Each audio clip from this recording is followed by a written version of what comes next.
So seeing comments come through from Feds Daily now says need a wait and see posture on monetary policy and give industries time to adjust to tariffs. Says two rate cuts still a reasonable projection for this year.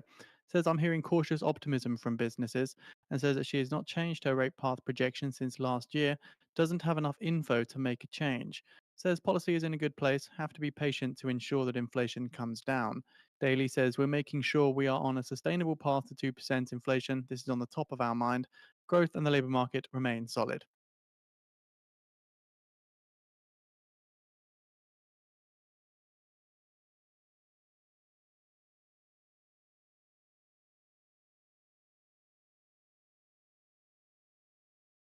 Good morning, good morning. What we didn't want to happen happened, which is we held our Classic lost alert momentum. says Trump tariffs could mean higher inflation. Held our 20K to 20,020, right, on NQ. That sell side has Momo under this overnight and then gap down. So super unfortunate for buyers.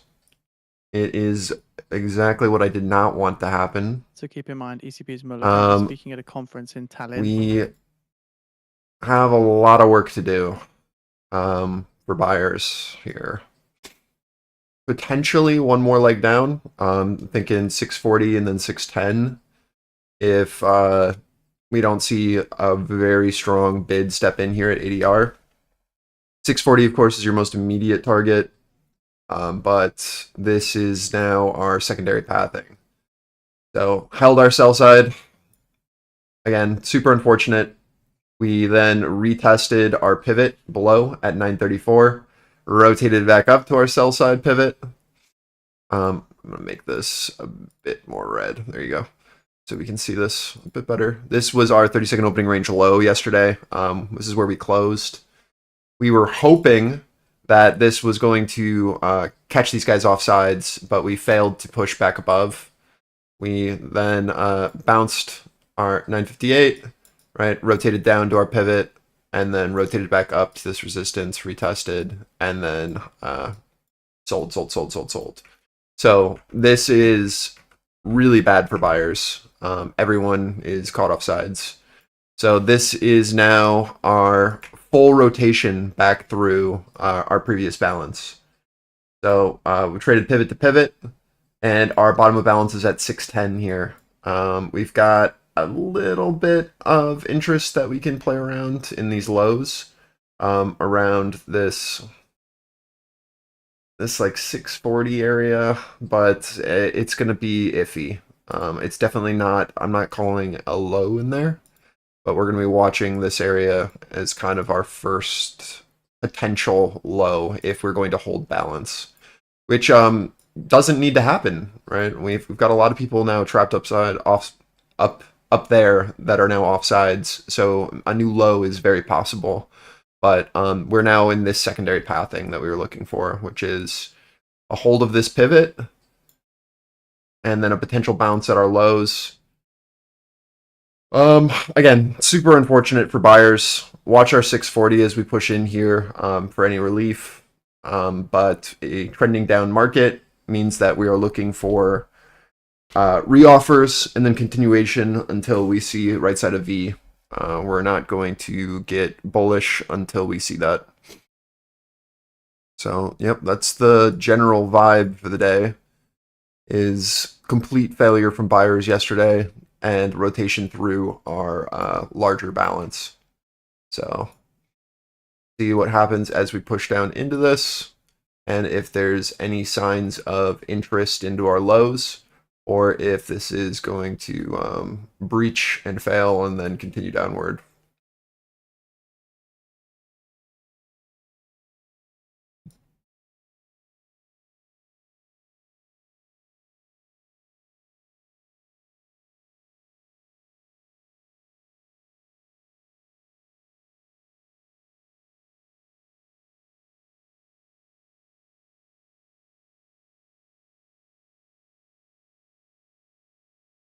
What's up, Roy?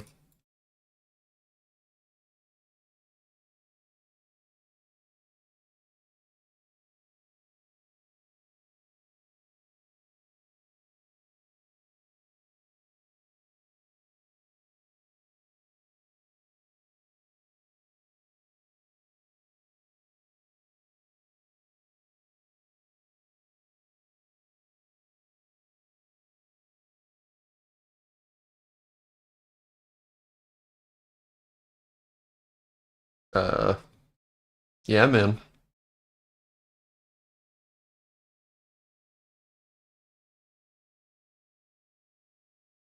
So we're noting emerging market stocks and currencies hitting session lows amid a global sell-off here.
$640 bid, attempting so far.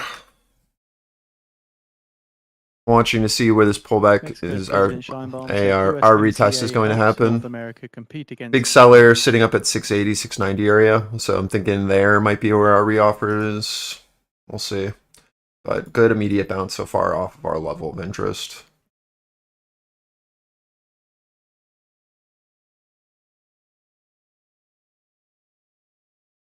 Just waiting to see where sell side steps in again.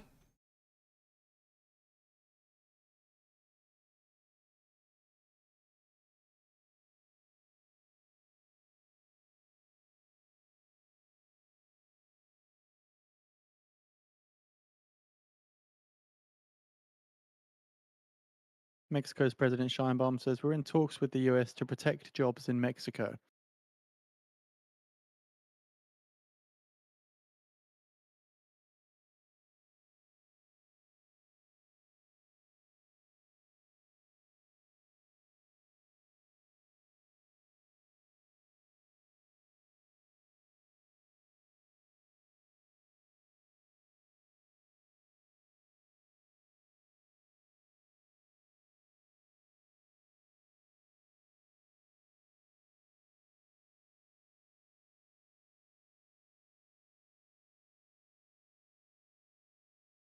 Mexico's President Scheinbaum says Ford, Stellantis, and GM are affected by the tariffs.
Pushing into bottom of balance here into 610, secondary target. This is a huge level.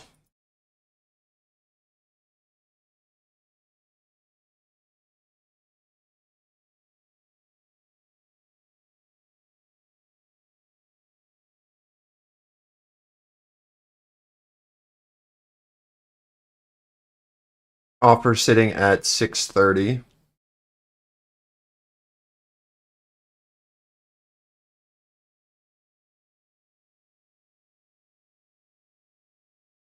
See how they act here on retest from our bounce at 610s. You need to get over 650 for me to care.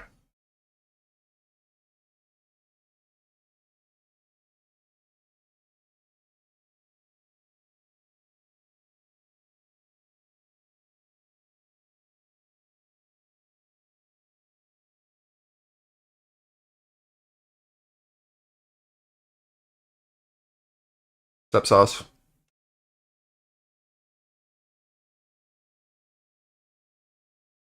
What's up, Flex?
What's up, Sparrow?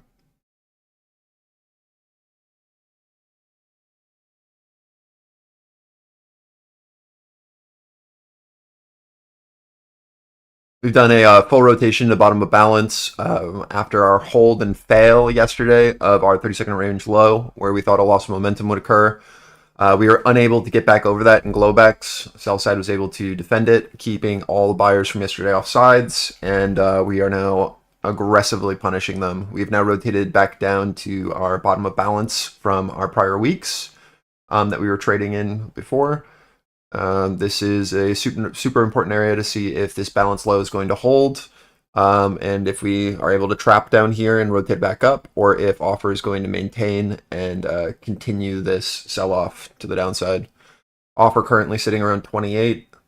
Need to get back over 50s for any sort of potential for a right side of V play to even take place. You should only be looking for retests of areas above for continuations down. We're in a strong downtrend. So until we see a shift of our POCs on footprint and start to show the ability to hold above, you don't want to be taking longs, right? Should be obvious. Strong downtrend until proven otherwise. If the order flow changes at all to favor upside, I'll let you guys know. But sell side very much in control.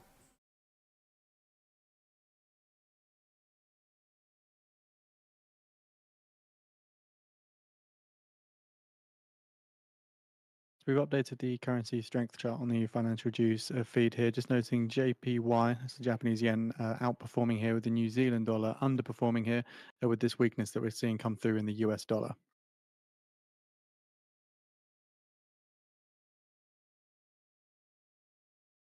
Offer sitting at 605.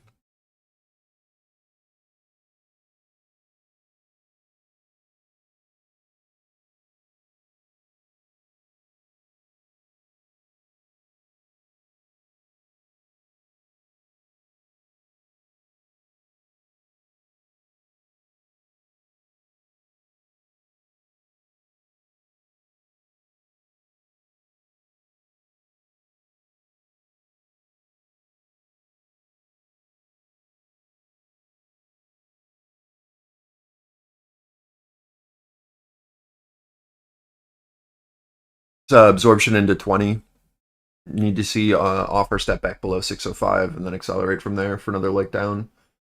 20 needs to go supportive for short-term support for rotations to 50.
I'm looking for one of two things here, right? This is our 20 bid where that absorption was occurring. We're watching to see if that can rotate up to this 50 here, or if we need to make a lower high. And then this would be a push down into this 05, a retest of 20s, and then continuation down on a failure on if it can't get over. So just keeping an eye on this. Right, we're trying to hold where the sell side was last with the local bid. We are doing it so far, which is what we just talked about on the hold of 620, rotation to 50. From there, though, we got to see more, or it's just going to offer again and then rotate down.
Is your 50? See if we can build above, or if offer steps in here again, just like last time.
Retesting POC of previous candle here on this pullback.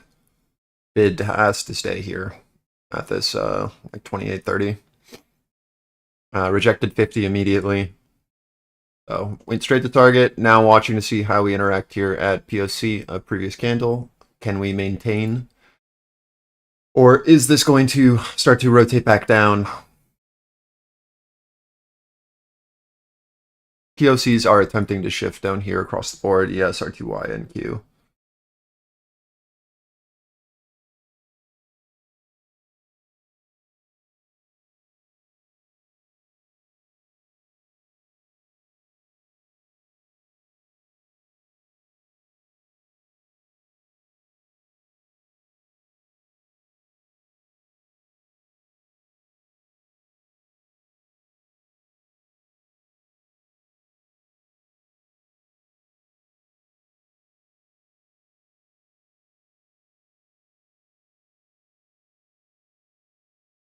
Russell leading down, retesting lows first.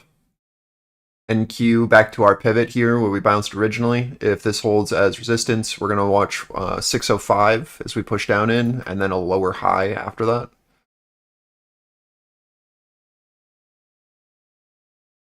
If we're going to continue down, we need to see a lower high sit here from this little bid. You should be risking off at least your first contract if you are playing off 650 offer.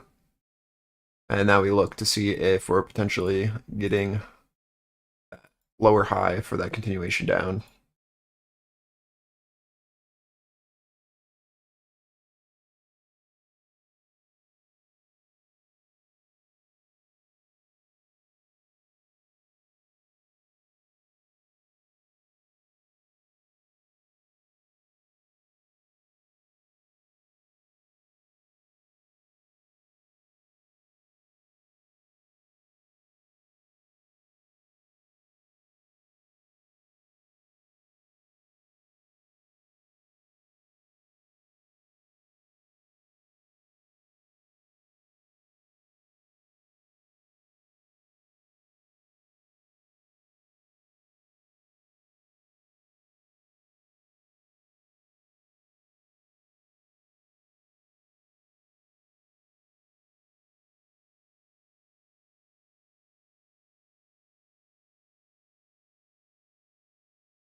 Excuse me.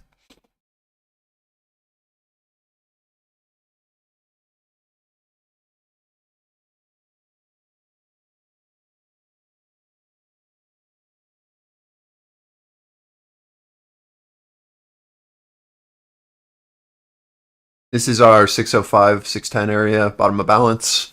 You see offers step down below this and then hold for that continuation move, but we've now done the full first leg that we've been able to sequence so far. This is where bid stepped in last. So super important we see buyers hold this and want to break these lower highs, or stepping down is going to make a lot of sense.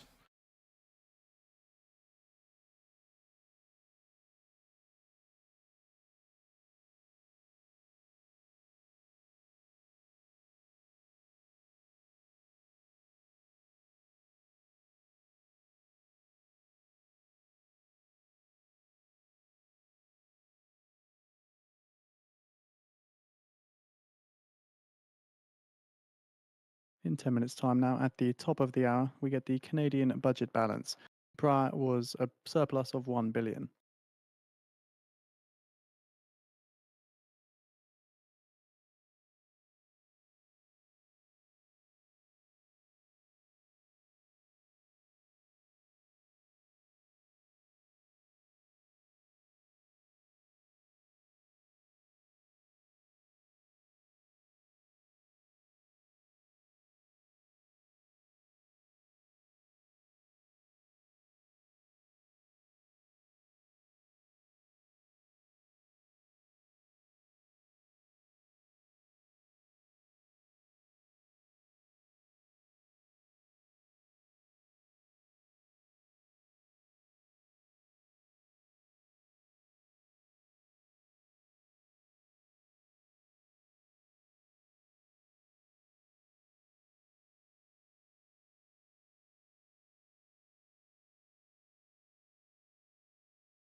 Need to break highs here if we're going to continue higher.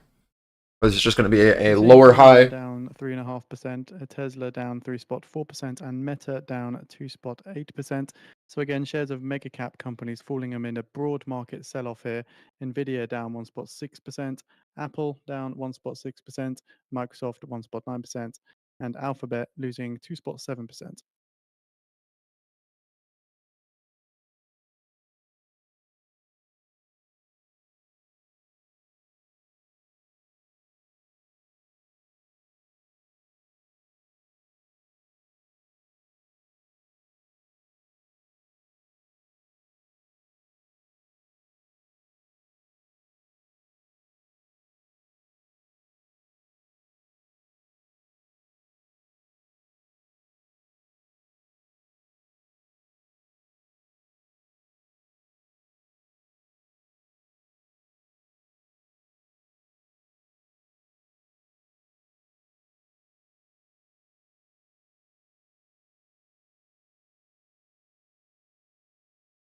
Retesting our lows again, see if Russell can breach. No shift yet on RTY or ES. 605, 610 still holding on NQ. Again, we need to see sell side step below that, or this is just the bottom of our little short-term auction.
In 5 minutes' time now, at the top of the hour, we see the release of the Canadian budget balance, with a per hour a surplus of 1 billion.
And there's your full move. 650, now rotation down, holding 605, 610 is offer.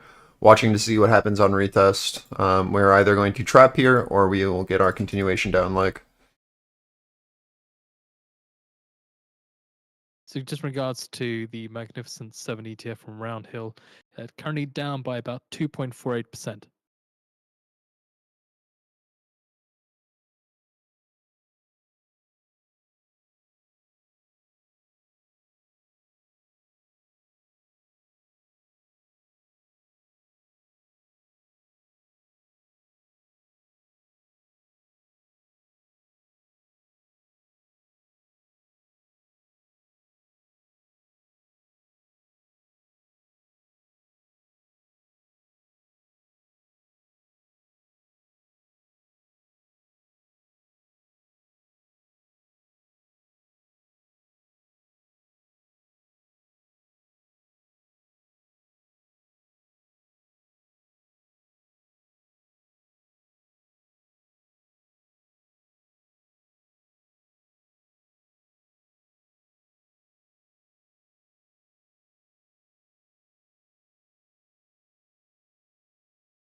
1 minute remaining for the Canadian budget balance.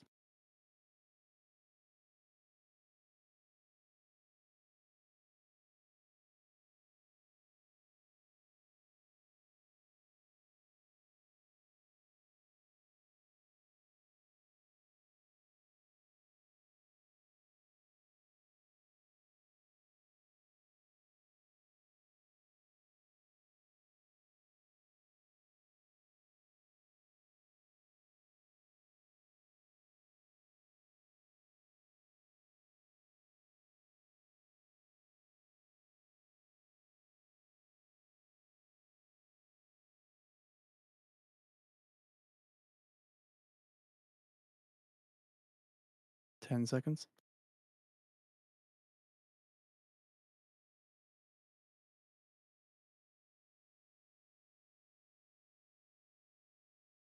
A deficit of 5.13 billion, a deficit of 5.13 billion.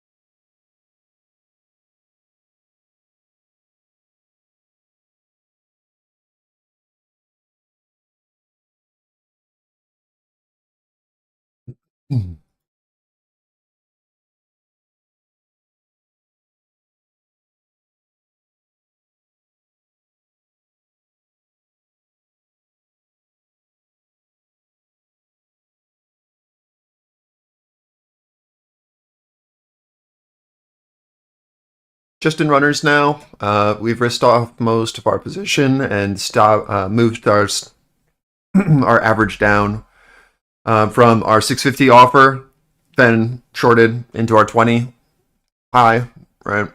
Moving our average down there, and now our average is down to 602, 601.40.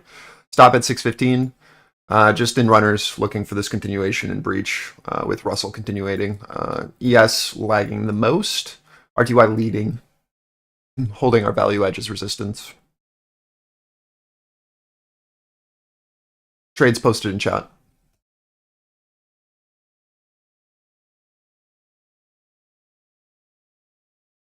This is the setup that we played over and over again yesterday, which is bid trapped, offer steps back down to bottom of balance, lower high, continuation.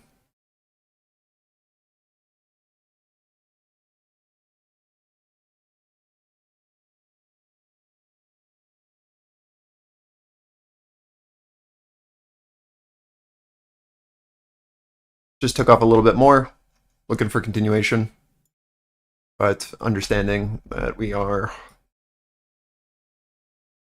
really falling. Just going to leave runners now.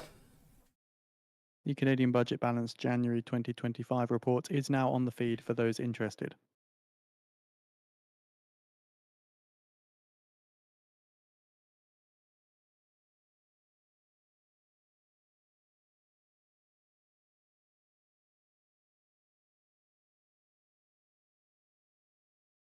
So, again, this is the setup that we took a lot yesterday. And it seems like you guys are still a little struggling with this one. But this is just, we find our like local bottom, so a buyer, and we found him at 605. And then we find our local seller, and we can call that like this 20, 25 area. And then we found our last main offer at 650, right? So we have this little micro range that we're playing around. We see that this guy's offsides here, and we're now watching to see, can we hold the high of this little auction? If so, we'd rotate up to our last value, right? From there, if there's no willingness to trade above and our seller steps back in, I'm looking for one of two things to happen. Well, first of all, I'm looking for, the first thing I look for is lower highs, right? If we can't even look to test back up that 650 after our first offer, I'm now watching to see how we interact as we rotate back down into this range. So I'm looking for a bounce where our last buyer was found, 605, right? So let me just change this to green so that's easier to see.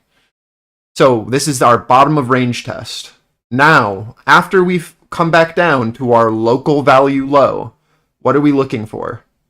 If sell side's in control, we're watching for a lower high, right? Because we know that a seller was still here, still present. I'm now watching to see if sell side is going to lead this market outside of balance. So I'm looking for a continuation, right? So we look for that lower high, and then we see if sell side has shifted their value down. So now we get that secondary level where the last big push down was. I'm looking for that retest. This now becomes our area of interest that buyers need to break over if we're going to go up at all. If this continues to hold, I'm looking for downside continuation. Where's our next area where we can see a large push to the downside? Well, the break of our buyer at 605s, right? So we get our lower high here. We get our push back down to 605s. We see sellers step below 605. What happens when we come back into retest? Well, we get another lower high, right? So I'm now looking at where our buyer was last as where sell side is now going to aggressively try to defend for that continuation play, right?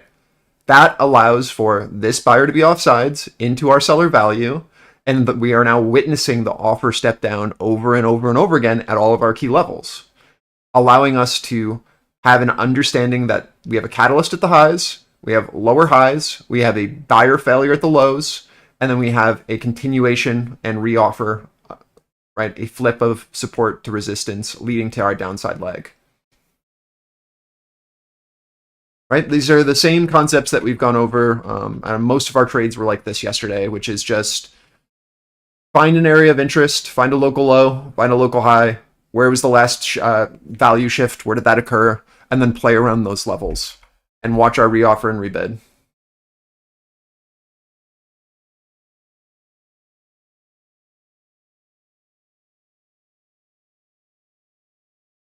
Right? So when I went over what I just said, and then you look at my trades, what do we see playing out? Where did we take a short at 650? No, we waited for that seller to show their hand. We watched for the lower highs. We then had our stop above at 55. This is where my stop was originally. It's 5 points above, looking for weakness here. Taking my first risk off as we rotate back down to where we found our bid at 620. Taking a little bit more risk off. Seeing that weakness after our retest, so our lower high. I'm not shorting into that. After we see that seller, I'm loading in. I'm marketing in, moving my average. So now my average is around 30 here because I have size here and size here. So it's about here on my average. I'm now looking for this lower high to lead for rotations down. So taking more off into our 605 and then adding more to that position on retest of 605. Don't care, moving average down. We're sized for it. And now we're just fully in a position, 615 stop. Just playing off of these lower highs and our failure at our bid. Giving you 3 opportunities to get in, right? You've got, this is your first opportunity where you look for that weakness because we know we're in a selling trend. Why is this reversed? Right, so we were looking for this to be our offer in our downtrend. This becomes your first target here into our 605. This is your first trade. This is just return to balance. This is your secondary trade. 605 offer. And now you're just in runners forever until something shifts in our trend. You either play off your top edge or you play off your bottom edge.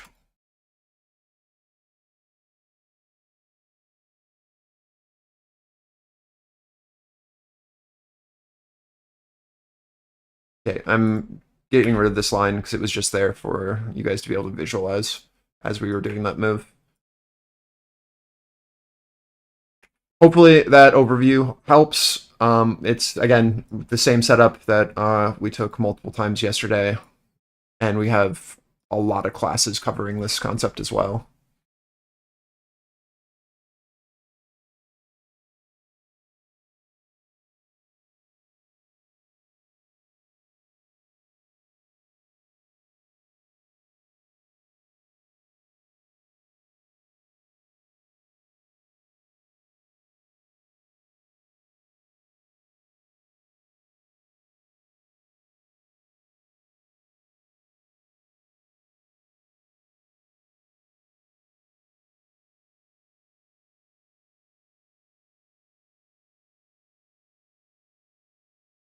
And when you saw the lower high get slapped down, you added more because, yeah, of course, right?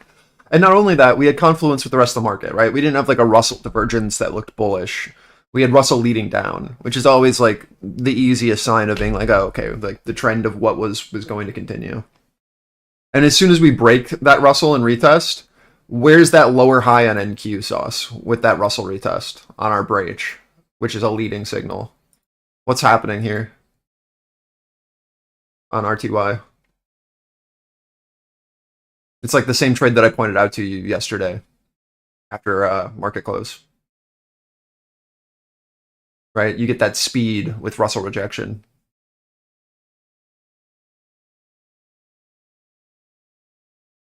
Trump says he spoke with Canada's PM Carney. Again, Trump finished speaking with Prime Minister Carney. So again, Trump and Canadian PM held a call today, and that is now finished. Just waiting for any remarks from this. Super important area here if we're going to flip. Trump says Can we hold our 605 now as rebid on look above? Again, Can Trump Russell says get we back over agree this on many 40? things and will be meeting immediately. Can ES get over this 55 and bid?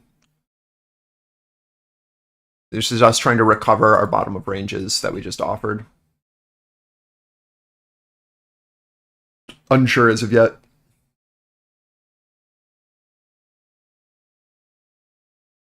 So going through the full Truth Social post from Trump then, he says he just finished a meeting with Canada's PM Carney on the phone. Says it was extremely productive. We agreed on many things and we'll be meeting immediately after Canada's upcoming election to work on elements of politics and business and other factors as well.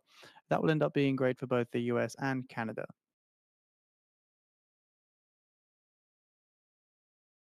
So seeing some strength come through in the Canadian dollar following these remarks from Trump on Truth Social.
I'm just letting this settle a bit, just testing our pivot. So far holding our news candle, which is nice. See if we can continue to try to get back into this previous balance. If so, then we go up. If not, right, then it's just more of the same. Rotation back down. Fire at 580. Trying to make this 605 supportive. Russell still rejecting bottom of balance. CS still rejecting bottom of balance. Trying to flip these pivots back to support.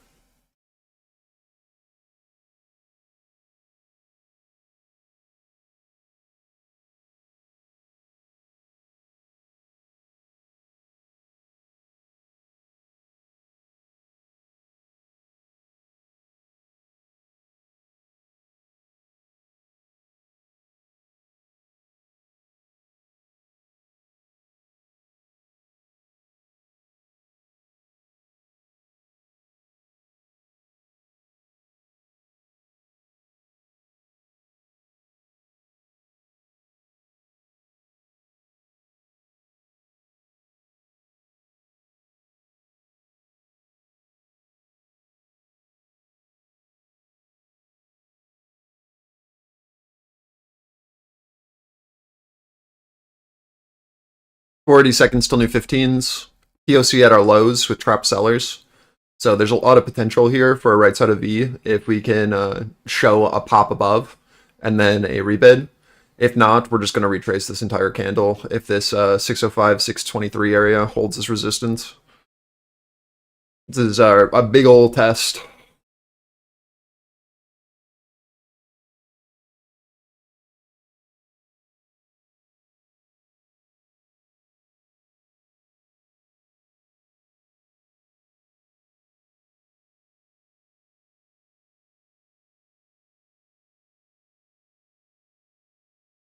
New 15's opening now.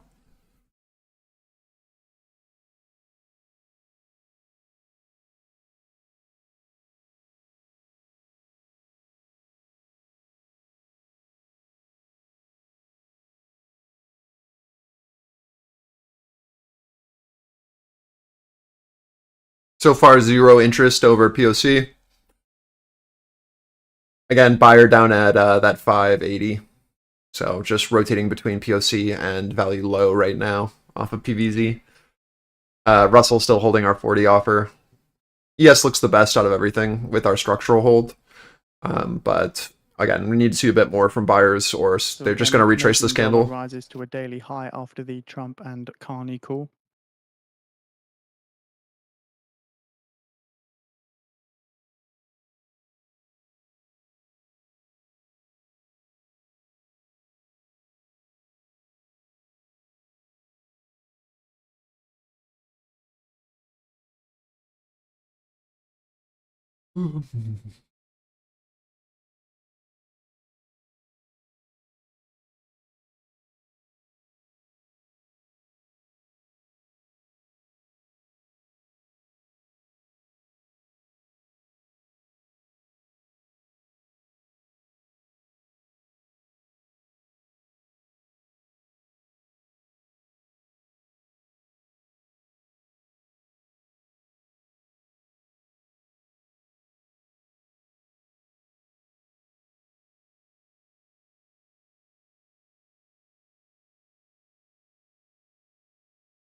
Watching our offer into 600, like 605 area. See if we can put in a lower high here.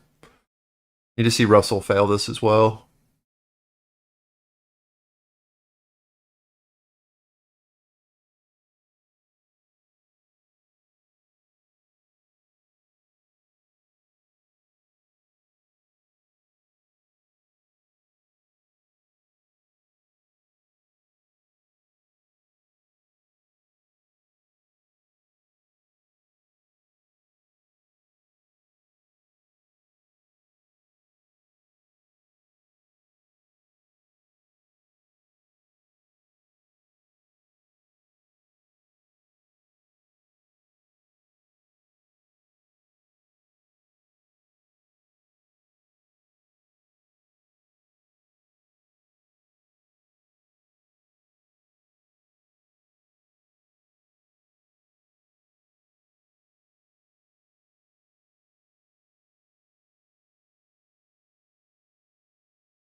This is 80, so if you've shorted 600, this is 20 points. I'm looking for a rotation below if we're going to go lower.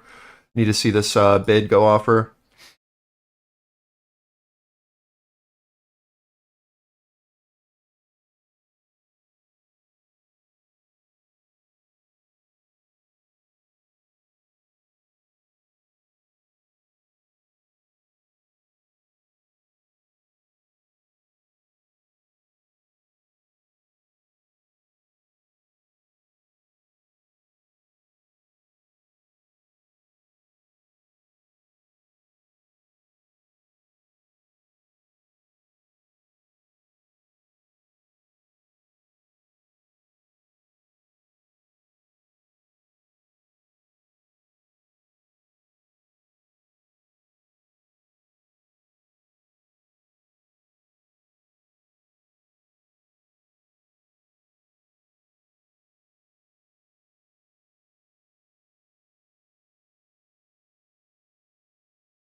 I only got a partial fill there. I had limits at 600 and 605, but only my 600s got filled.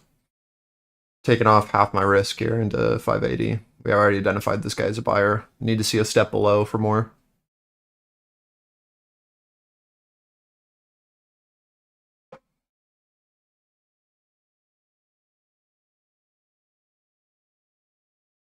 Tempting now.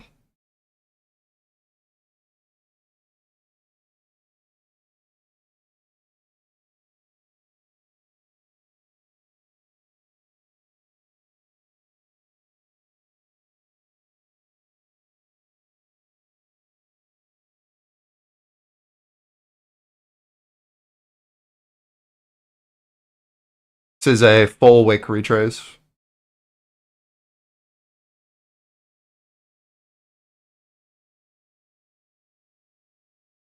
We want this offer that stepped down to now hold this as resistance if we're going to get this next leg. Right.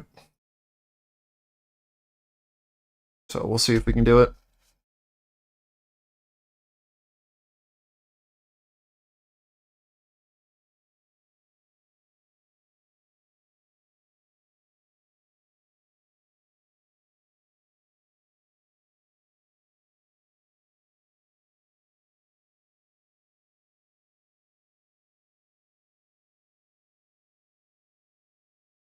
Watching our rotation into 80s. 80 to 90 is where we're looking for sell side to like aggressively step in if they're serious here. If this flips, then it's just gonna be a rotation back up. So really important that we see this guy step.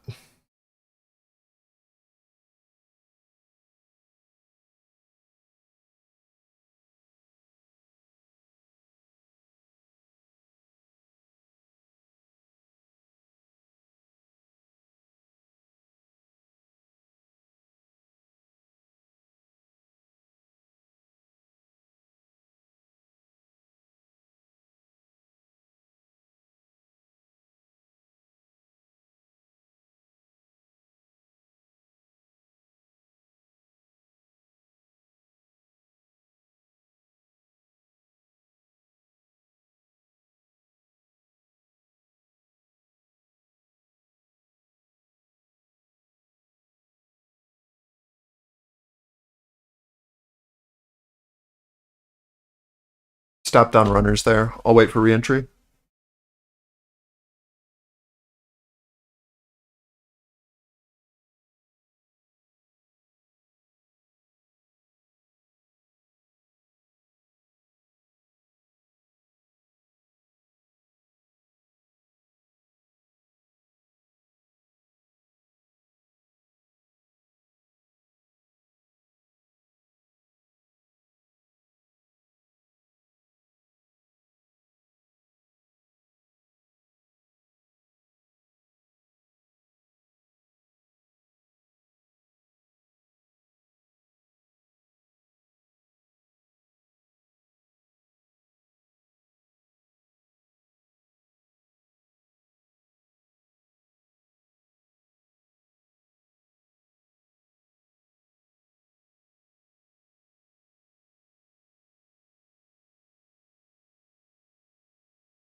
We can see the guy I was trying to play with at 680, but just caught off sides, back up to our 605. You see that delta there on this candle?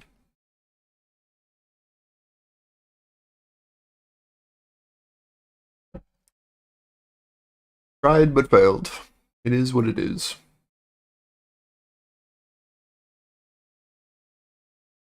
It's 680. Sorry, at 580.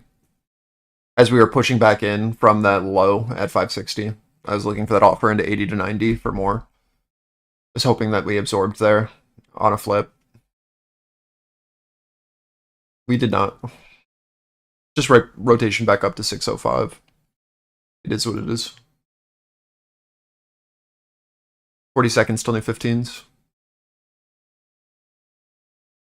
We'll see if bid has follow through. Super important if we do. Got enough sellers trapped now as a catalyst potentially into our lows. But got to see a break of the highs. Ideally with Russell getting out of this little pinning action that we're doing right now. Oh, boy.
I just do.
We'll see. If they're gonna do anything, I feel like they trap into like 630, 640 on NQ.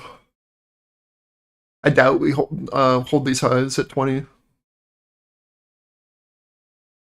Held our lows, so weird. It'd be weird if we held our highs here and then go down. Like at least trap into here, and something like this if it was going to be seller again. I don't know.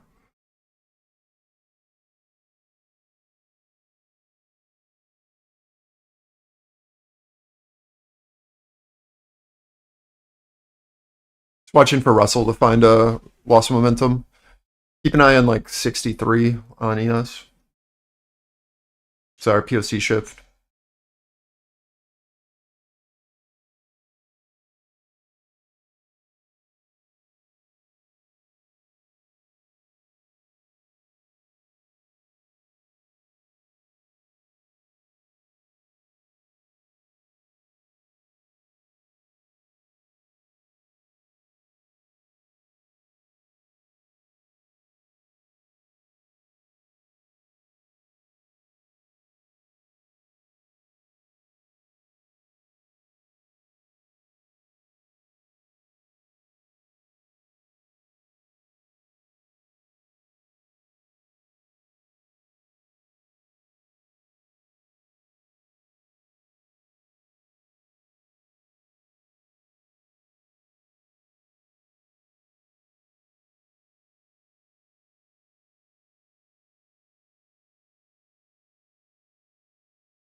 Testing our 63 now on ES, POC flip.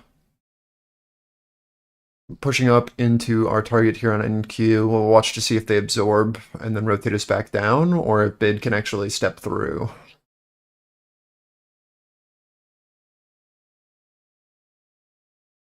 Just keep an eye for Russell lost momentum as well into our POC shift.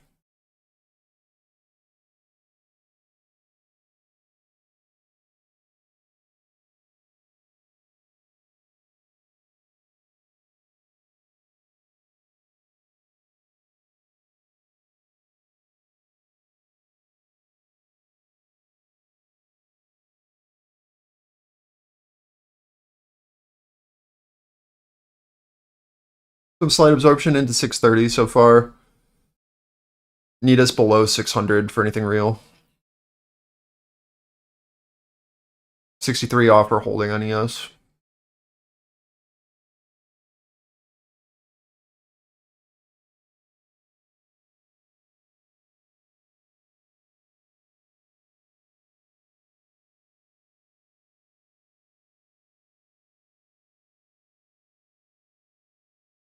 There's nothing yet that I want to short.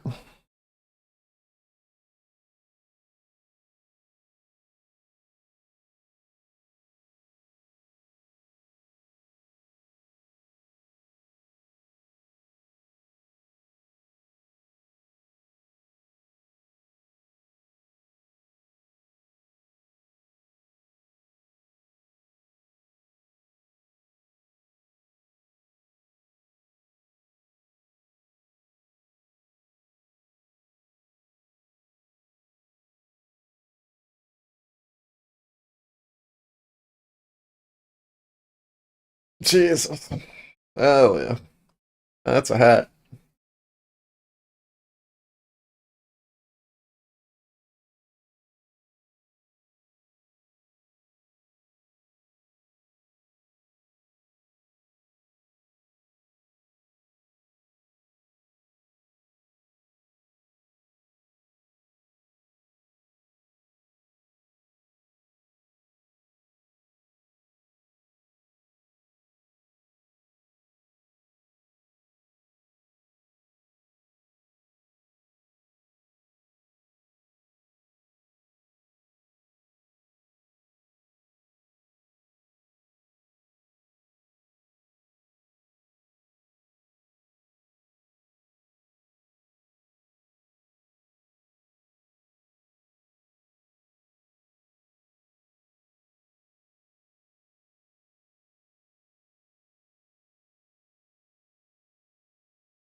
What's up, motivation? My bad, man. A little focused. Wasn't looking at chat. Uh,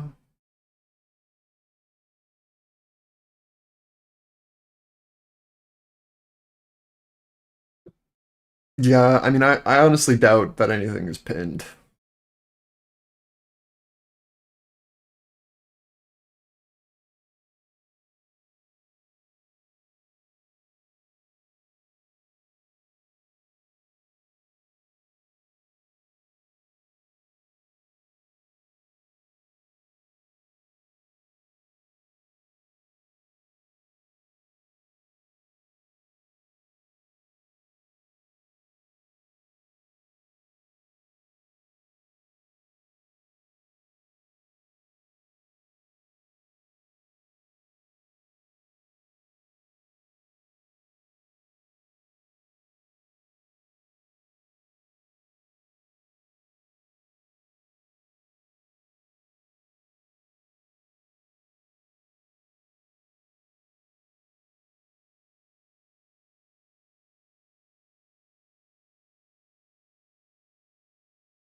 Who's calling at me?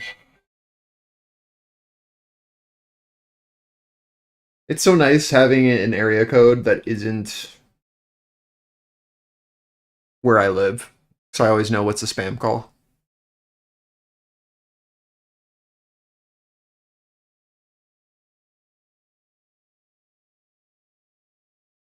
Like, I know no one's calling me from Georgia. You can't try to spoof my area code like a local number.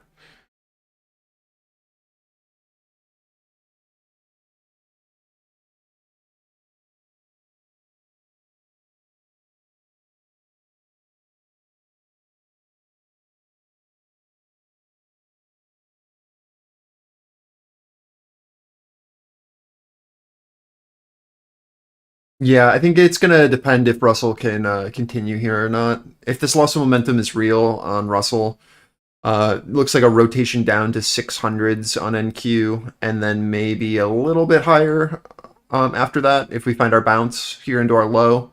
If this fails and Russell can't hold higher lows here, and we can't hold this like 600, 605 area on NQ, this might have been enough of a curl over to stuff these guys here at our highs, and then we rotate at least back down to 580 again. Just this rotation of balance. Really keeping an eye on our RTY higher low. If that can maintain, we have one more leg up. If it can't, and this continues to remain as our high, then we're gonna have to just retest our lows where we found our bids last. So really keeping an eye again on this like 600, 605 on NQ for another pop to like 640, 650, or a flip, and then more aggressive sellers stepping in for a continuation down. Should be at the same time if Russell can't hold this equal or higher low here as we retest in.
So trap into 630 absorption. Offer now sitting at 600 off that failure. Rotation below 580 will lead to more downside. This is our test now, bottom of range. Just what we were talking about with that failure with Russell at our highs. So without that higher low, we have come back down. Now watching our bottom here. This should be your first risk off if you did take a short. This is where we watch to see if we can reload the boat for sellers. Should find a little bit of relief here with Russell and Dora halfway back in POC and NQ into 580. We're watching for a lower high here on retest if we're going to get continuation. So keep an eye on your 600 as we rotate back and see if they can hold this as our pivot.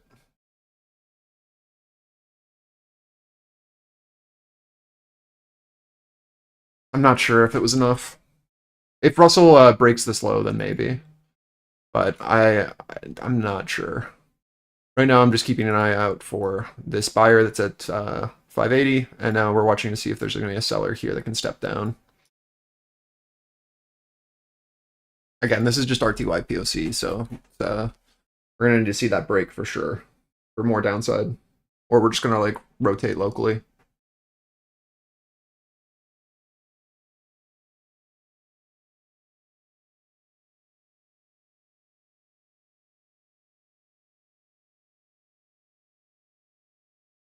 New 15s, 10 seconds.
RTY is still holding. Need to see that rejection and this breach if we're going to get more. Or bid is going to be holding a higher low.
ES holding, RTY holding.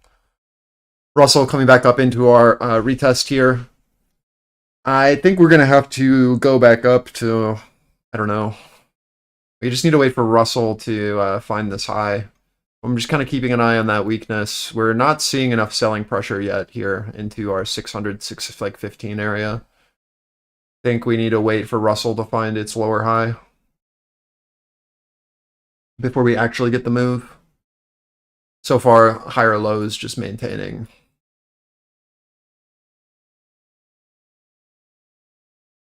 Need to see a bit more.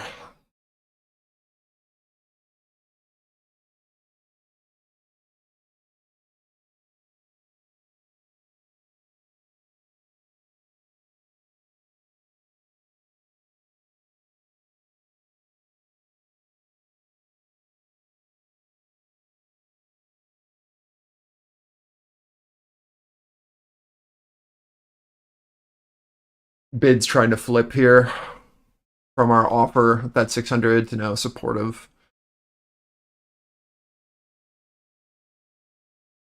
See if they get stuffed or not.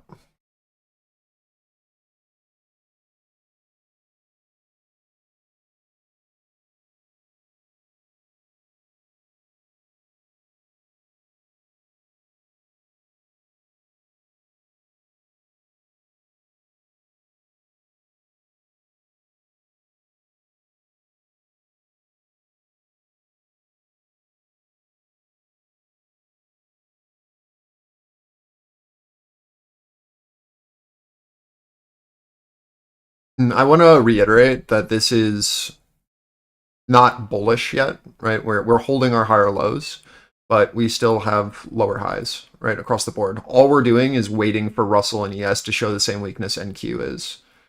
So we need to see a breach of these lows, and then we get that continuation down.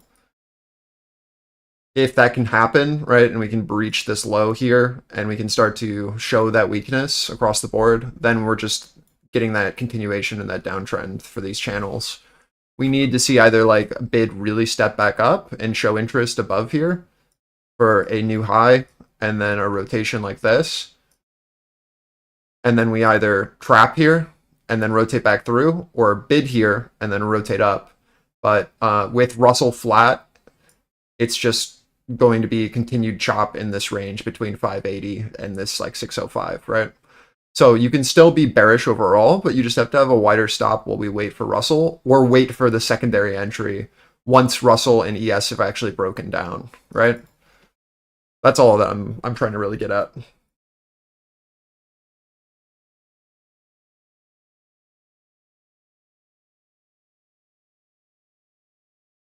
So this should be your first risk off, and we'll look to see if we can reload, and if a lower high gets put in here, and then a breach of these lows on Russell and ES. If they can follow, then we get more.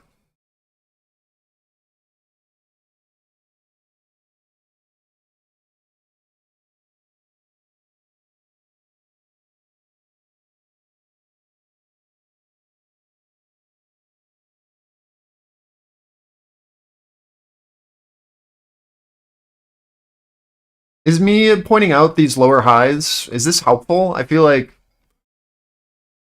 being able to like just have like a very quick visual aid of like what we're watching for and where you can like kind of know when you're wrong is maybe that's helpful. I don't know. Okay, just want to make sure.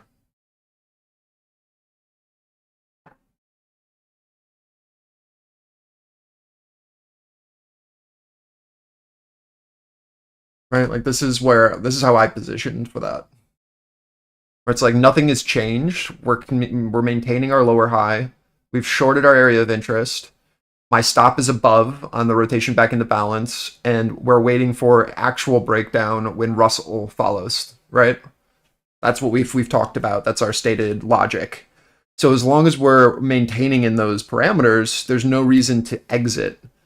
But I'm not going to load the boat until we actually see that Russell breakdown. I'm starting with smaller size, and then I'll add the size on secondary retest while taking profit on my first contracts just to maintain. And then if we get the secondary leg, I can add to this position with a better average.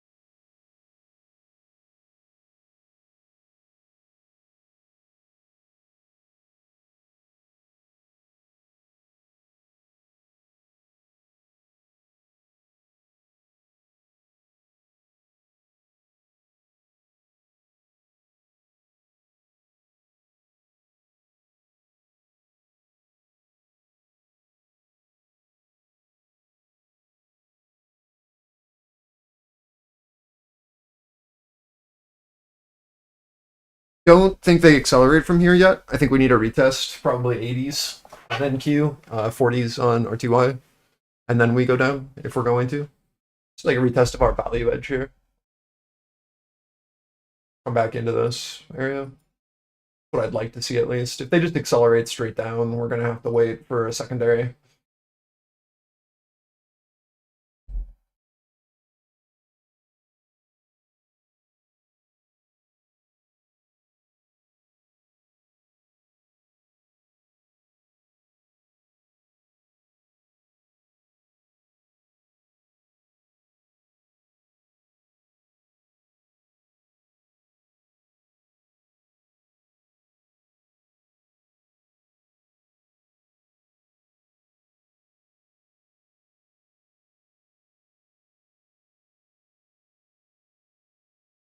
Awesome, man.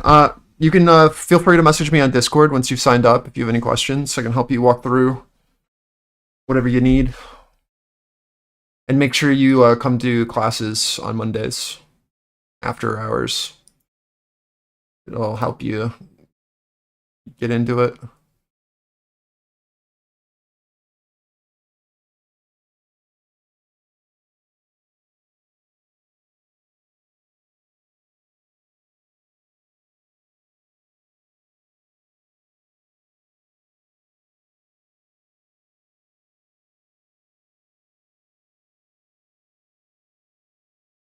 Need to break these lows.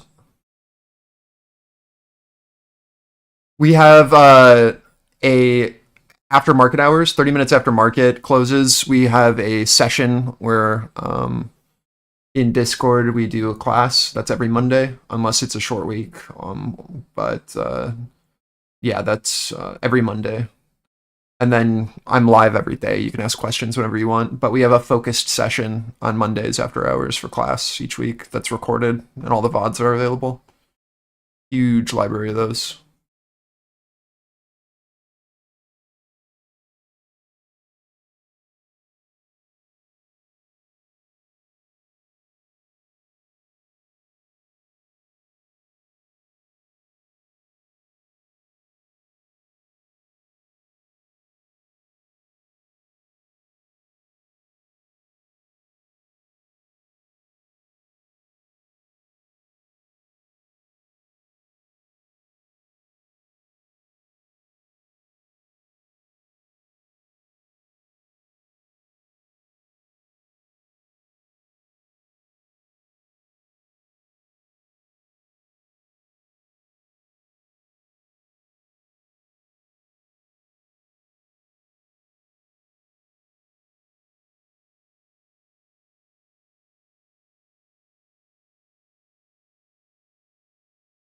So this is how I am positioned for this, based off of what we have drawn. I have not added my secondary set yet. Just shorting off of our lower high in this little bear flag that we created into our 605 again, and then just playing this down, watching our lower edge now. If Russell can get this breakdown and we can hold this as resistance, and we can see this break on ES, and we can show interest below this 50 to 60, I think we get our next leg. We have 50 seconds until new 15s. I'd like to see a retest into this 80-90. To be honest, before we go down, it would make me feel a bit more comfortable with this position to add. Just we saw like a pretty strong reaction here last time. So I'd like to see us reload the boat a bit more. Right, come into this and then kind of do this. If we just break down from here, it's fine. But it doesn't give me a great opening to add.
All right, I'm gonna clean up the chicken scratch on chart now that this is all played.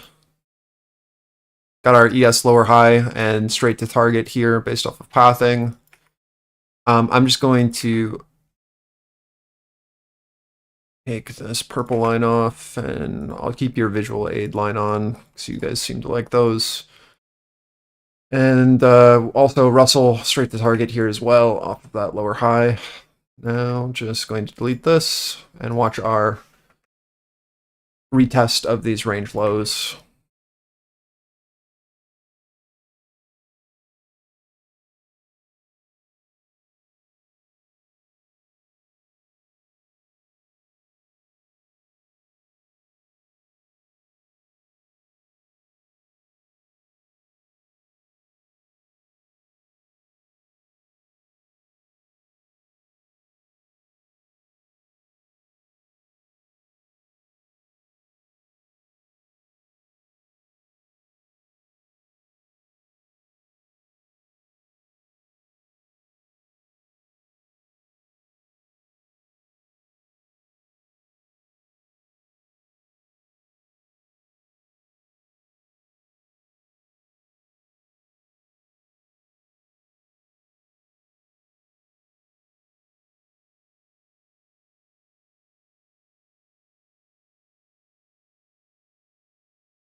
Trump plans to host El Salvador leader at the White House in April.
So in 10 minutes time now at 12:15 p.m. Eastern Time, we expect comments from Fed's Bar speaking on banking policy in a moderated Q&A with no text expected.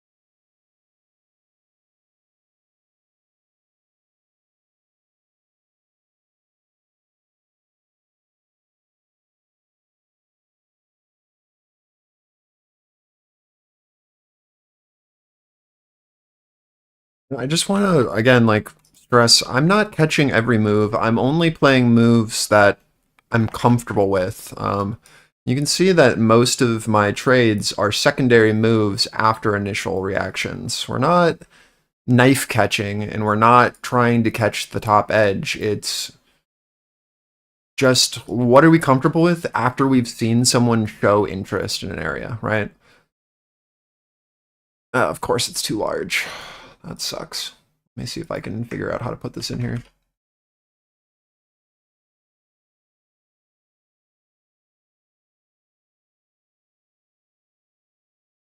Take a screenshot of my screenshot so that I can actually paste it. There we go. Right, so like these are the trades that we've actually taken in this region.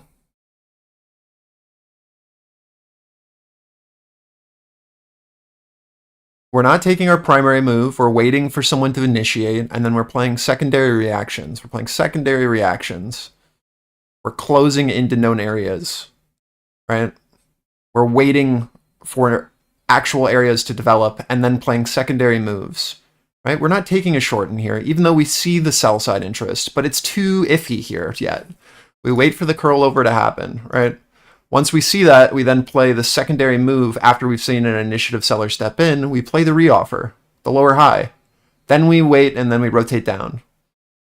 Same thing here. We watch for someone to initiate. We see that initial push down. We play the reoffer and then we play it down. Right? Be patient with your trades. Wait for something you're comfortable with that you can set your stops around to know when you're going to invalidate, right? Like, even though we do see the areas of interest, let's wait for someone to initiate. We don't have the size to influence market, right? So we have to wait for participants who do, and then we can position around it.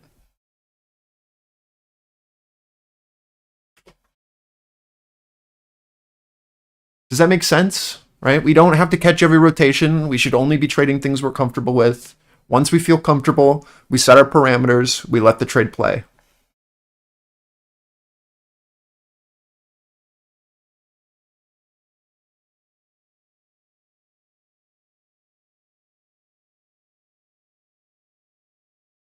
This is our offer into 80s. This is what we were watching for. Bit worried about Russell for a potential higher low. Here, I'm keeping an eye on our retest into our halfway back. Is this going to stay bid, or can it flip offer for a lead down? Plane has landed in Greenland, and Danish public broadcaster DR reports. Do you guys have questions about the things I'm saying, or are we like on the same page? Everything's clicking?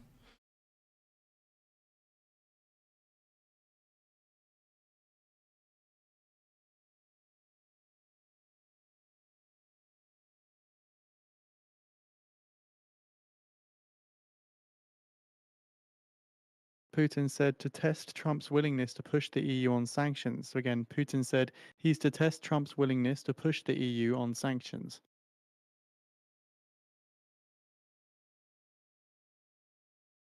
We're seeing some weakness in WTI crude come here after that headline from Putin. Again, said to test Trump's willingness to push the EU on sanctions.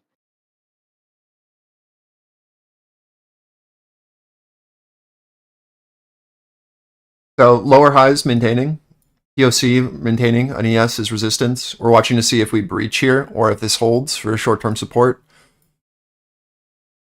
This is a big old pivot on ES. We'll be watching to see again if we can put another lower high and then a continuation down, or if this can just straight up break and then retest. Oops.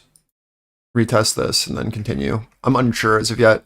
The things that we can see right now. Then the Kremlin has a deliberate strategy to test how far US Trump is willing to go in pressing Europe to ease sanctions, according to people familiar with the situation. So Russia is demanding the reconnection of one of its largest state banks to the SWIFT international messaging system for a condition for accepting a US brokered truce in the Black Sea. The purpose in picking Russian Agricultural Bank was to see if Trump would firstly engage with the idea and then whether he could bring the European Union on board, according to two people close to the Kremlin. The EU has jurisdiction over SWIFT, which is headquartered in Belgium. The thing that we're seeing right now is some absorption into 580, which is what we were watching for. We're now waiting to see if this low maintains at our 54, and if this absorption that's taking place here into our 80 is going to maintain, or if we can lift and bid above. Unsure as of yet. We're going to need to see like a very clear seller step below 50s if this is going to lead down.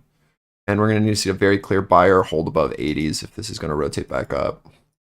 Right now you are trapped in between these two areas. So watching to see if from this guy, if we're going to put in that lower high and then rotate down, that'll lead to your downside move. If we step back over this 80, we're going to have to see a very clear bid and hold, a willingness to trade above, and then that can lead back up.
Retesting our lows after another rejection to our 80. Russell needs to break this low for continuation. Again, need to show interest below 50s, or we're just going to balance here.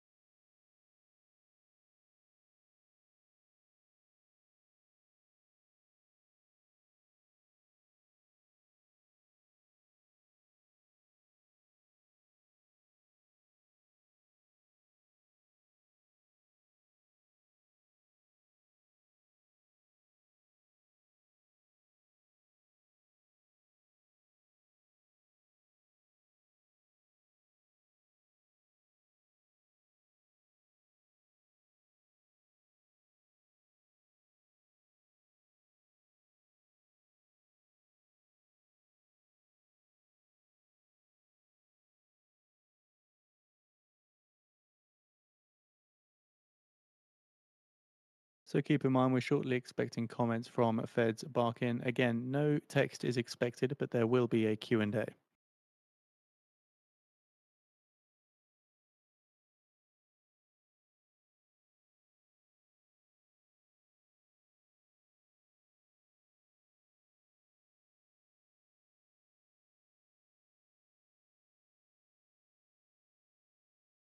$25 seconds till new 15s.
Your first risk off here into 35.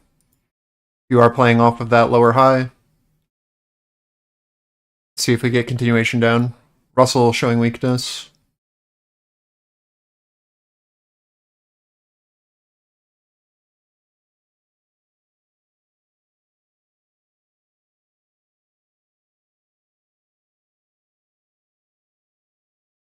You see how we can reload the boat, understanding where that offer is going to be, looking for that lower high?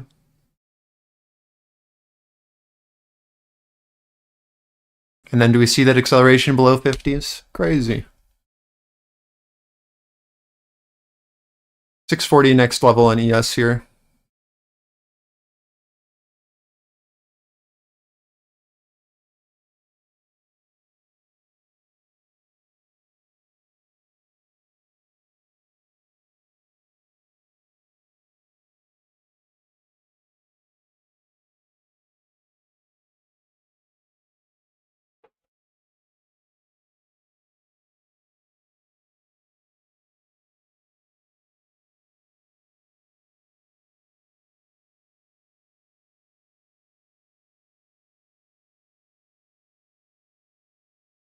Do we see how our catalyst is that Russell weakness and break? And we get that acceleration below our 50 bid. We get our lower high where our 80 is now. We've identified where absorption occurred. We are now looking to maintain that. We re-offer it, and then we follow our pathing, right? Our pathing is representative of what an offer would look like if we step down. Right, so when we have the logic in place, we can then trade around that. So we can then lower our average and play. Remember, this was our 605 offer from above, is what we were watching for. Offer in, rotation into 80s. We were looking for absorption here. We then see the retest. It's the same thing every time. What happens? We get a absorption, retest of our bid at the low. So we get a push up, retest of our bid, lower high, breach, continuation, right? So where can we look to load once we see that lower high in place? Well, we can look for that acceleration down because now we know that this guy is trapped, right? So we can add to our position and then we can have our stop right above. And we can look for then that acceleration below our level of interest where that bid was. As soon as we see that step down, we get our acceleration move. Keep in mind, Fed's Bar speaking at the UNC Banking Institute now with a Q&A. We've identified someone offside, so we play with them.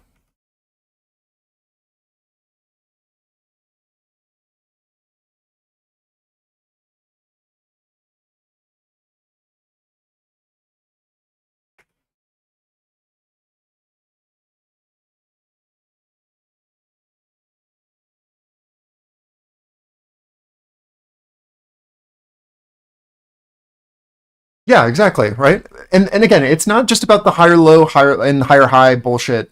Like that's a price action thing that you can see, which is nice to play around.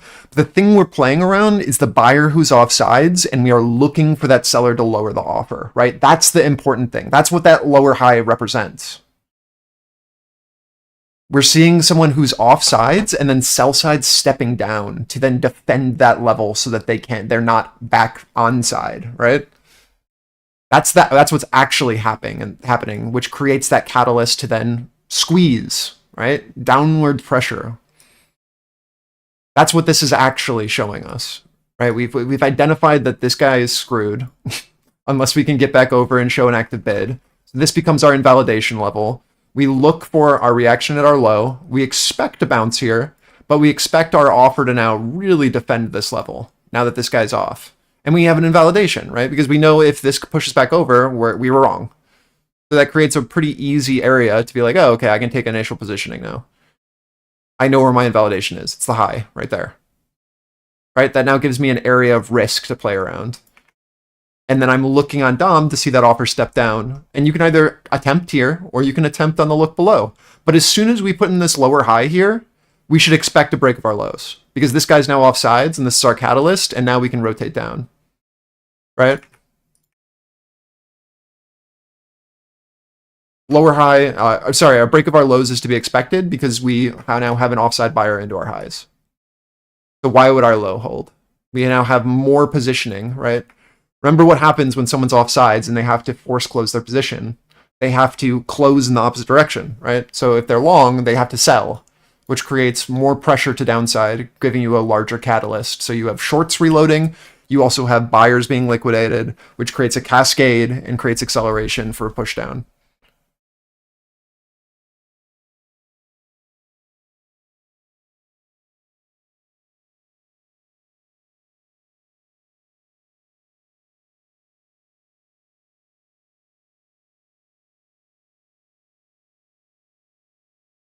Right. I'm only talking in price action terms to help you guys visually see it. Because I know not all of you are looking at the same order flow as me, right? So if we can grasp the concepts in price action terms, you can start to identify these things when you look at footprint as well. And then when it all comes together, you now have a full trade plan that you're trading around both your price action terms as well as seeing these sellers and buyers who are offsides, right? Again, our job is to be able to look for the crumbs based off of the real participants who are moving the market and then play around them, right? Value to value.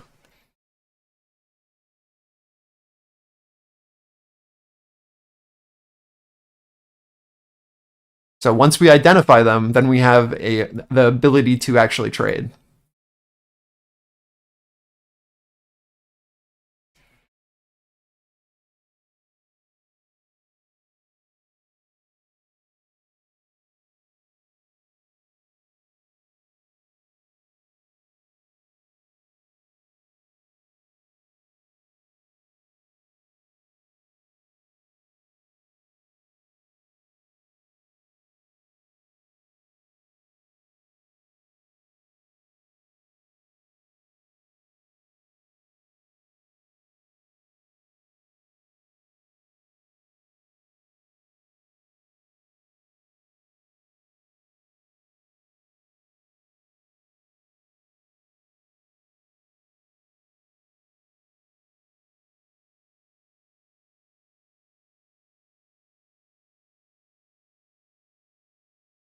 So my yellow, are you talking about these, the yellow blocks, or my zones?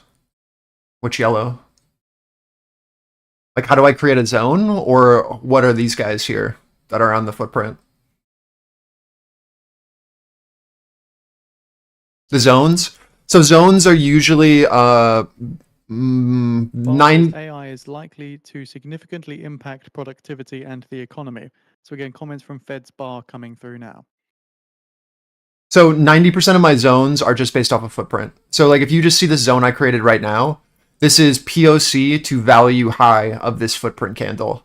So this is an area of interest to me where if we're using the same concepts of a footprint chart, or sorry, of a volume profile, right? So in a volume profile, it looks like this, right? You have a POC, which is your yellow or orange line. You have your value high and your value low, and price is going to rotate between your POC and your value high, or it's going to fail at POC and then rotate down to your value low, right? And then we get expansion on the hold of our value high or value low. So you get basically this action where we rotate or oscillate between value high and value low, or we show expansion potential once we can hold above our value high or our value low, right? So the same concepts can be applied onto our candle itself. So our value high is here, our value low is here of this candle, and our POC is here, creating an auction, right? Or our range where all of our volume is being, distributed between these three areas. So this, for me, is our area where if an offer was going to step in, I'd expect it to be here between our POC and our value high of this candle for a lower high, right? This is where I'd expect them to reinitiate into this range if we were going to continue down. So that's why that zone is based off of this area. It's just, this is where I expect a aggressive seller to be located. And I'm not looking for any sort of long until we can breach and show a supportive hold above this. So that's all that is. And then I just continue to mark these as new order flow comes in. So if I see buyers who are off sides, or if I see sellers who are off sides, I'll put them on the chart and then I'll use them as an auction flip. And then as we develop, right, we adjust our levels because new flow comes in, new participants step in, and the auction shifts. But until then, right, you just play around your values, and like as long as we are understanding that there's an overall auction on the day, or on the week, on the month, we still have little local auctions that are happening, or micro auctions, right, between buyers and sellers right now. And if we can identify them, then we can trade around them.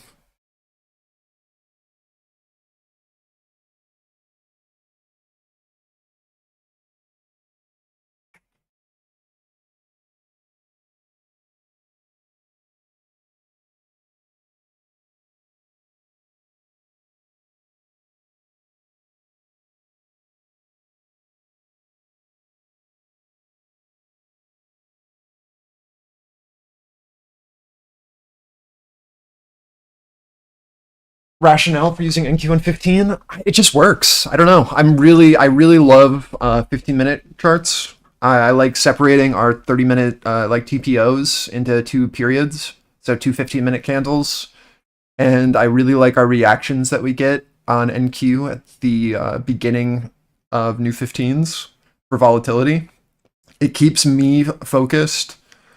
I think that's like the biggest thing, is that if I'm waiting to take a new trade at the beginning of a new 15, right? I'm letting price kind of develop in little 15-minute periods or ranges. It's keeping me from over trading, and I'm keeping an eye on how like basically that auction is developing every 15 minutes. Is there a shift, or are we still kind of maintaining that trend? And that's been really helpful for me. So it's more of like a psychological thing, I think.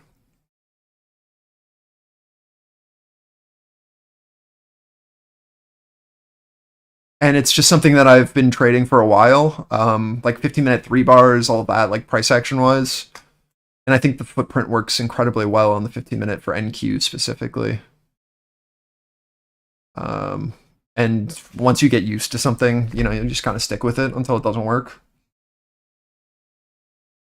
But really just a personal preference.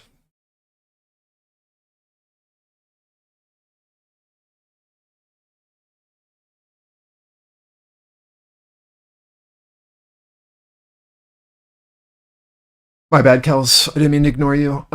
Weird that I find it easier to play the short side than the long side on plays like this. Well, I think we're in a selling market, right? So it makes a lot more sense to look for the shorts because the reoffers are so clear, right? We're playing in trend. So it's always going to be easier to be finding those levels of interest in the trending market in the direction that you're trading. It's going to be a lot harder to identify a real buyer who's going to be able to break the downtrend that you're going to feel comfortable playing with in a trending down market. Just like if you were in an uptrend, it's going to be way easier to find those pullback levels in a bullish market because they're so easily identifiable. Whereas like the buyers here are not very clear because the overall seller is still stronger, even when we have buyers into the low. It's going to take a lot more nuance for you to find real buyers that are active, and you're going to have a much better understanding of order flow to find those flips that actually are like showing something significant. And I don't even think I have that level of nuance yet on Footprint to where I can identify like an active bid flip that is for a higher time frame play. That's like something that I'm not very good at as of right now. I just don't have enough practice looking for that.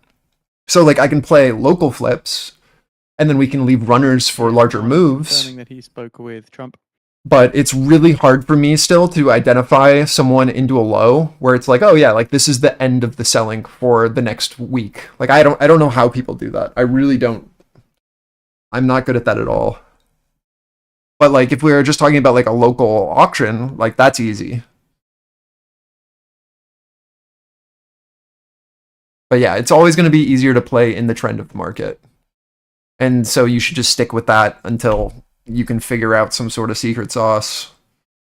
I still kind of feel like it's bullshit that people can do it. On the economy and security post-election. It kind of feels like a 50-50.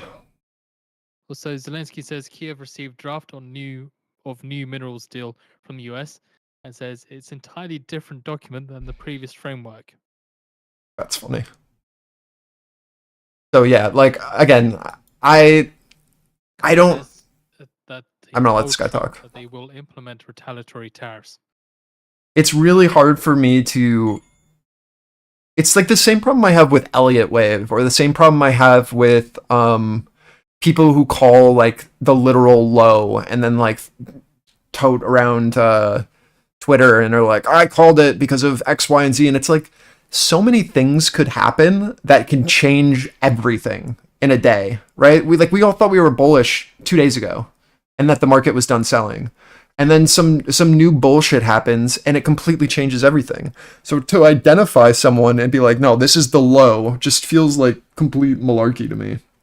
Like, yeah, we can find areas of value and we can see buyers step in and sellers step in, but I just don't feel comfortable enough with a higher time frame analysis for where I can be like, yeah, this is it. Like that just seems like such an ego play. If we can find local buyers and sellers, I'll play around those all day because they're active right now, and I'll sell and buy around those value areas on the shorter time frame because they're clear and they're present currently. Maybe this year we'll put in a bit more practice to try to identify those larger pivots and shifts in order flow on the higher time frame, but it's one of those things where it's like, is it currently affecting my P&L? No, right? Like we're making money with what we're doing, so does it make sense to try to change our system to do that? I don't know, it's debatable. I'd rather just play with current trend and play value to value because it works. And there's no ego. Do I only trade NQ? No, but I usually trade NQ. I trade ES as well. Just depends on the day. What's up, dude? Zelensky says Ukraine won't recognize US military aid loans. What a sell. It really just depends on the day. NQ has a lot more movement, so I like it because you can make it has larger sized moves, right? In the amount of price. price movements. So it's really nice to be able to catch, you know, a 50-point move on NQ when Tiny ES says is LeBlanc trapped in a and 2-point Solana range. talks are going to intensify in the interim. So that's why I usually trade it. Just a very liquid, very volatile, allows for very nice scalps. But some days NQ is absolute garbage, and I'll trade ES instead. Just really depends.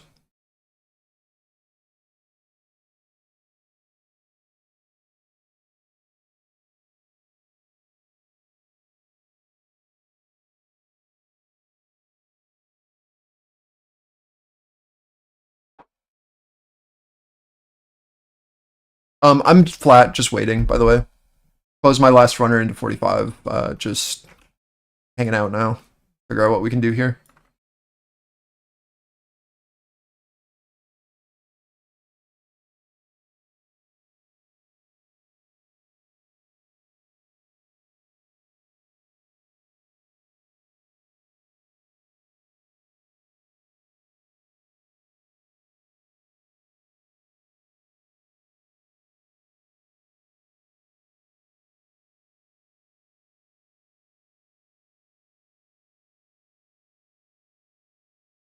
I'm surprised that we sold through all the pivots with like nothing. Yeah. This morning looks crazy. Holding the yesterday's low there, and that momentum Tiny loss says was his a forward fucking chart is disaster. very constructive. Really disappointed in that. Buyers got absolutely screwed. Yeah, you like even like the node structure. Well, NQ specifically, like that auction is tough. Cocked buyer. Yeah, like actually. Sup sus.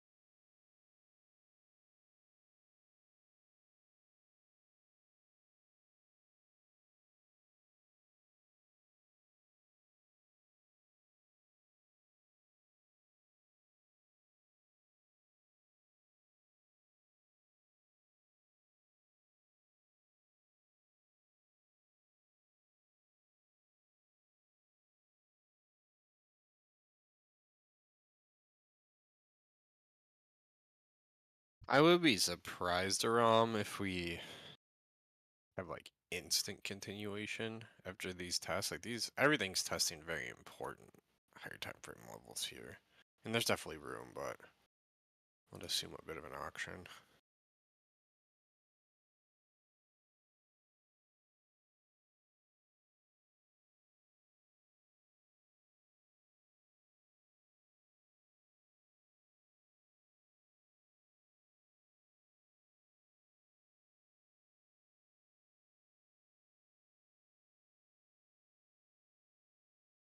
Big stretch.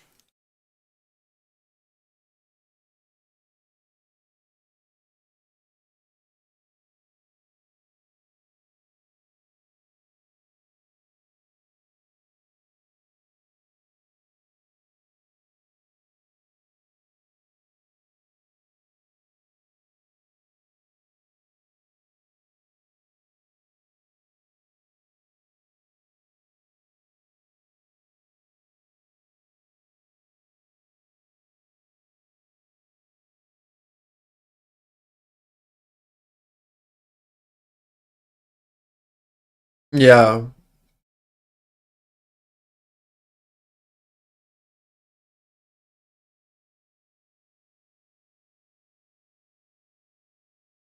Getting a little epiphany. A little light bulb on moment.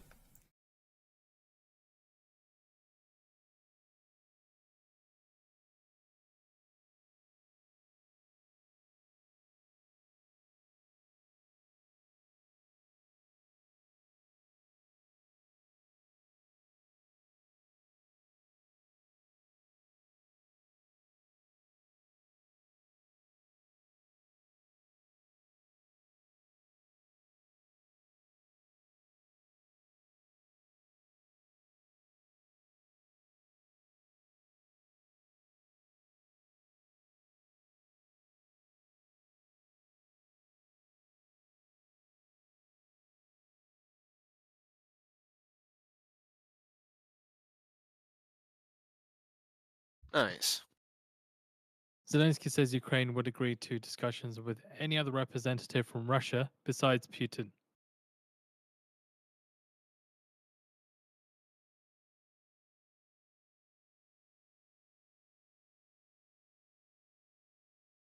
Let me, for those that aren't in Discord and hanging out on YouTube, here. These are the trades from this region.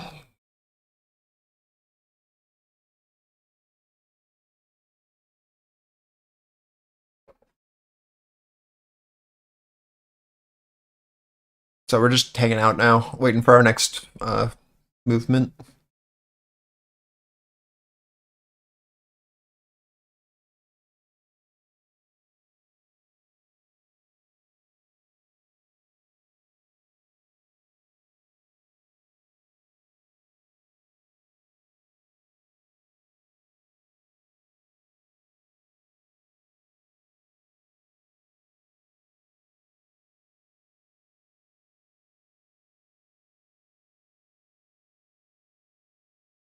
Yes, yeah, yes, those are the actual trades.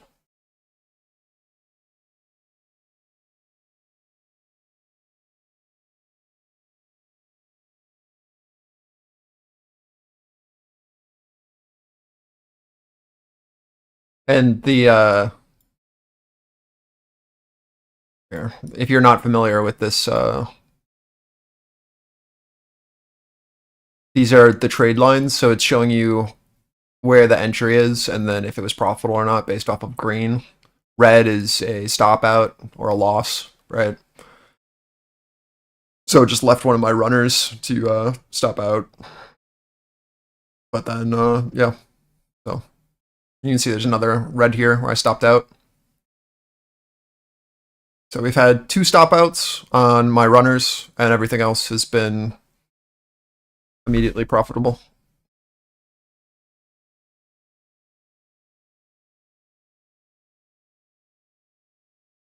I use TradingView for charting, but I use Tradevate as my, that's where that chart's from, Tradevate. All of our indicators are through TradingView, though.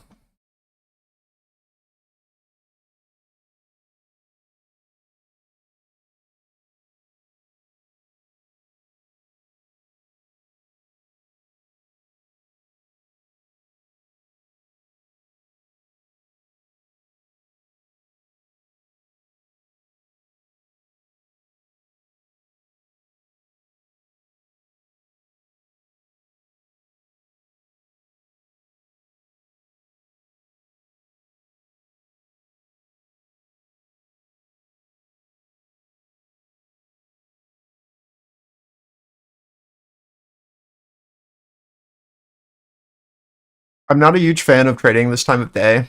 The slowdown is really real around lunch. So I'm not expecting a ton for like the next, I don't know, 40 minutes. We'll see what happens. I could see us just kind of like balancing out here for a bit. Not really seeing anything I want to be playing with. We're holding our 500, which is a good sign. Our buyers are still present. But I don't really have a solid level above us that I care about until we trade back up into like 50 to 60, to be honest. I had the same thing with like ES here. Honestly, like same levels too. Like 20 points up. Yeah. Into the node. I think our... Like I said with, go ahead. No, go.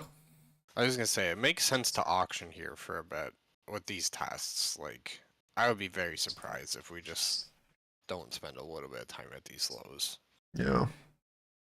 More so than these the half hour we have, but I could be wrong. I think it'll be super dependent if Russell can flip this, like 38-40 area. Or if this is going to be our loss of momentum for next leg. Got our POC shift here. So this will be my area of interest that we're pushing into now. If this can't flip bid, then maybe this will be our high, and then we can play oscillations around it.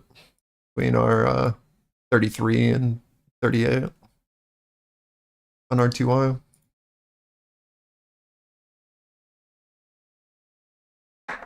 this low is just like super heavy on NQ.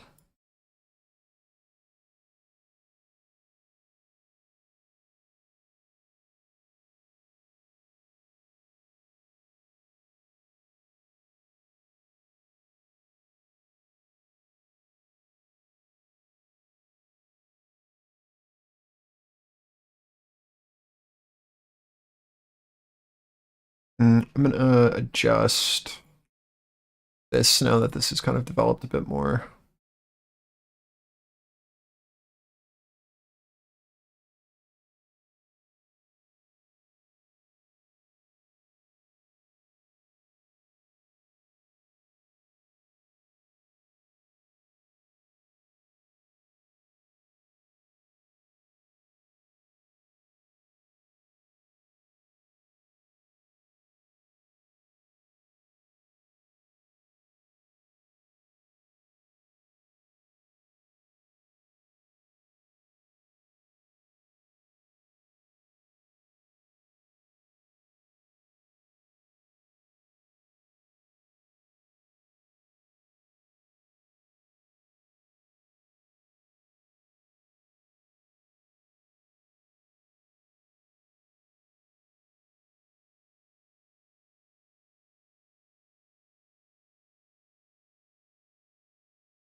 I'm gonna take like a 5-minute breather and just put my charts on auto, and oops, and I will be right back. Enjoy.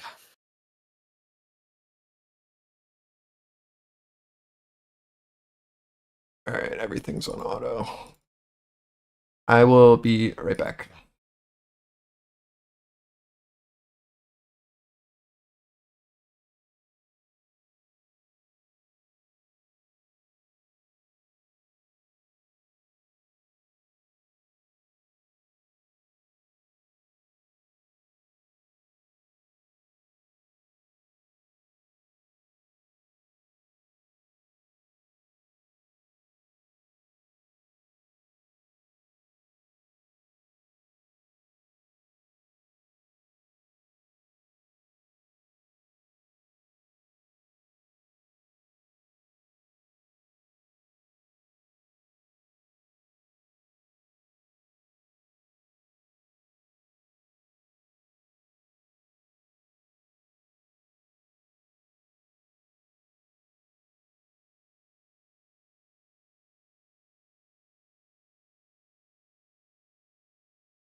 Onto a statement. FDIC says supervised institutions can engage in permissible crypto activities without prior FDIC approval.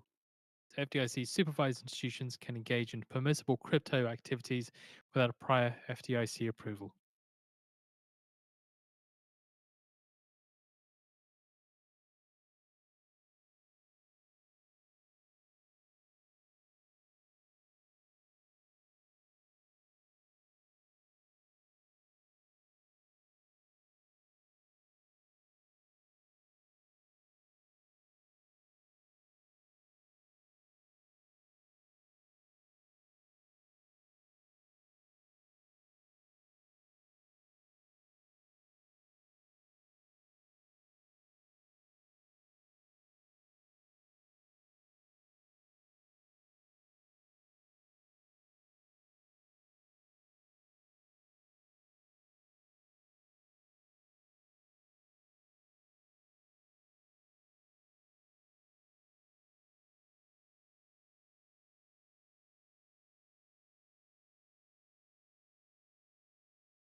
10 minutes away from the top of the hour, we get Baker Hughes' total rig count prior 593, oil rig count prior 486. Also, Trump is at a swearing in ceremony.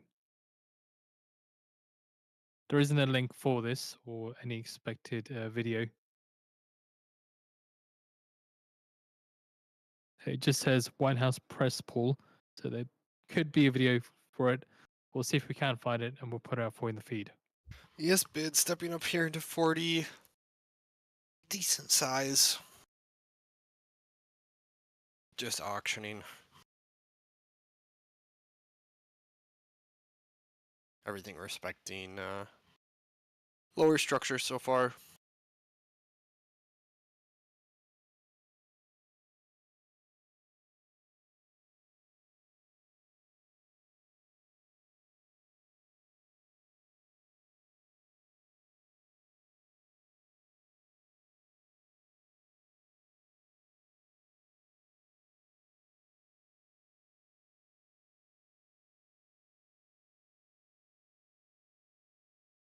Still look right now. Wait for an hour.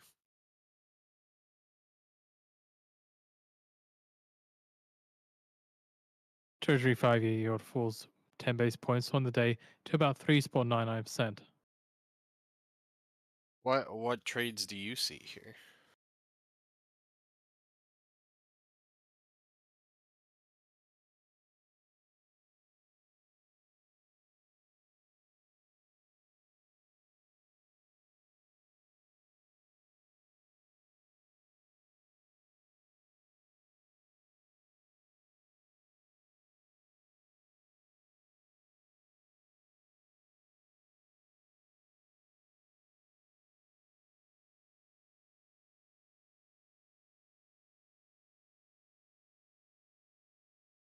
So,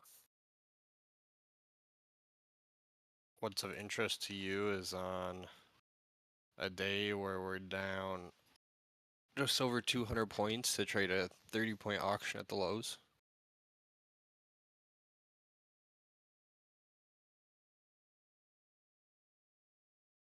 Interesting.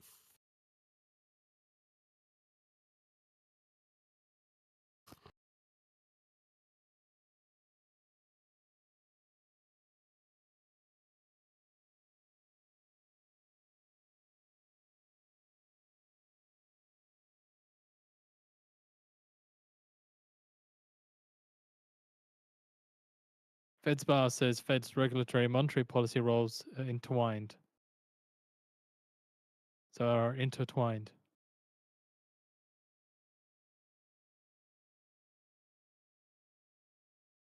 And pulling supervision from Fed risks damaging the economy.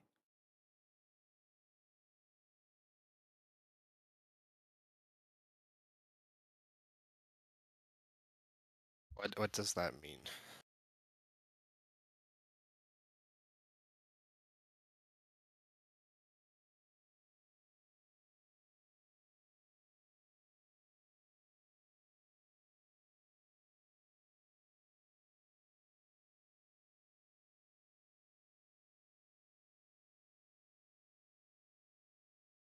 How should you look at it right now? Well, that we're down, NQ's down 200 points, and there is a very, very tight low vol auction at the lows. We have really good structure above for a retest in. We have room and VPOX below. So why force something in a super tight range that is very abnormal for the action of the day, instead of just waiting for a play to set up and for someone to get offsides on a potential value flip?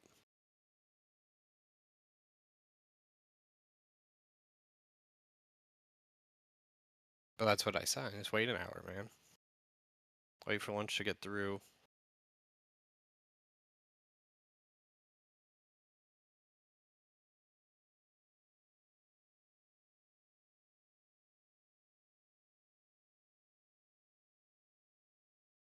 No, I think you just think that a lot of the time.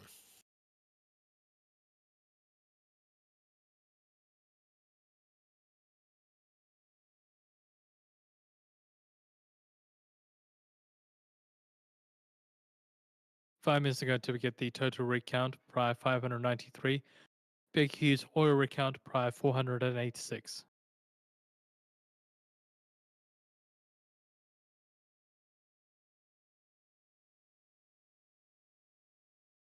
I don't see like a good long until like NQ holds above the 50 or like 40 to 55 and ES holds above, well, like 45 to 50, same thing.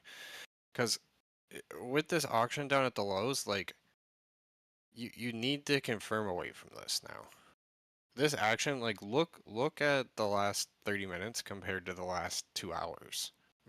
What is the outlier?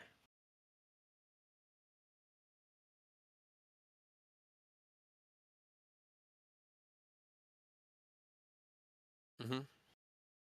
No, yeah, I'm not ragging on you.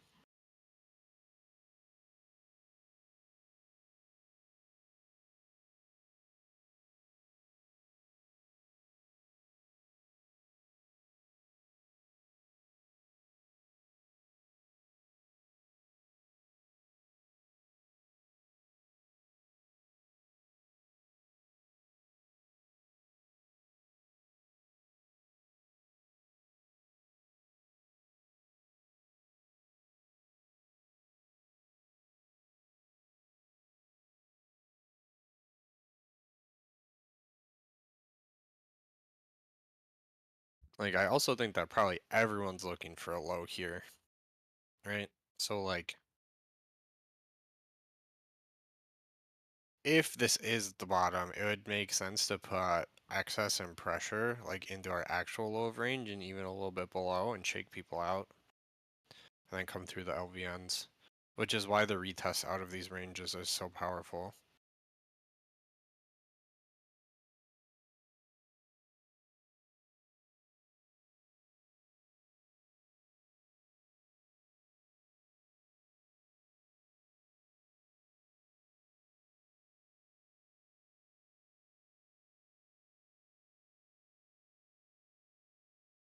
Two-sided trading here on ES size into 30s.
Last minute here until turn of hour. Surely expecting the Baker Hughes rig count data.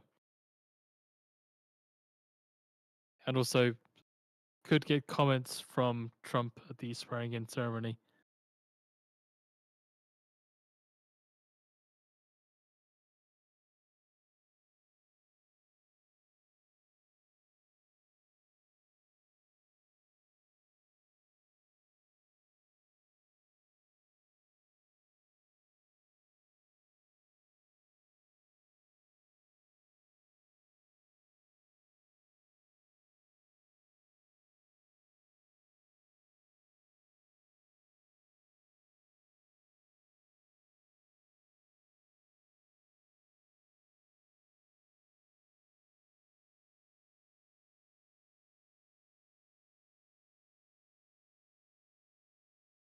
Do turn of hour.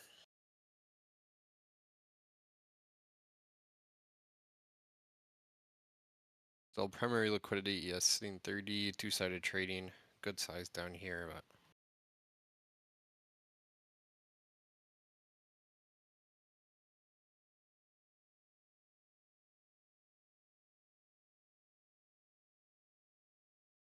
there's the ES take. Let me just look for any looks back towards auction. I'm up now. If offer holds NQ like under 500, ES under 35, you'll probably get a secondary leg if we accept in. Just wait.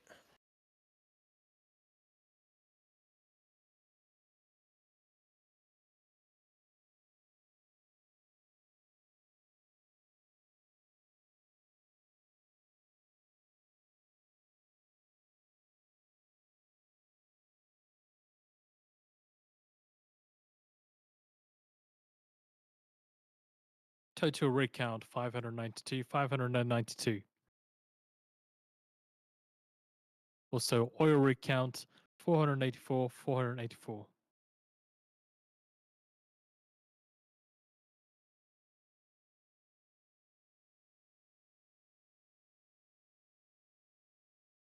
Seeing Treasury 10-year yield falling 10 basis points on the day to about 4.26%.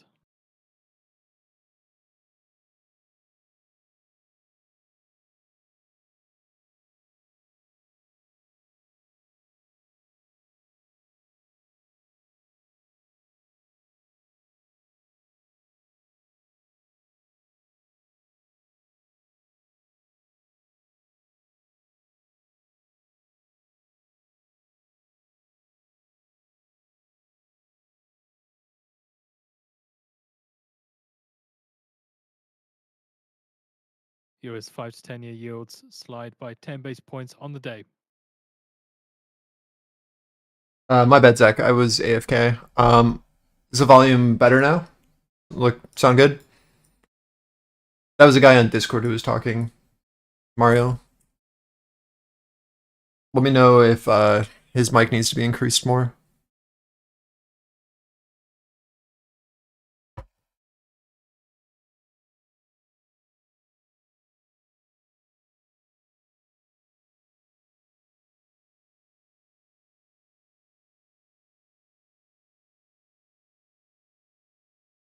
Okay. Russell bottom of range off that rejection. See if our value low can hold for a relief, or if this will lead to next leg.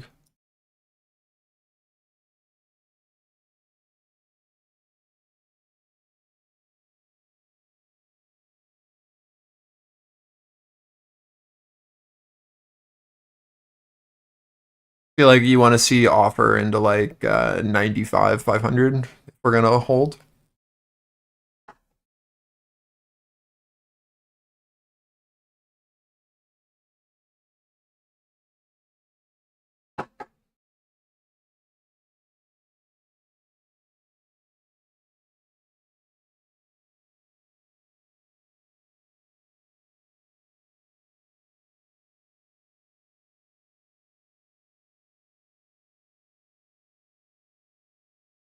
Yeah, I'll see what I can do to adjust his mic from my end.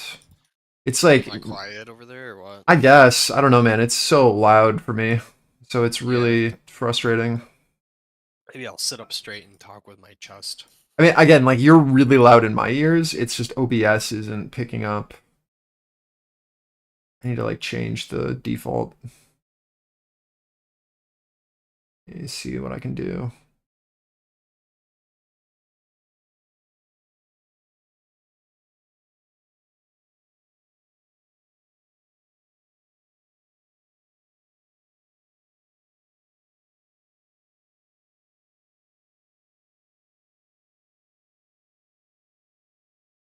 It's so weird that this became an issue.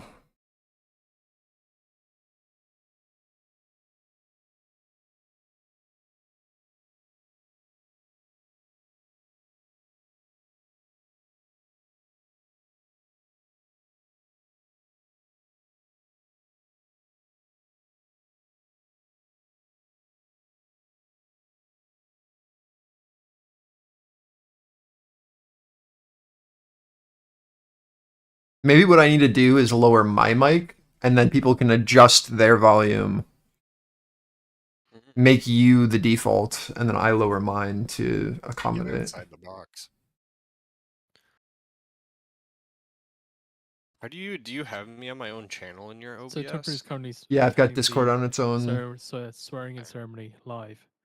Because for I just Haba. run all of the my computer output through the same thing. But I understand how that cannot be.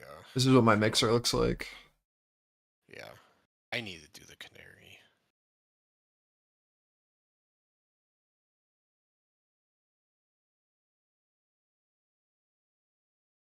Or the CRISPR, I mean.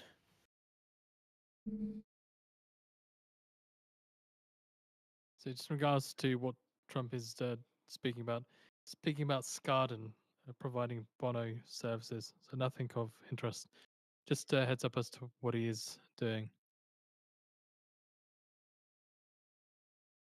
Russell breaching our low. NQ testing our wick low. ES leading with Russell.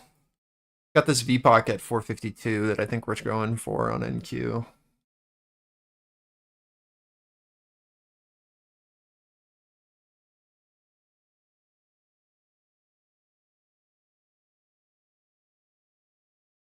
I wanted to see a bit of a better look into 95 500. We just rejected 90s and then kind of went on our way.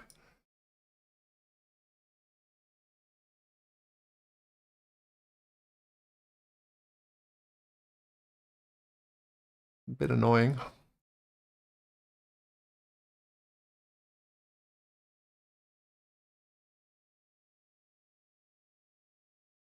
Watching our retest into 80, just where this node is. See if we hit our head on it or look back above. So we do have a video of Trump, and we'll put that out for you in the feed now.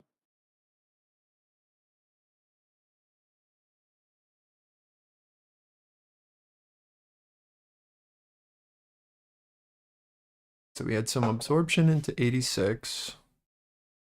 We have a seller positioning at 73.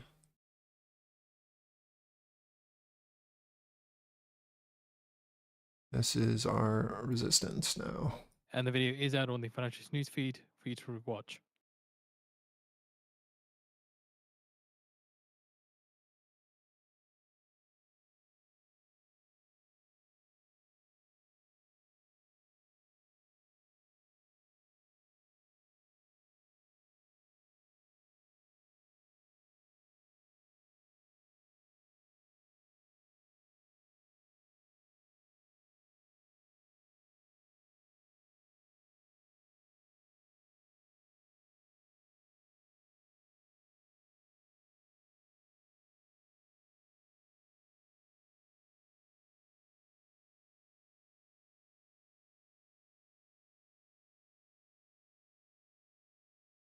S&P 500 extending decline to 2%.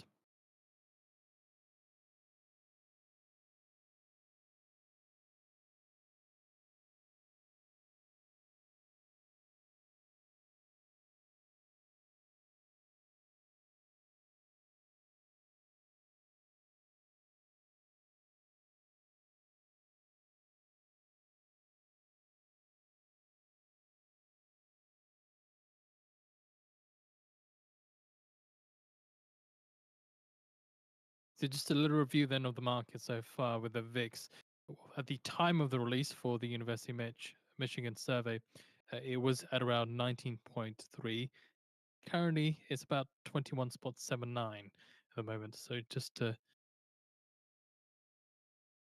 Trump reiterates April 2nd will be the Liberation Day.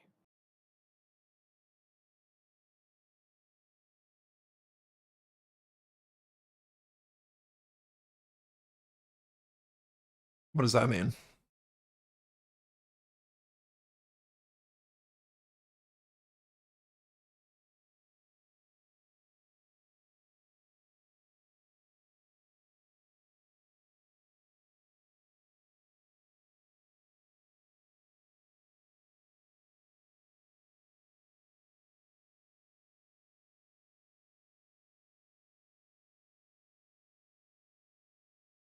Yeah, like what? Pushing into our 50 now. Big tariff day. Oops, I didn't mean to do that. See how we interact here. If we don't see a strong relief at 50s, rotation down to 35 makes sense to me.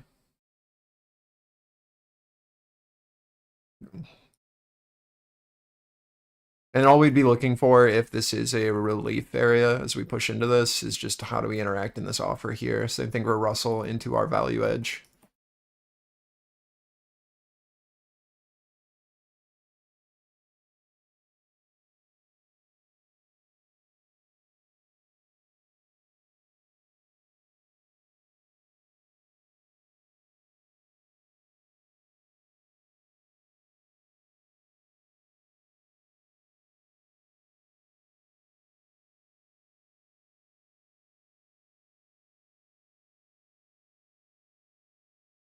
Offer sitting at 75s on NQ.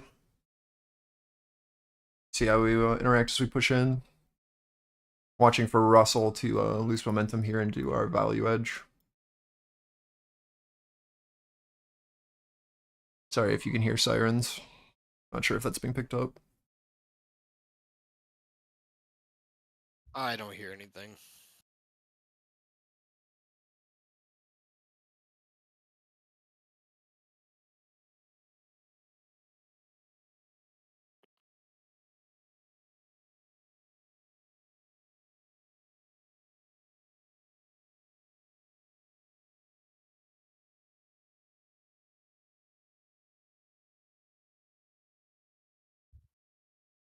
I'm looking for one more leg up. We'll see what happens on Russell into this low.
RTY leading down. I don't know.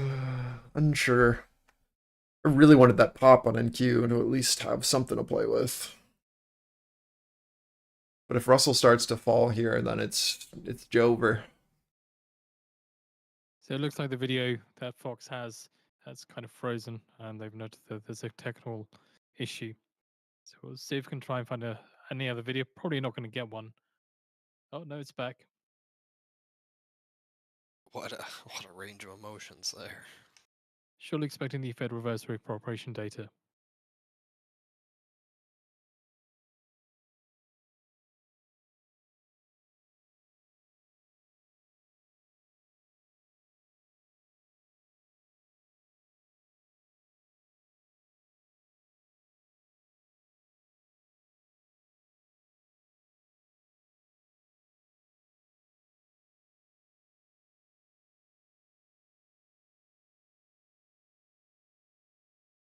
Holding POC so far on new 15s that have come out as resistance. I really wanted us to test into this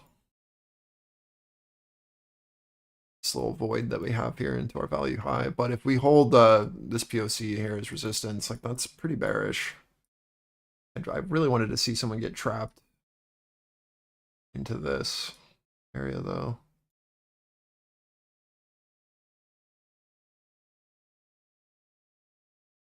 Trump says absolutely will follow through on Canada tariffs. Yikes. And 45 counterparties take $286.575 billion at the Fed Reverse Repo operation.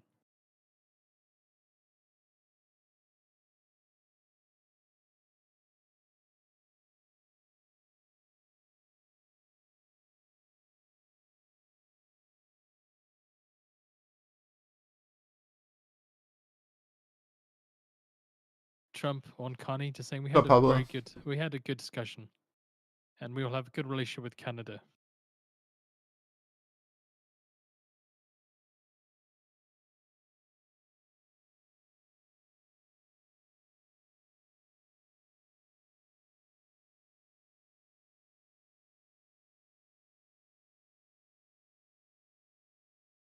Seeing some weakness from the Canadian dollar off the back of those comments of Trump reiterating what he said before, but just again highlighting that he will absolutely follow through on Canada tariffs. This area here is where I'm interested in. See if we absorb. So we push into this 80. Really nice structure built down here. The idea is if we were going to trap, we would trap here, and then we look for the push back into this range. Trump Something says, like I think this. things are going to work out very well with Canada. If bid's able to flip this, then we can play it up, but we should, oops, didn't mean to do that. What did I delete? Oh yeah, there we go. This is the area of interest for me.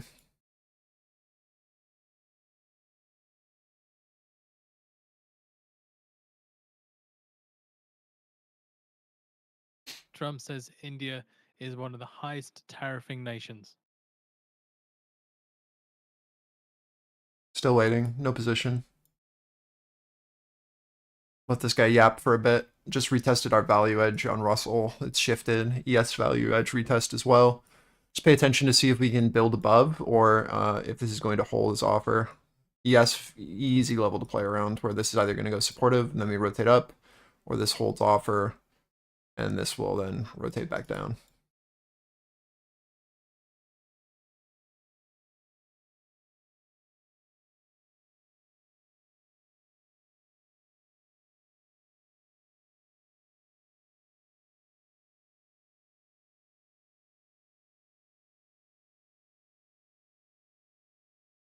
Canadian dollar wiping out gain as Trump reaffirms tariff vow. Can you show me your successful trade of the day? Yeah, you can post it on Discord. I'm not clicking on any links though. But if you go to Discord, you can link it there.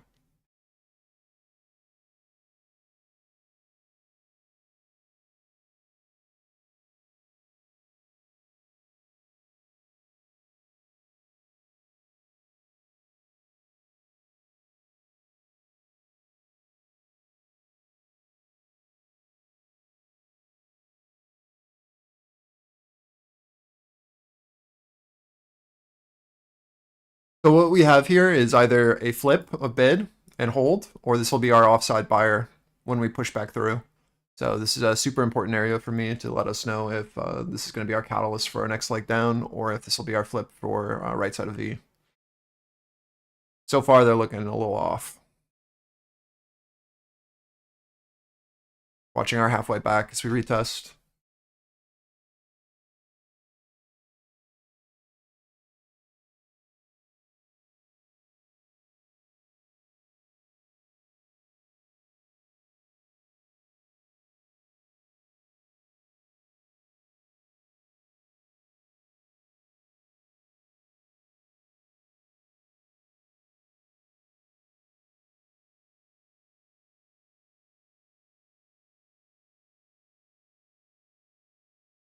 See if we can get over 95s or offer 6 there for a lower high.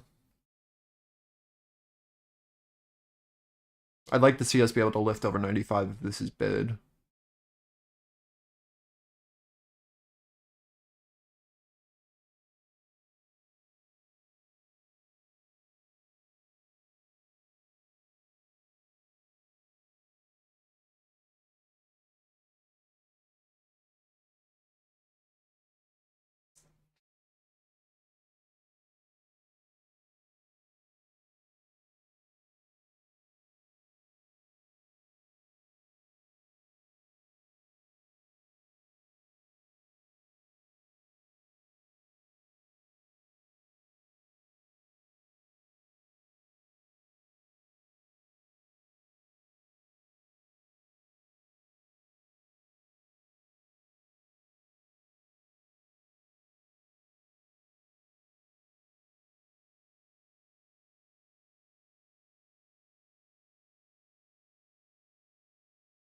Something's bugging out with my monitors.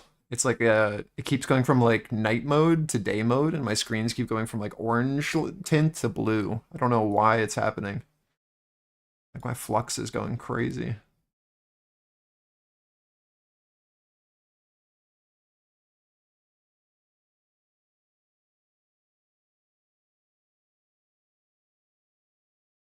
I don't know if that shows up on stream. I'm just gonna turn it off. It's killing me. Okay. I feel like I'm like going crazy.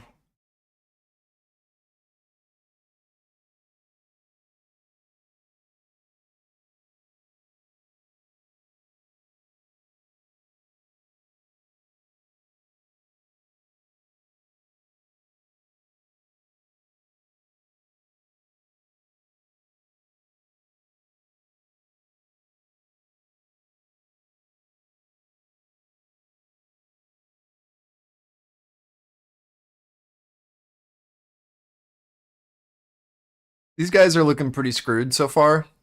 We can see them pretty clearly here. Watching our retest here at our breach. This is where we'd expect bid to be on this node if we were going to hold. We need to see again like a very clear step back up, or I'm expecting a pretty solid offer and then continuation down. No position for me yet, just waiting. Just trading to we just traded to previous POC off the last 15 here, watching. Let's see if bid holds and how we rotate back into 80 on reoffer.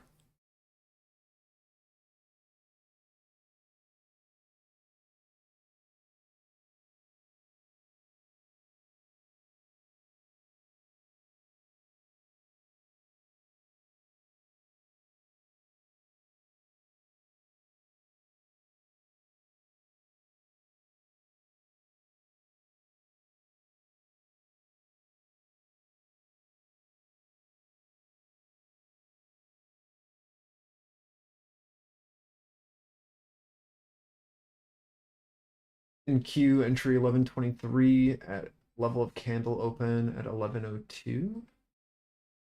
TP 1133 using trend-based fib extension tool. So 1133 Eastern. Is that you're giving me times? Is that what that is?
I expect a bit of relief into our low, and then we'll look for an entry if possible. I'm not in this. I missed entry, so I gotta wait for something better. Just setting up for it. Seller at 60, trying to push this down. I don't know if they succeed. I think we get one more leg up, and then we look for an offer, and then we look for the step down below 50s.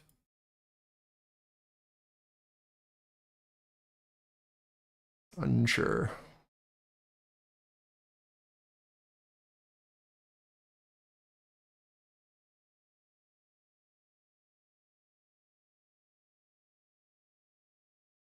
Trump says that things will work out well between Canada and the US.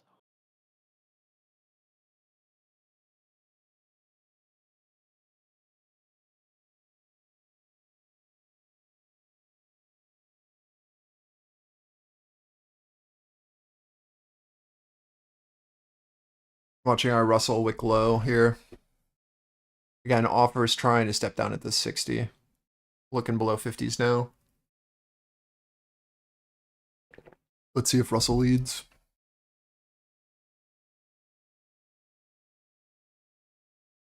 I'm going to be really sad if this just goes to R35 without me.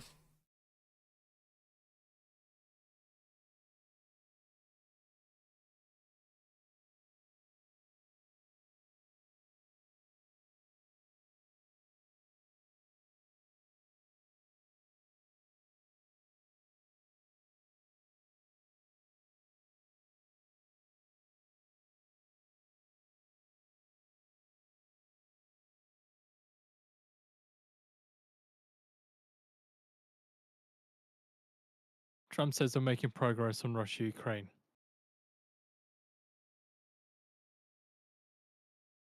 Did you see that that Inzoy game or whatever Yeah. launched today? Oh, did it it came out of beta? Early access, yes, today. I saw that the I'm just price like, point is the same price as a Sims expansion. Thought that was funny. yeah, I'm just like, I'm just like clicking through Twitch, and it actually looks exactly like Sims, which is I thought it was gonna Trump be says, I don't think different. Americans should buy cars now to avoid tariffs. Yeah, it's just like a better version. Yep. Trump asked if Americans should buy cars now, says no. Wait, what?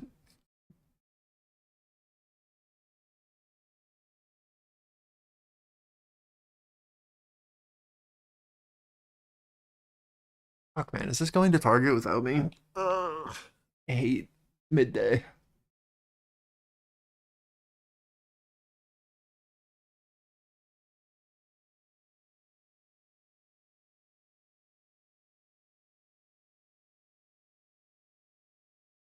Watching our reoffer into 50, 58.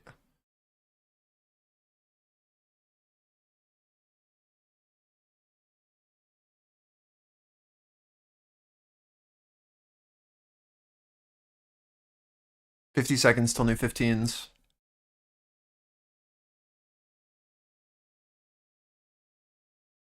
What I want to see happen here is I don't want this pivot to hold at 50-58. I want us to re-enter, and then I want this rotation to occur where we get this kind of sequencing going. This, to me, would feel way better.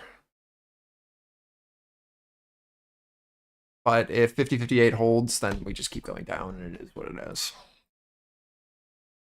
But I'd love to see a recovery of our 60 edge, bid step back in, and then a rotation back up to our halfway back. But again, like if this holds, it's just bearish, and then I'm not in, and it is what it is.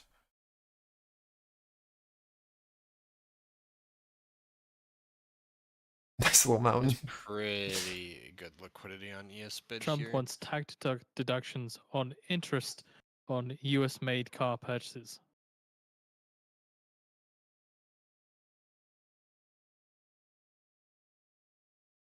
So let's see if this bid can flip here. New 15s have opened. Trump says that we get along well with Greenland. Big retest here on Russell.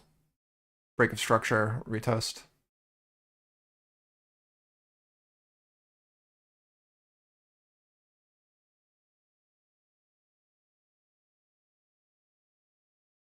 Retesting POC of previous candle here into our 50. bid either sticks here or we rotate back below. This is this leg that I'm looking at. Bid's going to be here. We're going to watch this Trump rotation says Greenland recover is this about world edge. peace.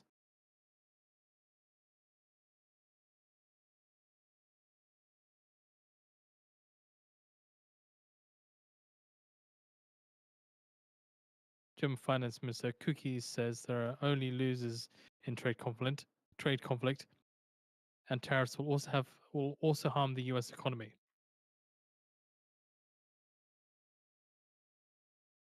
Also, Trump says we cannot let warships be passing around Greenland. My bad, Pablo. I'm in the middle of something. I will check your trade in a second. It's hard for me to pause everything I'm doing.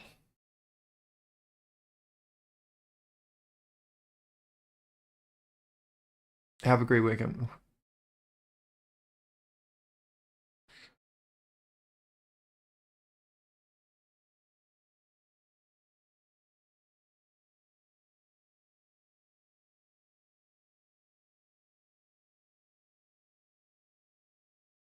If you hit me up on Discord, if you want like a trade review or anything, just like let me know. I'm more than happy to do it. It's just a bit hard to do it on live when Germany's we're finance looking minister for a Cookies trade. says high tariffs will hit German car makers and entire German economy particularly hard.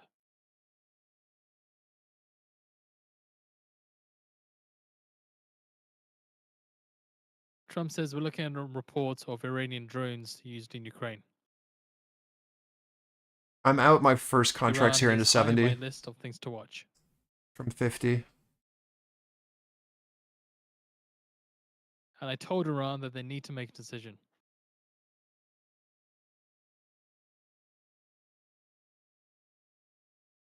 I told Iran we need to talk or bad things will happen.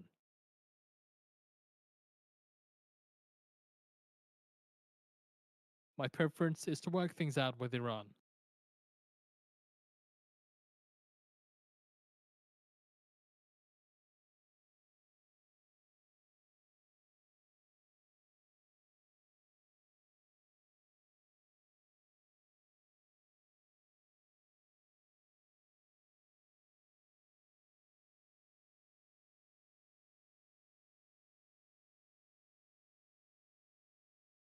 That might be all we get. If we step back below 50 as an offer, then that's And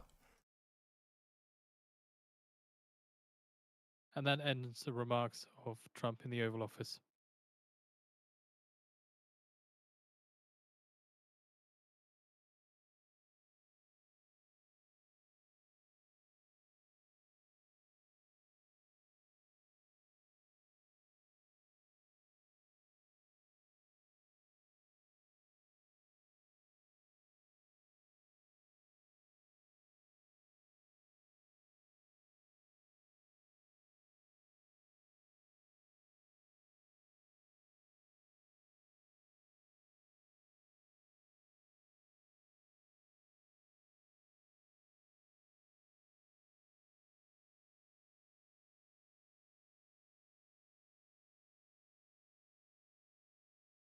watching a Russell Rouleau retest. We just traded back up to POC of that previous 15-minute candle into 67.70. Retesting our 50, which is POC of the previous candle, right? So we're just in this really tight range right now between this buyer and this seller. We need a breach on either side for more, which is why I was a bit unsure as we came up into this edge what was going to happen. Made for a good first risk off. Now it's just a matter of figuring out which way this flips. It's a little too slow for me to have confidence. But sell side looks like it wants to win out. If we can show any interest below 50s, should see a bit of acceleration, I think.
You're playing off 50.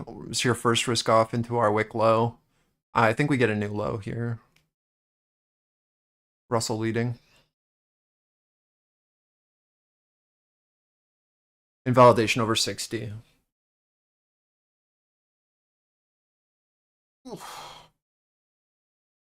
God, it's so slow.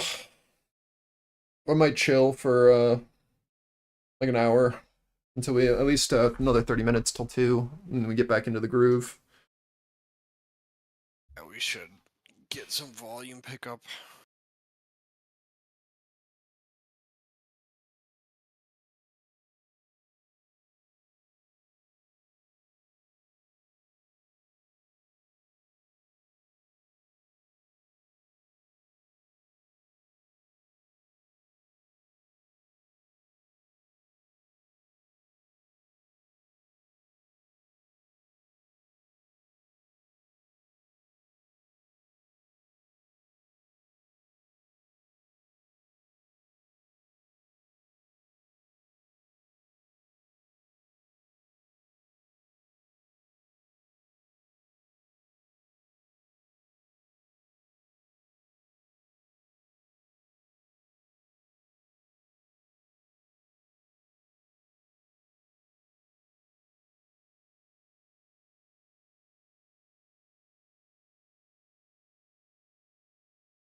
Yeah, it's too muddy for me right now. I'll wait for more.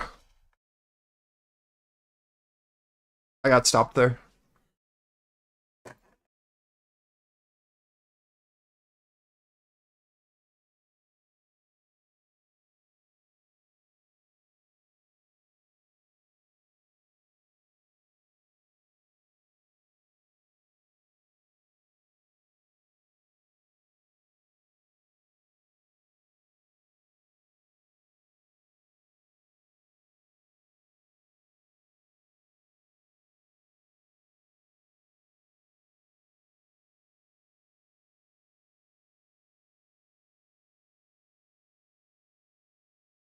I like our levels. I just don't think that there's enough energy right now for anything. I don't think I'm reevaluating anything level-wise. I think we need someone a bit larger caught offsides.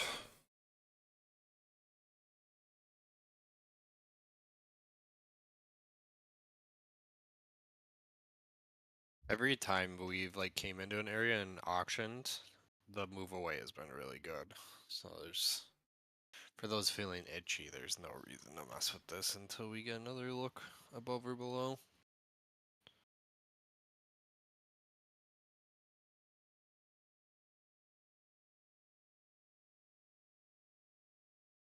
Same as before, 70 offer holding. I would like to see someone trapped above 70s into like that 80, 90 edge, to be honest.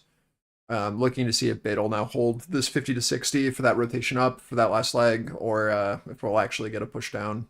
I think the upside leg makes more sense with Russell holding higher lows. Not initiating regardless. Need to see more.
if you are playing the higher low that I just talked about, you want to be risking off as we rotate into 80.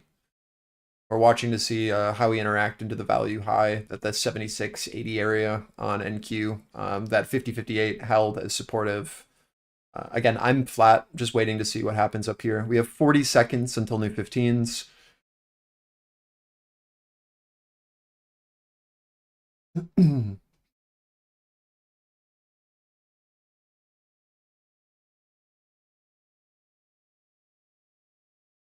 According to Axios, Trump administration considers allowing higher taxes on the rich.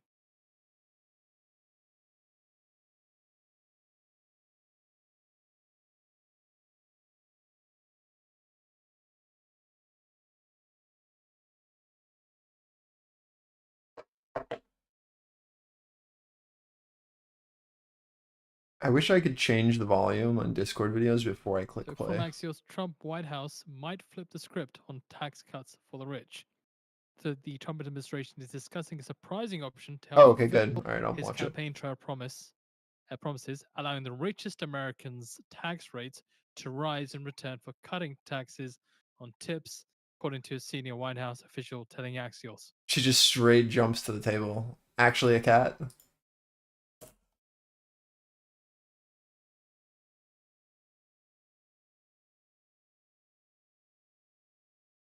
Time to put spikes and glass shards all over that table. Holy.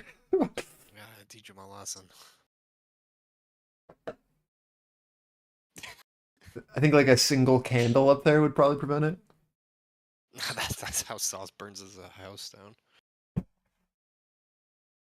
Just like any item, and I bet that dog wouldn't go up there. A water bottle.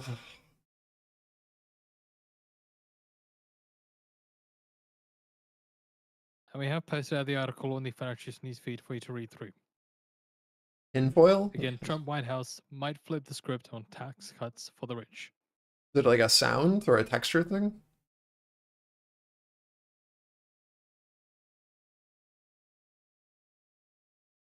Walk the railing? You actually own a cat.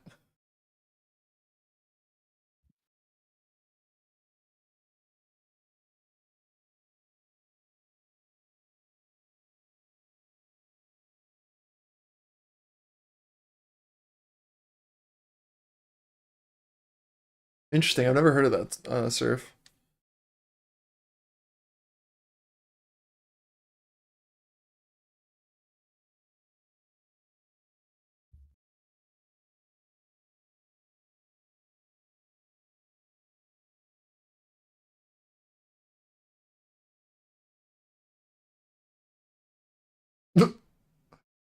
What the heck?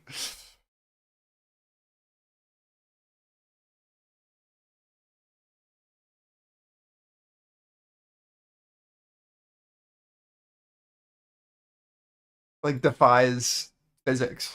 It, like flies up. What the hell?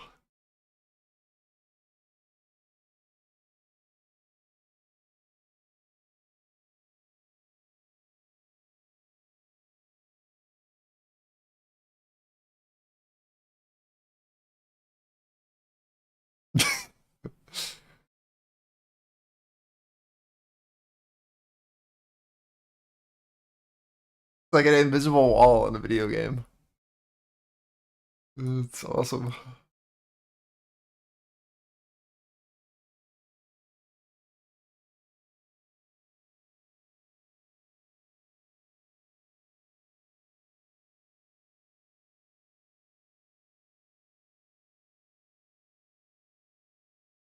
Skill issue on the bunny.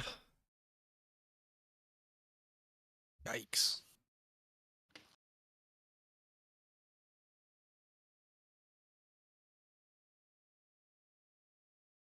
All right, well, it feels bad. We got the move that I was expecting. I just already got stopped out, so I didn't play it.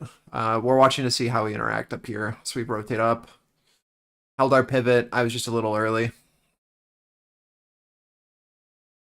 Watching our offer here.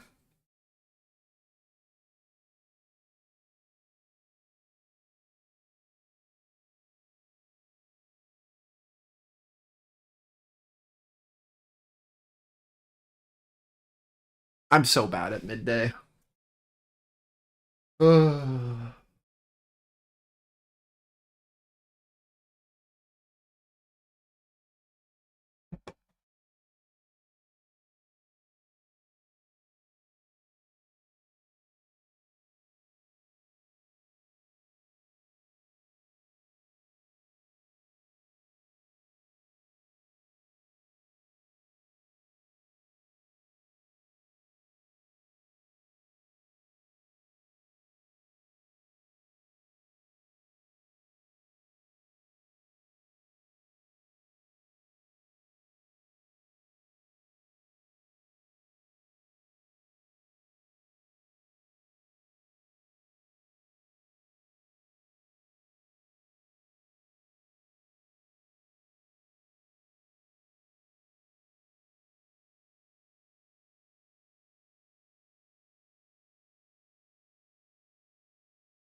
Watch for a lower high into like 65, 70, and then a rotation below 50s for the seller to step down.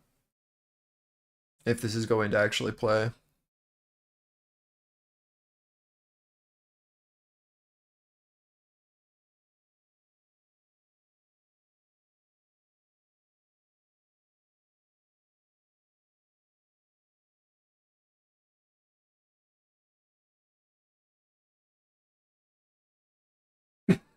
Excuse me.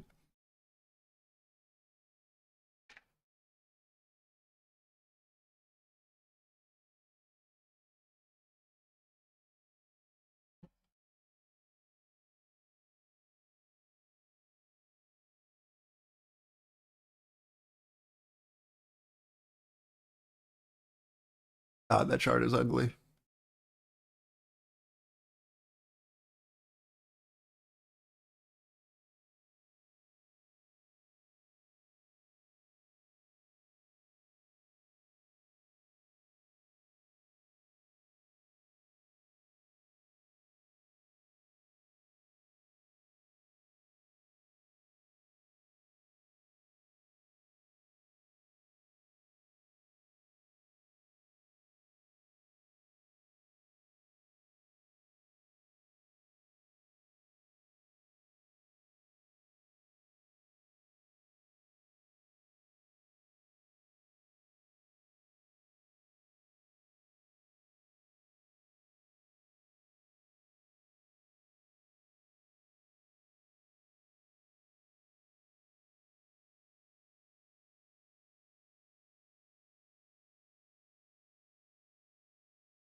I'll miss this move if we don't get that pop into like 65, 70. I don't care. Russell diverging, I'm not playing NQ short.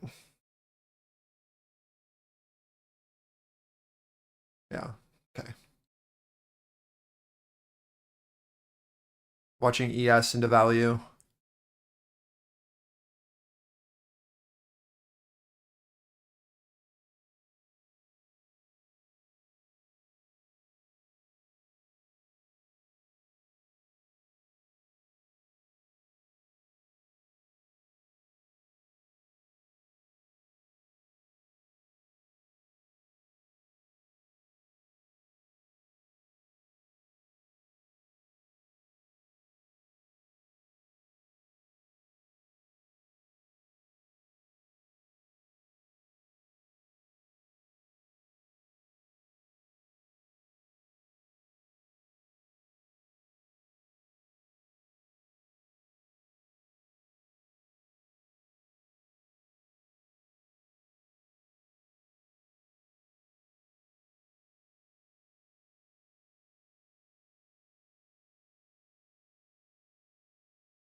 Nothing like 3 dojis in a row on the 15.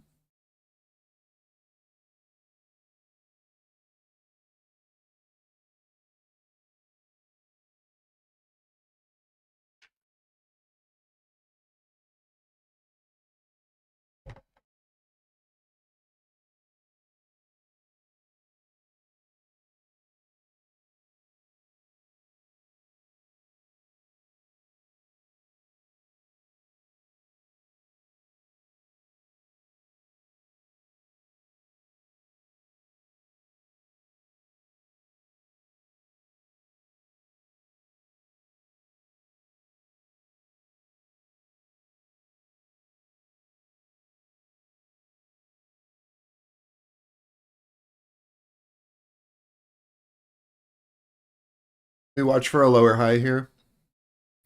Reason why we didn't want to short that 50 edge is because Russell is maintaining higher lows, diverging, and we know the bid is there at 50, right? So we're now watching to see offer. If there's going to be a seller, then there's potentially something here, and then we look for that look below 50s and hold for acceleration down.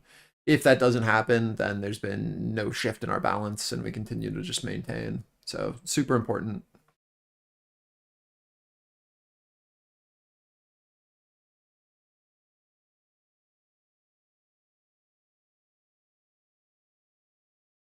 S&P 500 extends, declines, last down 2%.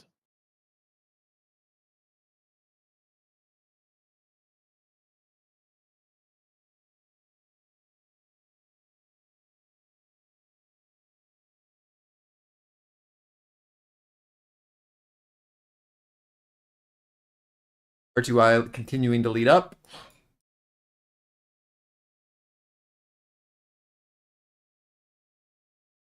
Nothing here until that loses momentum.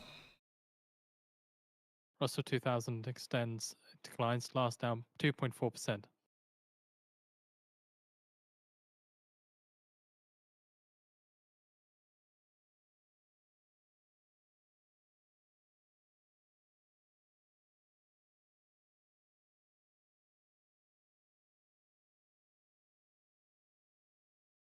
You going all in Bitcoin, Kiz? This 80 to 90 is tempting.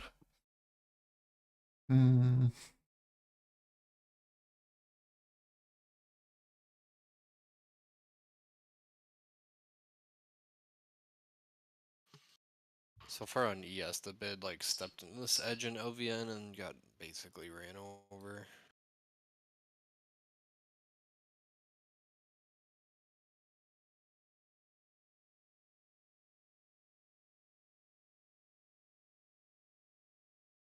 Oh, are you playing long sauce? Yeah.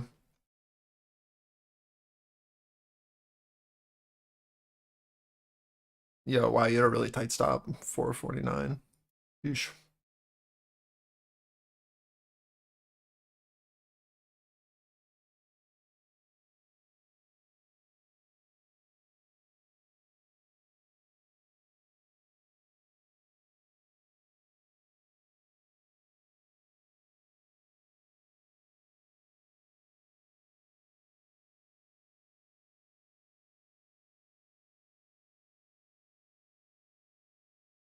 Come on, give me our push into 80 to 90 with Russell lost momentum into our 30, 33. That would be killer. 40 seconds till new 15s.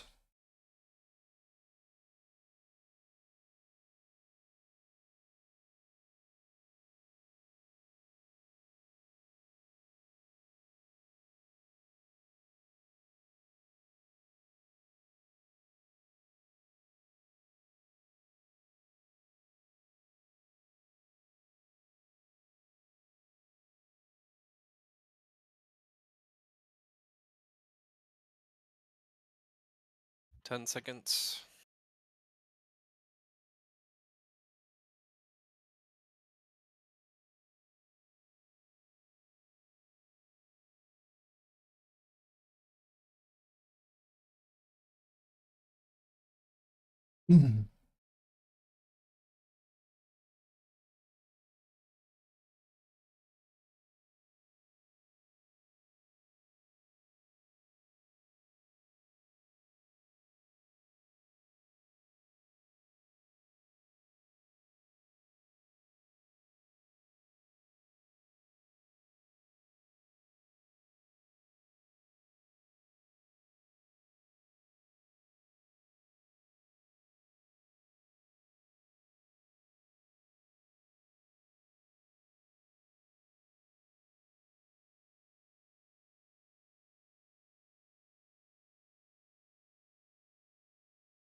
Also, no loss of momentum yet.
Watch your 70 edge.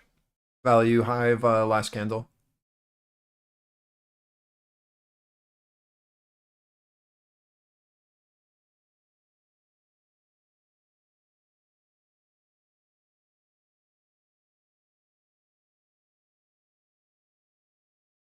Watch for a reoffer into 80 to 90 from that 70, and then see if we can continue down for rotations to 60, or if we can step back above. Need to show interest above 90 for continuation up.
Mm-hmm.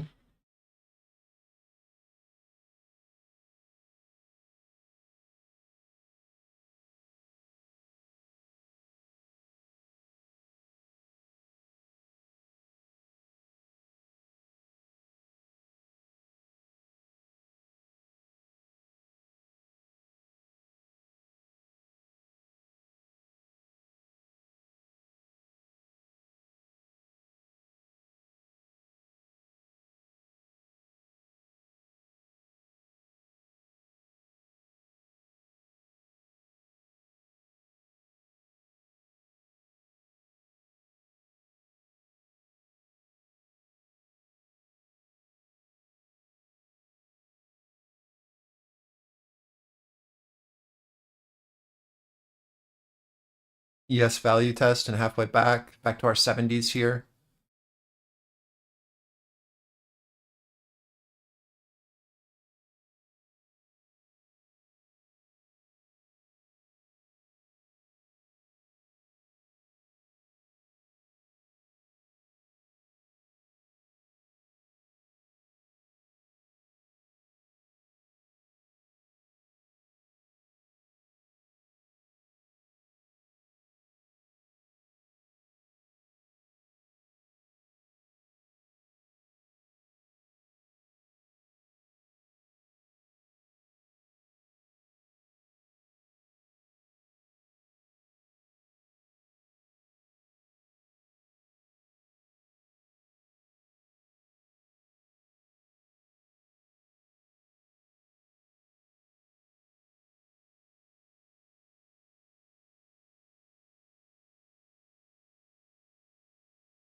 So heads up here, VP Vance, currently speaking Greenland.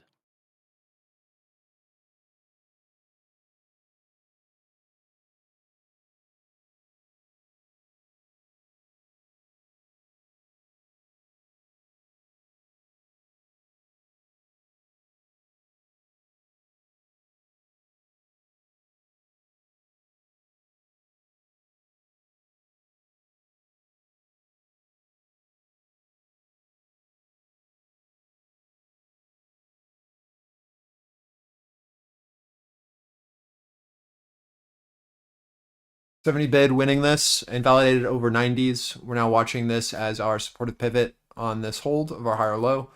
Russell continuing to hold momentum into our highs. I think it's safe to look at this as our new short-term pivot for buyers.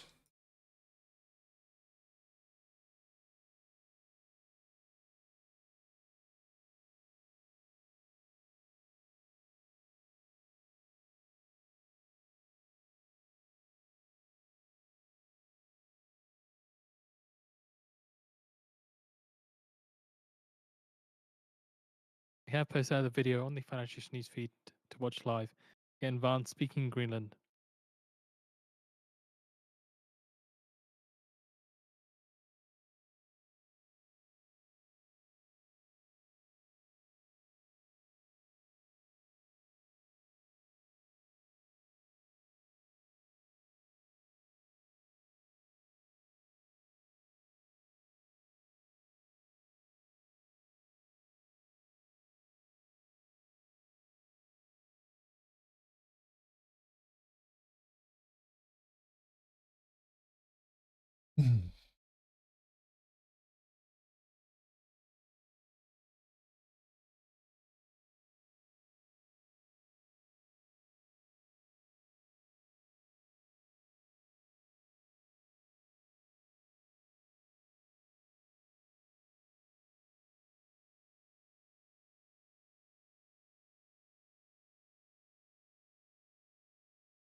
This push into 507 should be your first risk off if you are playing the flip.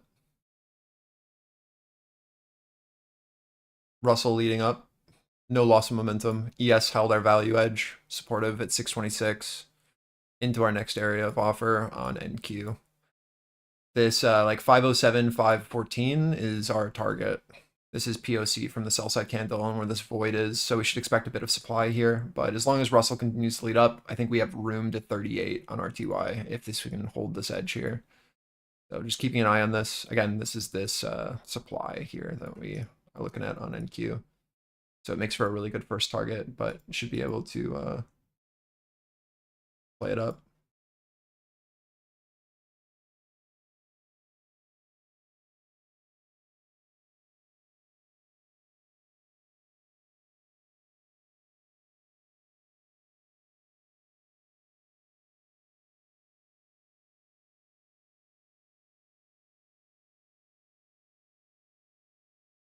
Keep an eye on 640 above on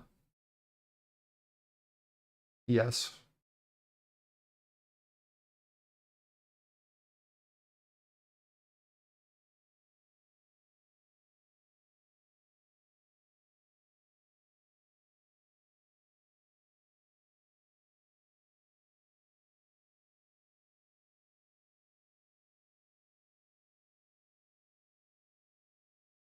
Offer holding into that 14.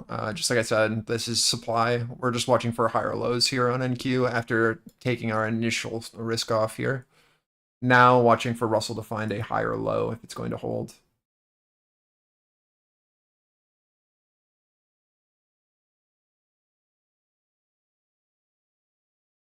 Every time in this, that ES establishes like an area where a bid steps in, they're just getting smoked.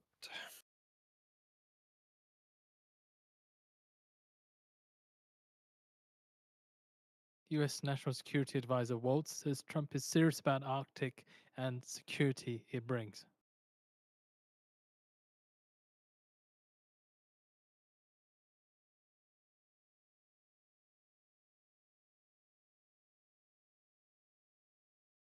So Waltz is also in Greenland speaking, and he's also in the video there.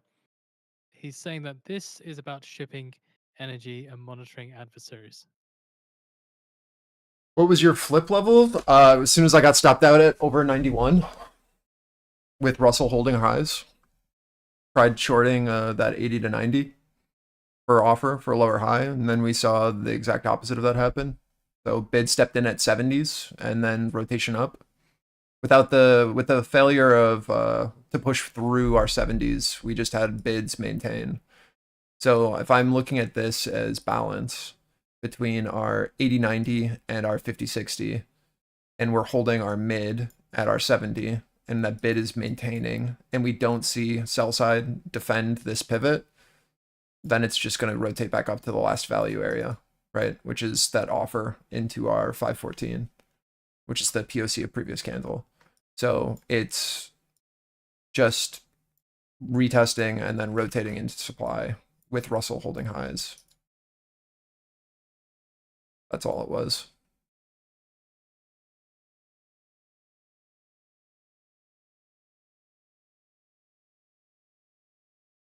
If we're where we're expecting our offer to be aggressive, flips bid, then I like, what am I gonna do?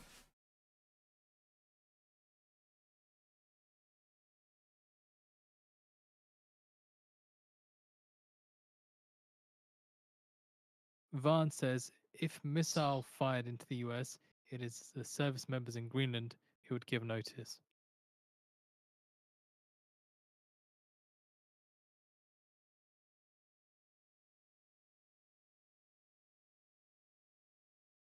Vaughn says we know Russia and China are taking interest in the Arctic.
Fed's Daily coming through with comments saying that she's 100% focused on inflation and progress has been flat. Stagflation is a tail risk and can't rule out, but not hearing about it from contacts. Friday's inflation data confirms I give. my own decreased confidence in my modal outlook. Did you just say model? Is that what he tried to say? Russell's still holding. I didn't take anything on this NQ move. I think this is just a bit volatile, a little noisy after our initial test into supply at that 505, 514 area. As long as RTY is holding, no trade for me. Same with ES, holding value edge. There's no great short here, unless you were playing the lower high at 505. That made sense for the rotation down. But just be patient until you see Russell also show that weakness below and ES below value. I'd be a bit careful trying to go for greater shorts.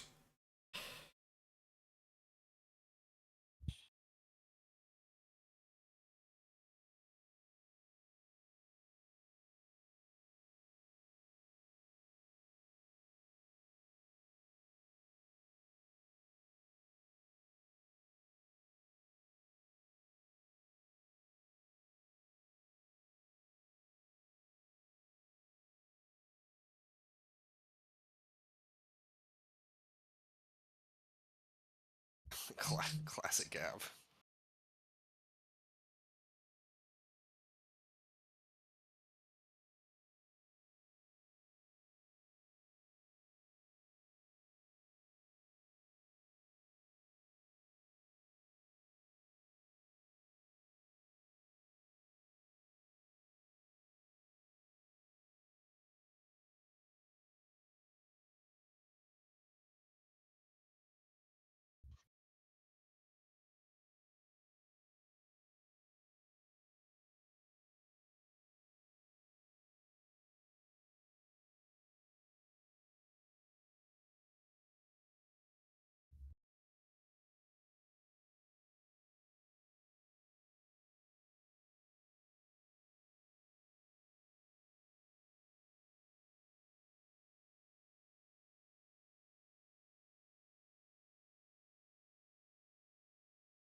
This is the flip sauce, right? So this is what I was looking for. And then this is the failure, right? So I stop out and then I add because we've now flipped and I see the excitement with Russell holding. And then I play that up. I try to do a tricky add to see if we're going to get continuation. We don't. But then I stop out of my runner and then that's that. Just break even, right? So it is what it is. But like that flip is what I mean. It's like as soon as I see the opposite of what I want, it's like, oh, okay, well, I'm wrong. Okay, let's flip position and then play it up to next value. Because if current offer isn't holding and we're not seeing the shift down, then I'll just play it up to next value area.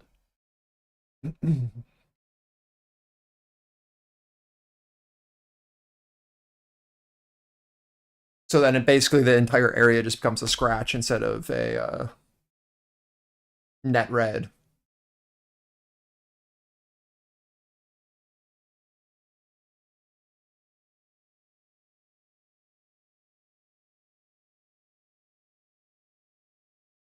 Stuff like that I feel is really helpful for me because then instead of having like a negative trade for the period, then I'm just net neutral, which is like something that I really strive for, which is either positive or net neutral in any area. And if I can see those flips and in real time and play it, I can allow even my red trades to just basically, again, be a paper cut or no net loss. Barnes says that the US will invest in the security footprint, including additional naval ships.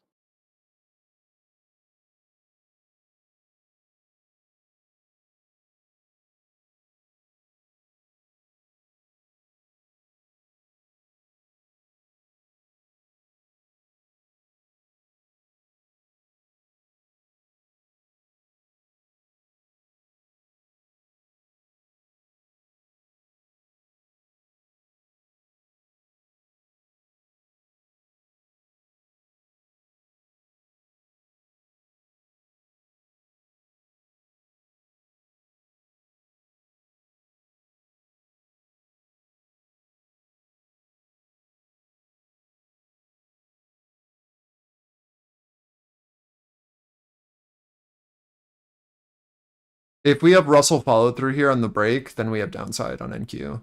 If Russell's able to hold here, then I still think there's not a great idea for a breakdown on NQ. Just keep an eye on this 75. See if this bid holds 70-75 or if it flips offer with Russell falling. Russell leads, then okay, we trade to our lower range into 60.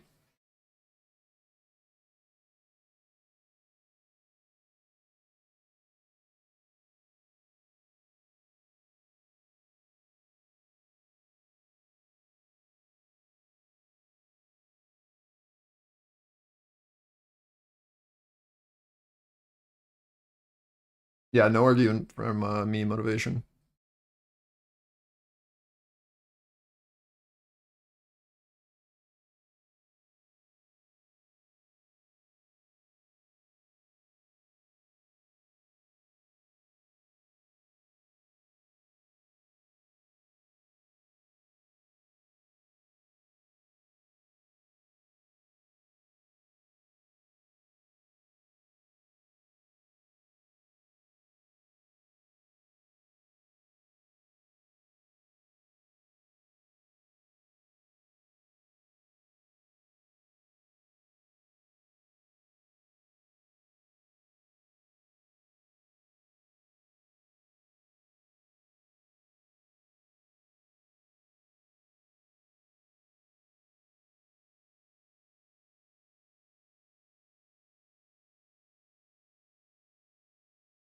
Russell leading down, getting that rotation of our balance now on NQ. Watching ES here on our look below value.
This is such a cool feature in ChatGPT. Like with an actual use.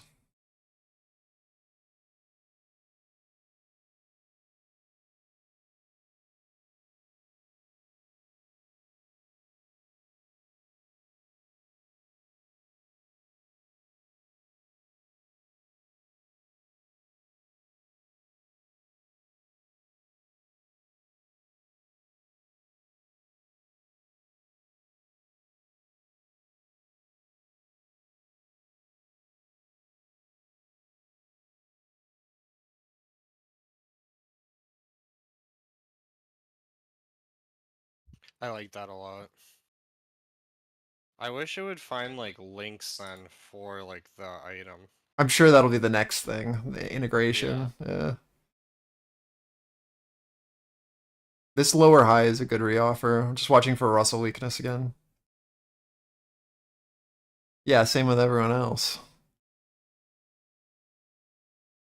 It's nice when people like actually use their brains and take the meme and then actually apply it to something useful.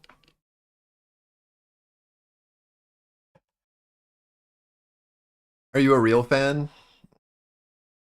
If he's disgusted by it? Or are you a fake fan? If Miyazaki is like, I hate AI and this is an abomination, and then you do that, are you dishonoring him or honoring him? I don't know if Rory has any honor. Like, are you actually a fan? I don't know, Roy.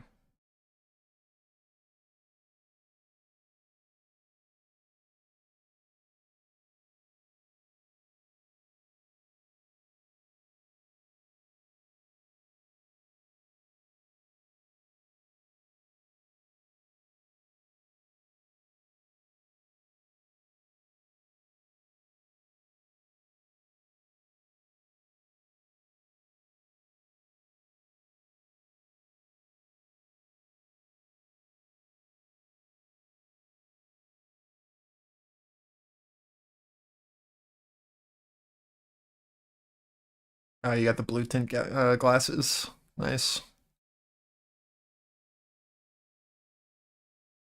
Just make sure they actually work. There are a lot of fake versions of that.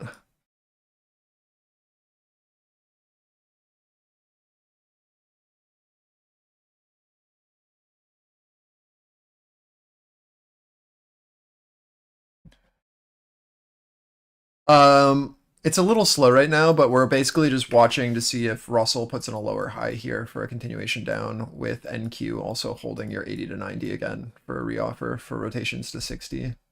Satri or Satri.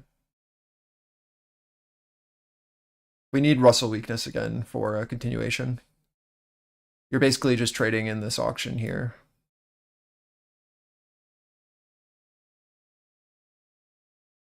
Acceleration is below 65 now. If Russell is able to hold higher lows, then this move's kind of done short term until we see the breach.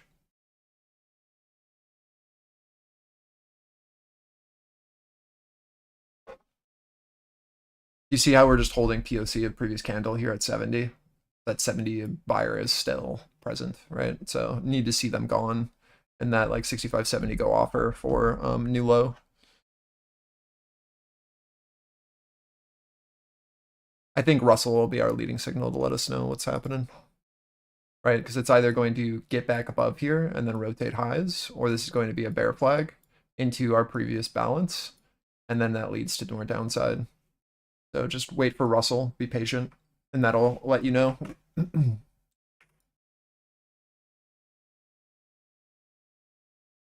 I keep deleting the wrong thing. I'm gonna lose it.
It's a super important look. Russell peeking up.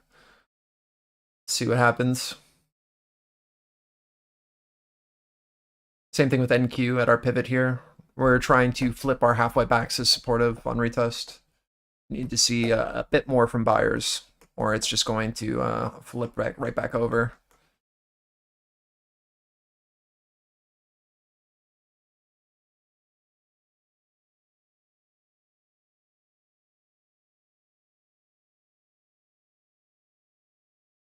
Make sure, again, like, make sure you're going through like a reputable place. There are a bunch of fake ones on Amazon.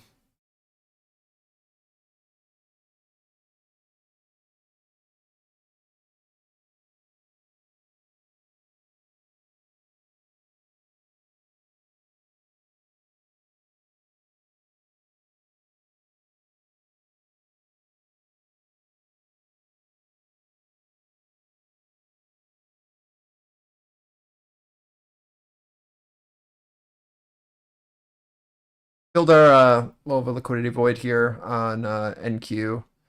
Pushed right back up into it, watching a Russell retest. Feel like we get our move here pretty shortly. It should either have been a trap or it'll be our supportive flip. Flat and waiting.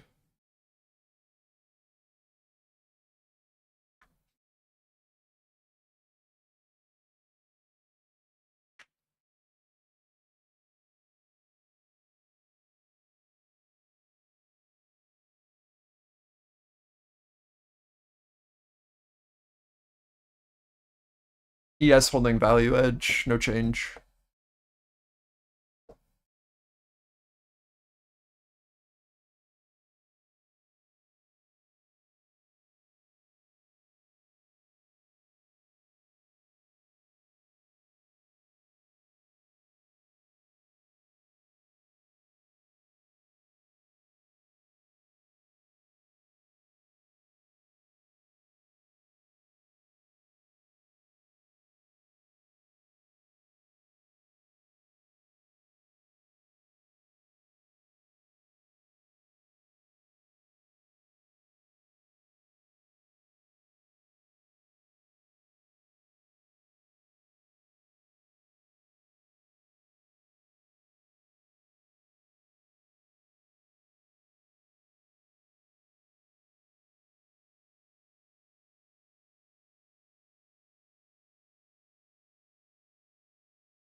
Bid on ES, getting excited here again.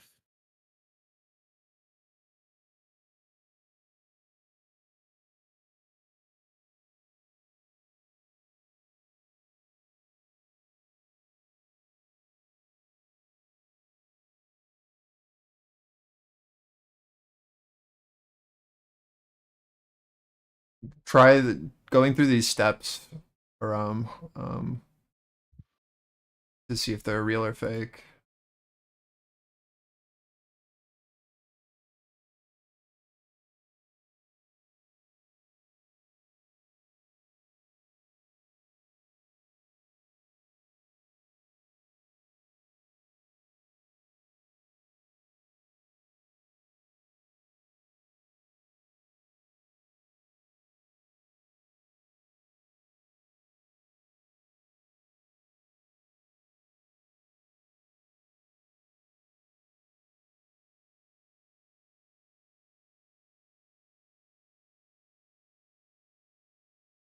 Back to our 70 here off our failure. Russell lost some momentum. We got to get below the 65-70 guy. Holy.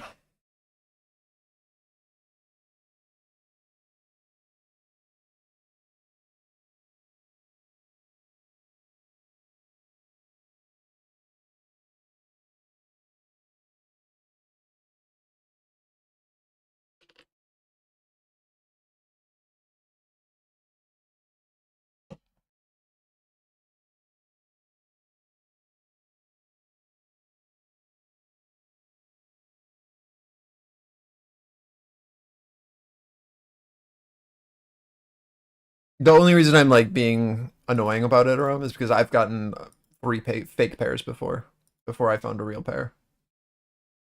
Still look cool in them though. It's just like that's so annoying, man. The whole point is to look cool.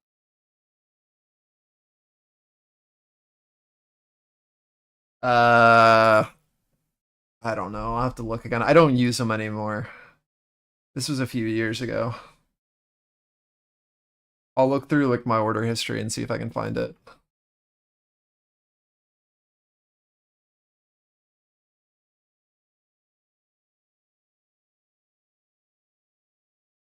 I found it really hard to the reason why I stopped using them, and I need to. I mean, I have a terrible eye strain, but with my headphones, I was getting like a lot of tension where the glasses were meeting my ears on my temples with my headphones on, and it was just like mad annoying. So I just stopped.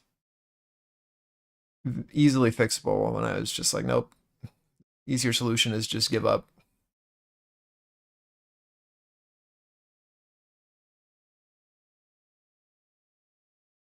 Now I just use a bottle of Clear Eyes every week.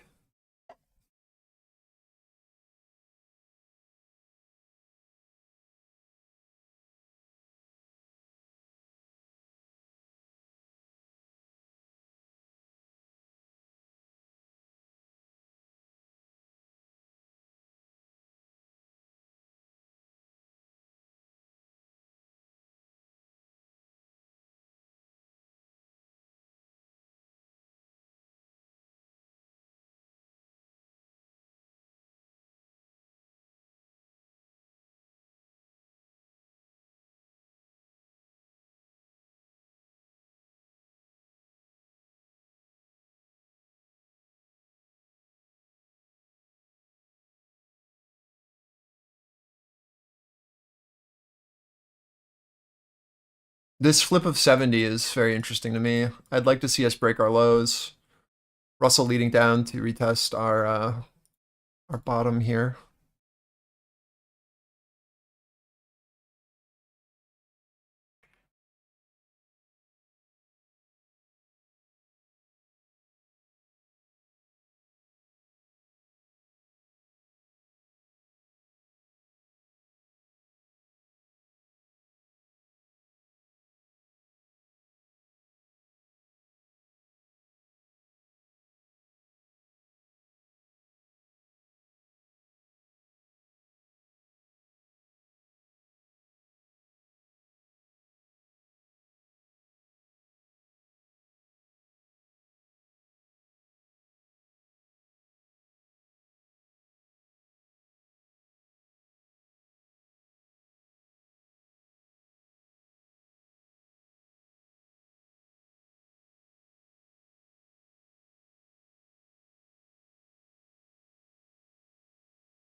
I mean, there's less than an hour and a half left.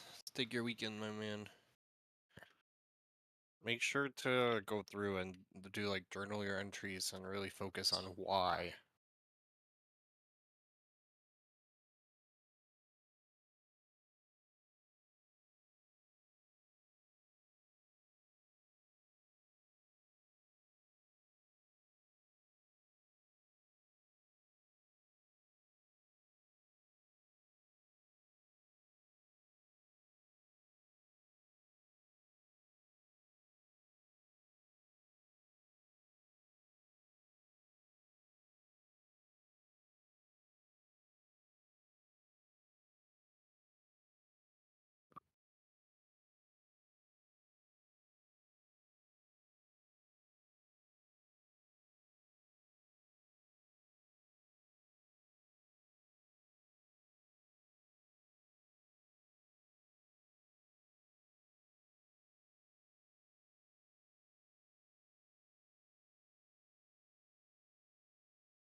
Afternoon speed is such a snoozer.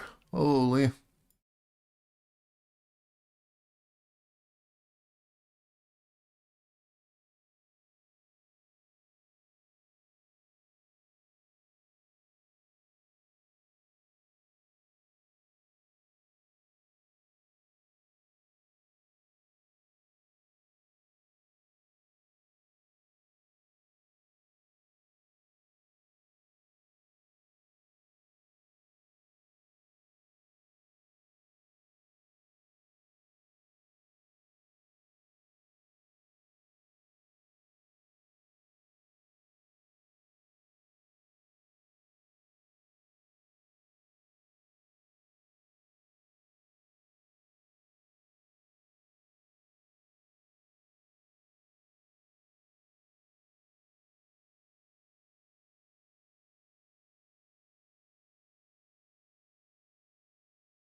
$30 seconds till new 15s.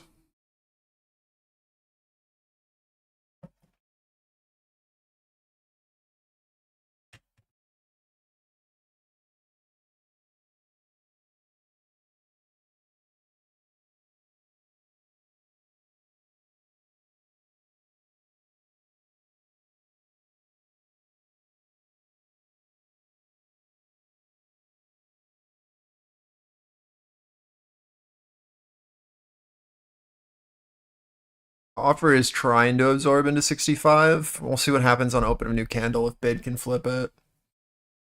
Just in our bottom of our balance here on NQ. Russell's still flirting with these lows.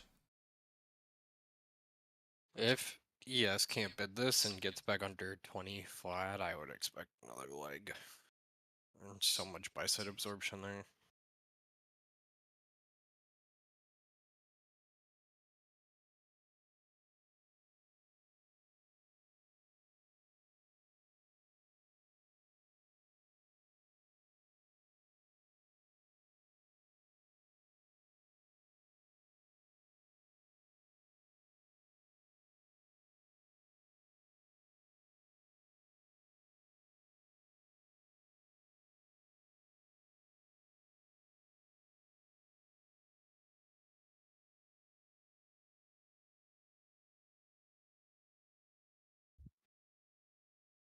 Was that enough? That may have been enough.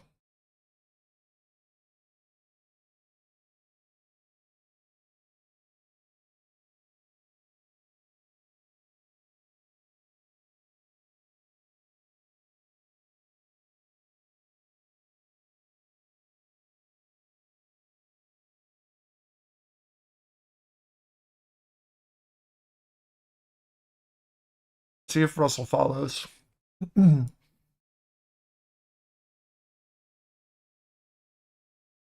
That buyer at 65 is off. And we are seeing offer trying to lower into 50s now.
VR.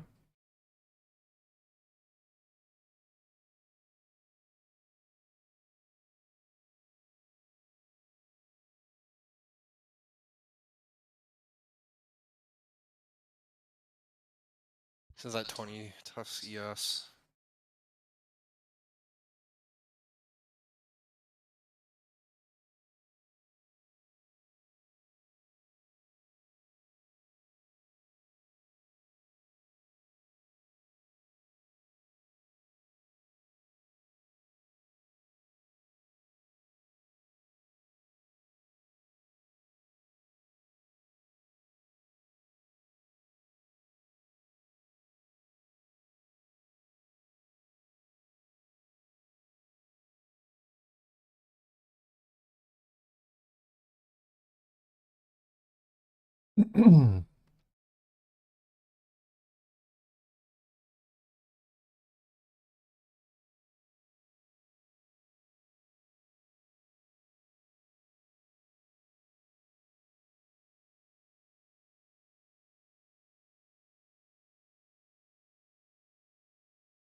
We're just watching to see if this 50-60 area can flip offer here. Invalidation over 62. We're watching for Russell to start leading down with it.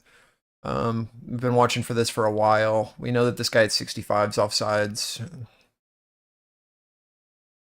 I'm just waiting to see if we can get a bit more. And then we get this continuation down if Russell can actually breach lows. Again, I think if bid flips here, then this guy's going to be offsides, and then we're just going to play this rotation back up. So super important that we see some acceleration here, some selling excitement.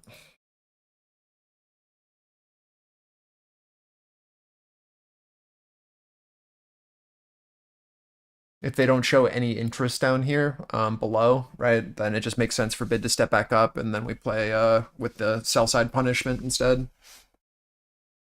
Yeah, no, I totally agree with you, Aram. It's very hard to want to short a market with a flat Russell. It's just impossible. You need that to start to lead.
RTY into our halfway back, ES into our halfway back, and value edge off of our hold of 20. 50 bid, and rotating into our 70 offer. Should be your first risk off if you are playing the flip. Now it's just a matter of seeing if Russell gets continued momentum up. Again, sell side trapped below, so we've got a bit of room on NQ if they want it into our VWAP above.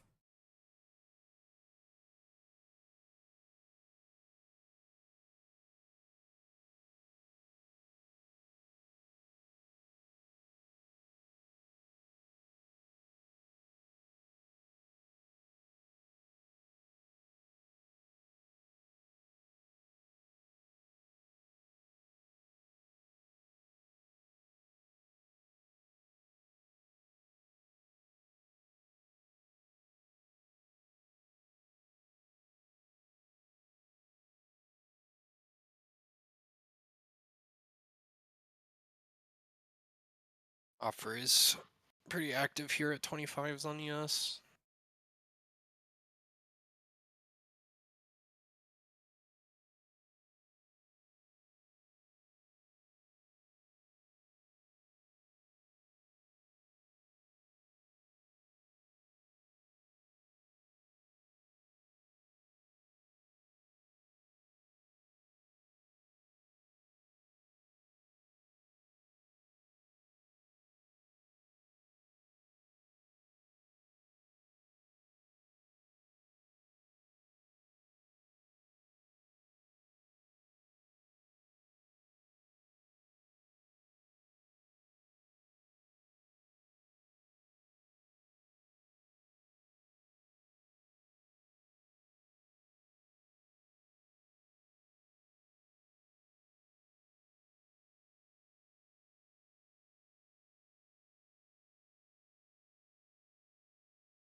There's your push into our halfway back in VWAP area on NQ for me. It's like 70, 75. Good area to risk off, and then look to see if we do the full rotation. Failure at the lows.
Watching this 80 is your next target, this top of balance, and then 90 is your extreme.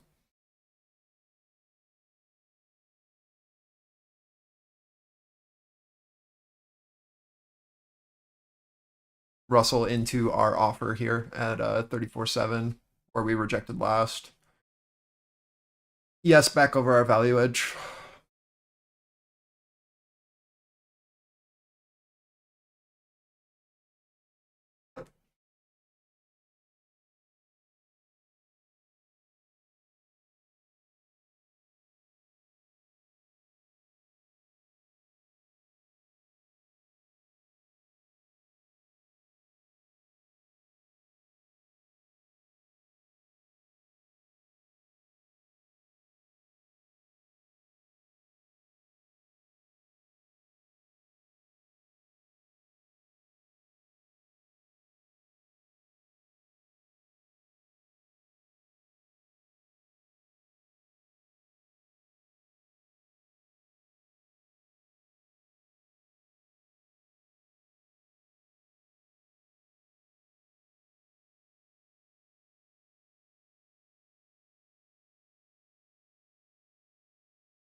30 seconds, only 15s, and turn of hour.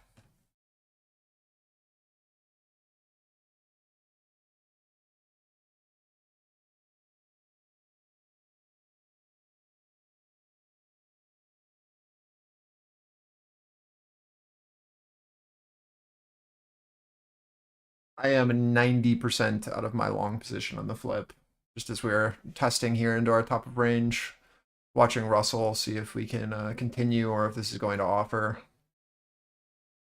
New 15s and again, turn of hour here into top of balance.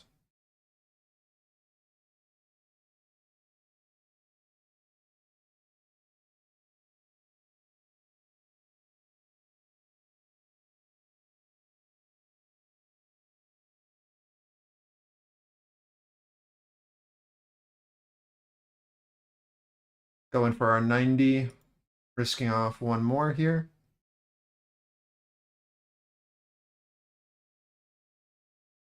If we can flip 90, then we can look for like that 507, 506, 514 area again, but this is a good top of balance play. Russell continuing to lead up with momentum. As long as that has momentum, you can stay in your runners.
Really keep an eye on Russell here. It's a little bit of structural divergence on the top of range after holding that better higher low.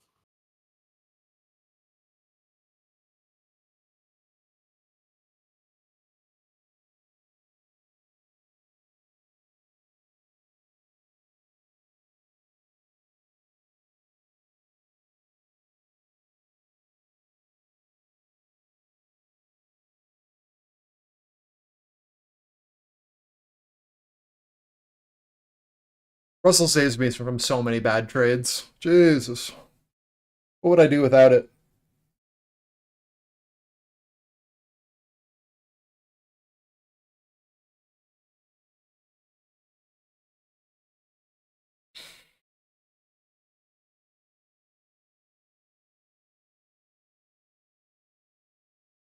If only it traded better. I'd just be an RTY trader.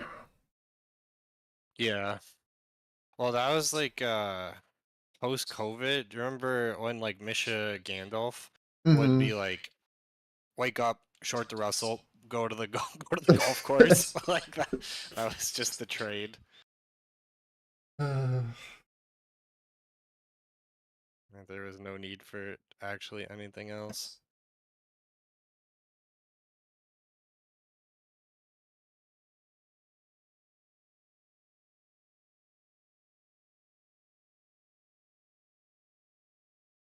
Just really pay attention to your RTY stack signals. I think that these have been pretty solid. Like where we should be risking off into these highs, where we're getting the stacked highs, where we're getting our risk on into these lows, right? Like if we're not seeing the weakness that we need, like you just gotta chill. You gotta chill. Buyers at 80 on NQ, showing size. Russell's trying to hold our pivot. Just in runners from 60.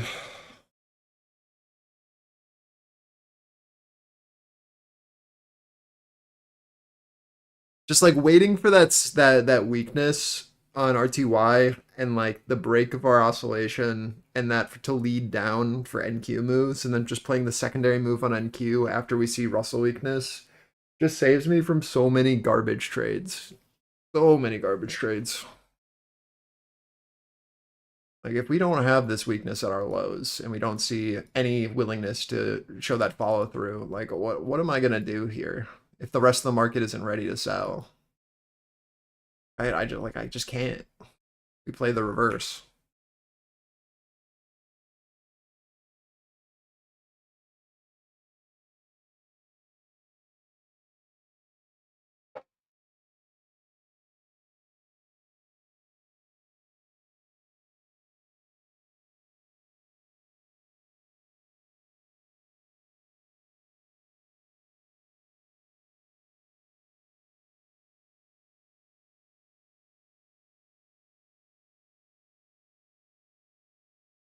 Yeah, I don't know, man. After this like big move, I have no clue.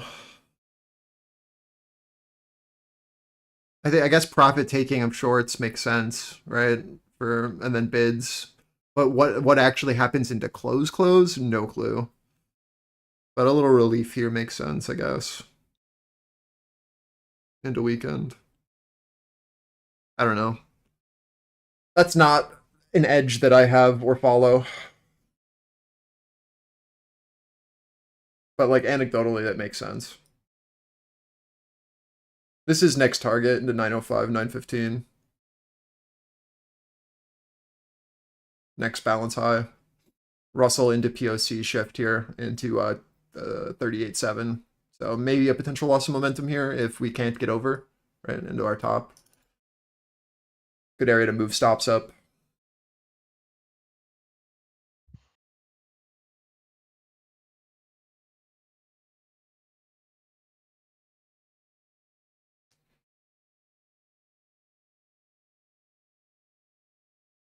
My stop on my runner is just below 80, 78s. We'll see if I get stopped out or not. I didn't take profit at 505.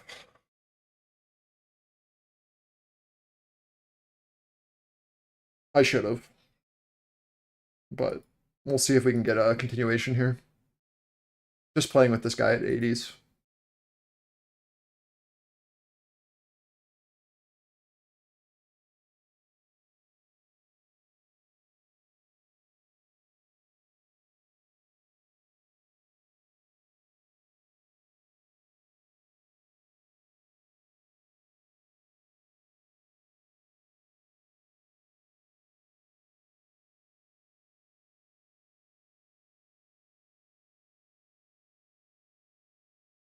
I'll be right back. Either I'm stopped out by the time I get back, or we breached 515. Unsure.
Unlucky. They tagged my stop.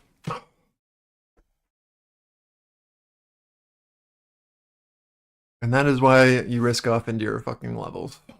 Yikes.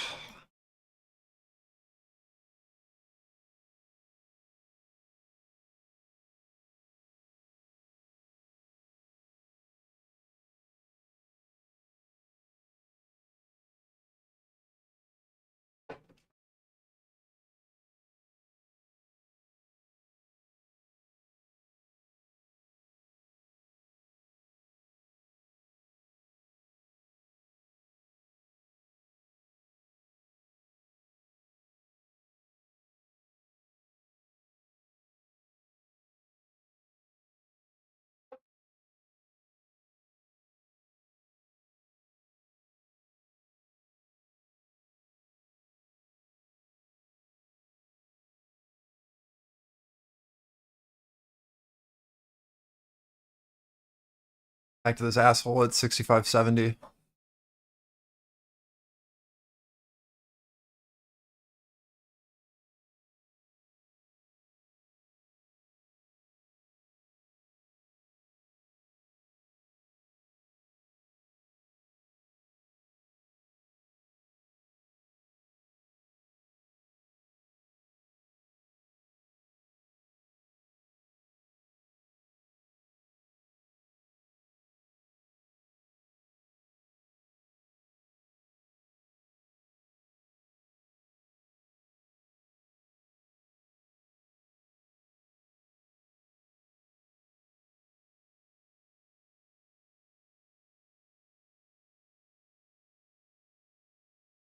There's an argument to be made that this is a short.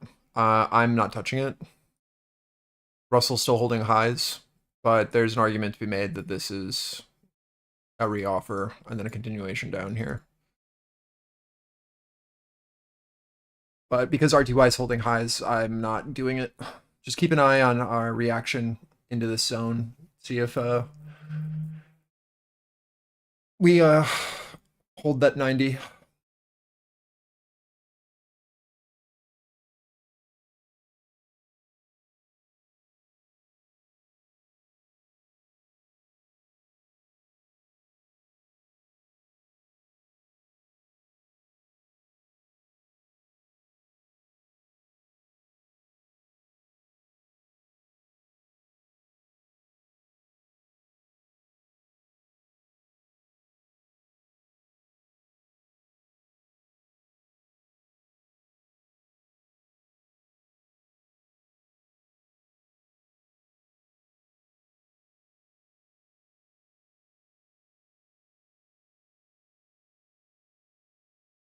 Your first risk off should be here if you are playing it.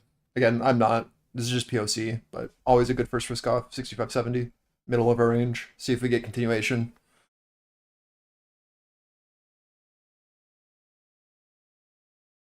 I got chopped up here last time, so I'm just not touching it.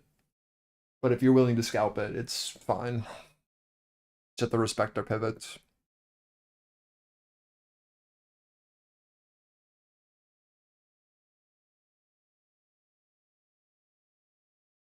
The classic 15-minute doji. Ah, yes.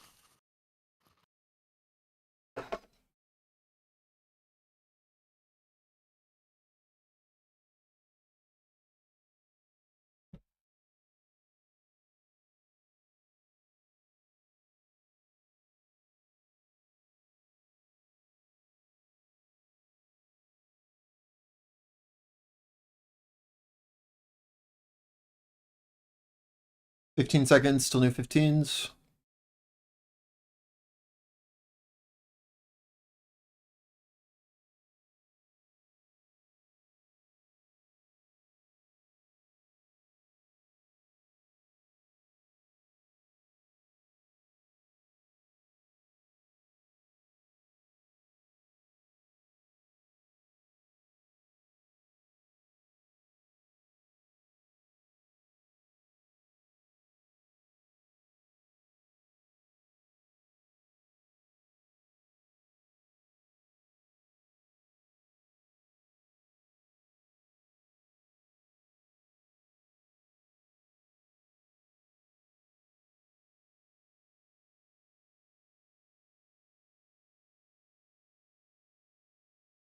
Ugh. I'm tired. I am tired. We have an hour left. Holy, 45 minutes. What a solid morning. Holy shit. Yeah. It's been kind of crappy Mm-hmm. in the afternoon. 12 to 2 is just cancer to trade. Some trades start to happen again at like 2, but ugh.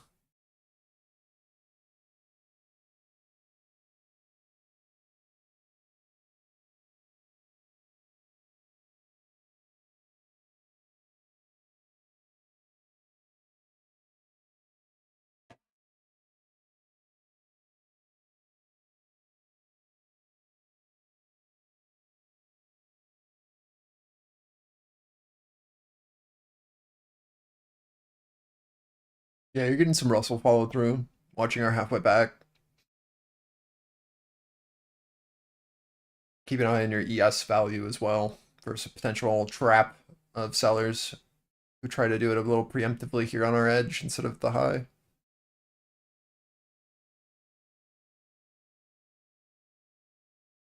Need to see some pretty clear follow through from sell side here. Or again, like ES bids value and Russell finds a bid and then you're like, oh, kind of screwed.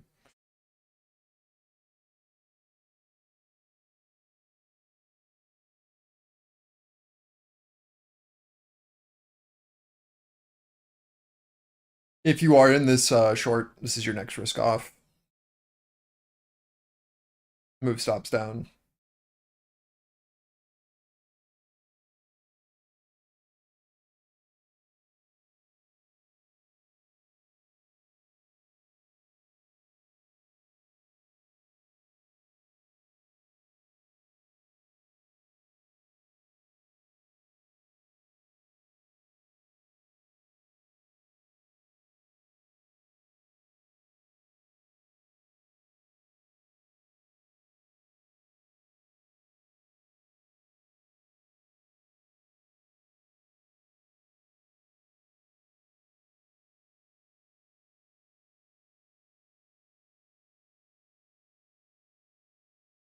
I'm kind of sick of this range. I don't know if I'm taking any more trades after getting stopped on that last contract. I mean, this worked. Everything's fine, but I'm kind of done with it. If we break out of here, I'll care. But there's only so many times I can take trades in this area before I lose my mind.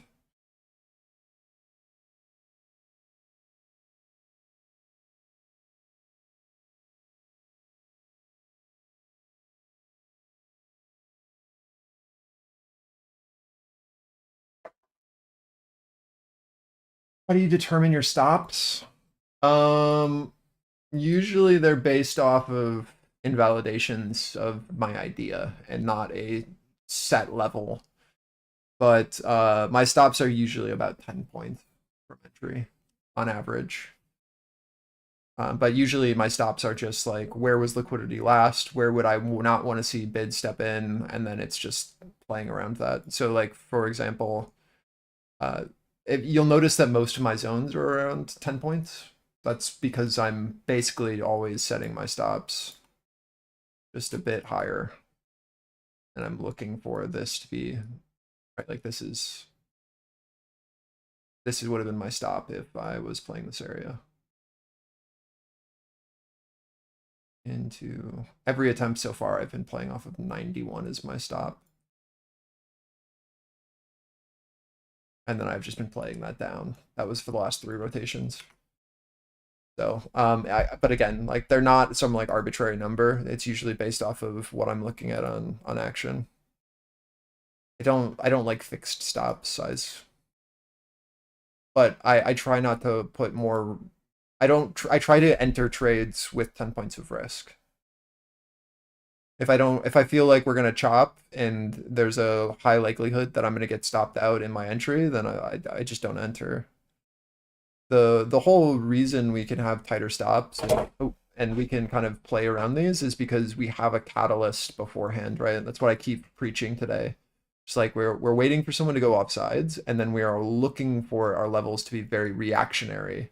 So we shouldn't chop in these areas. We should see immediate responses, which allows us to have tighter stops because we're playing off of order flow instead of just an arbitrary level. But yeah.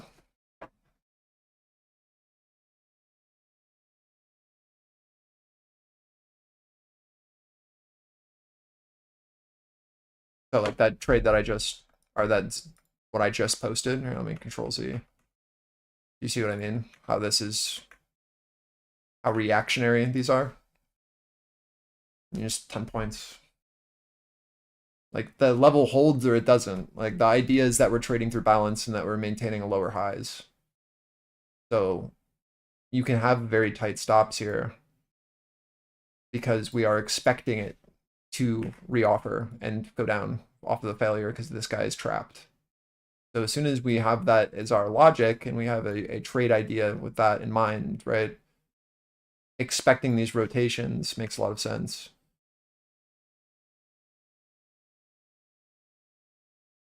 And it's the same at the lows.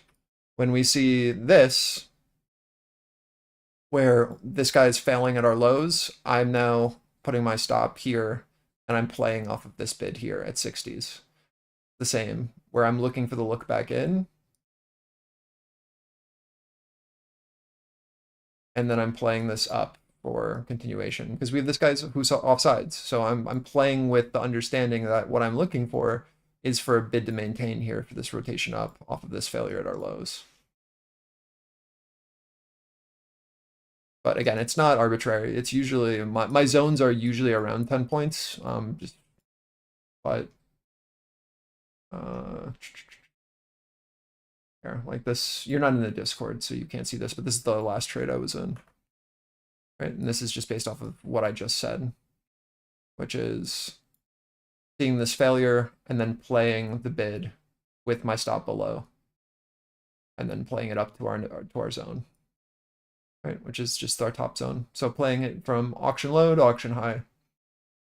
And I should have stopped that at 505. I said it, did it, I didn't do it. But do you see how my stop was this? It's the flip of our auction. So this is me getting stopped out. And then this becomes our resistance. And now you can play this in the opposite direction back down. So that was the last trade for this region.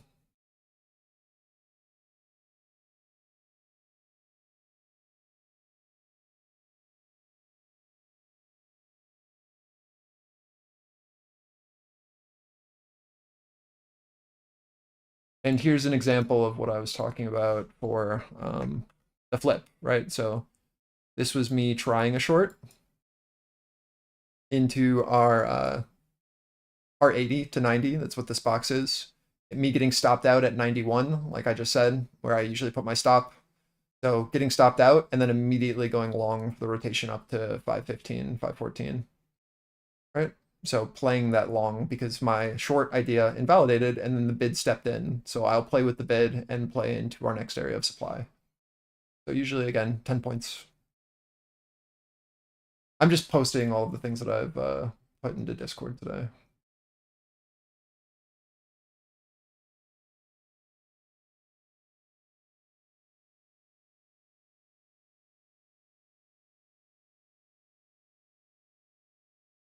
Here's another example where you can see my stops.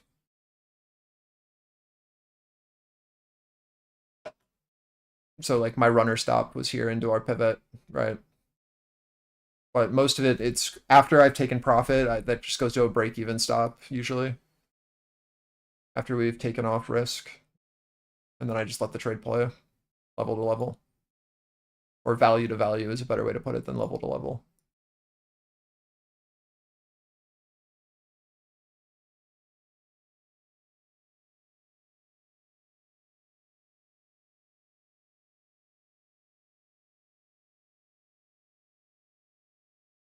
But again, like that works for me. those are previous areas of interest that you keep / maintain. It's just based off of where we've found value on the day. They are short time frame pivots that we create based off of where we've seen buyers and sellers on footprint. So we have higher time frame levels that we care about, like previous week lows, previous value, previous week value low, value high, et cetera, et cetera. And we can play around those, but all of the levels that you just saw and like my yellow boxes that I'm drawing are based off of areas where I'm seeing buying and selling happening now, rather than some higher time frame thing. This is our current auction, and I'm focusing in on that because I scalp, right? So if my job is to find crumbs from the people who actually move the market, we want to know where they're selling and where they're buying, and then we're playing around them. Right, we're playing to them and from them because they're the ones that actually move price. So if I can find our value for buyers and our value for sellers, I am then risking off and risking on into those areas because that is where they are rotating the market. And I'm not looking for anything more. I'm just compounding and letting that play out over and over and over again. And as we develop them, these will shift throughout the day, but these have been pretty solid into our afternoon because the auction's been pretty flat. But yeah, I mean, just the keep showing up, man, and you'll start to get it, and keep asking questions. I stream for free Monday, Wednesday, Friday, so keep coming. And don't be afraid to ask questions. I'll answer them when I can.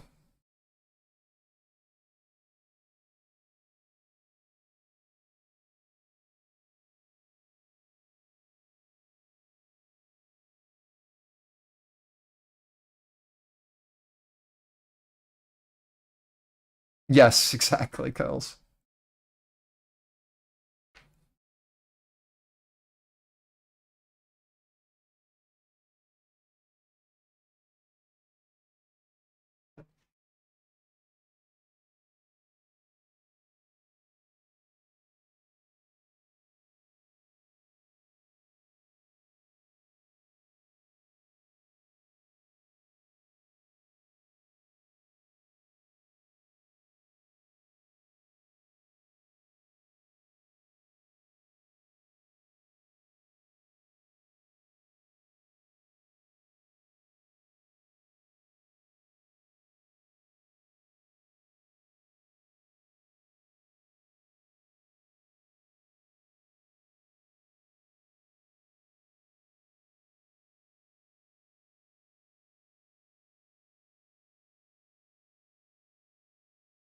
This PA is finally clicking. Took me like all week, just in time for it to change next week, but Yep.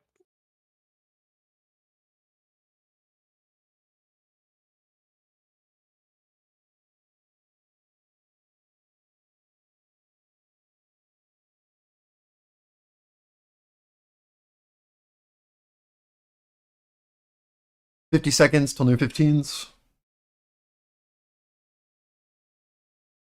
And our last 30 of the day.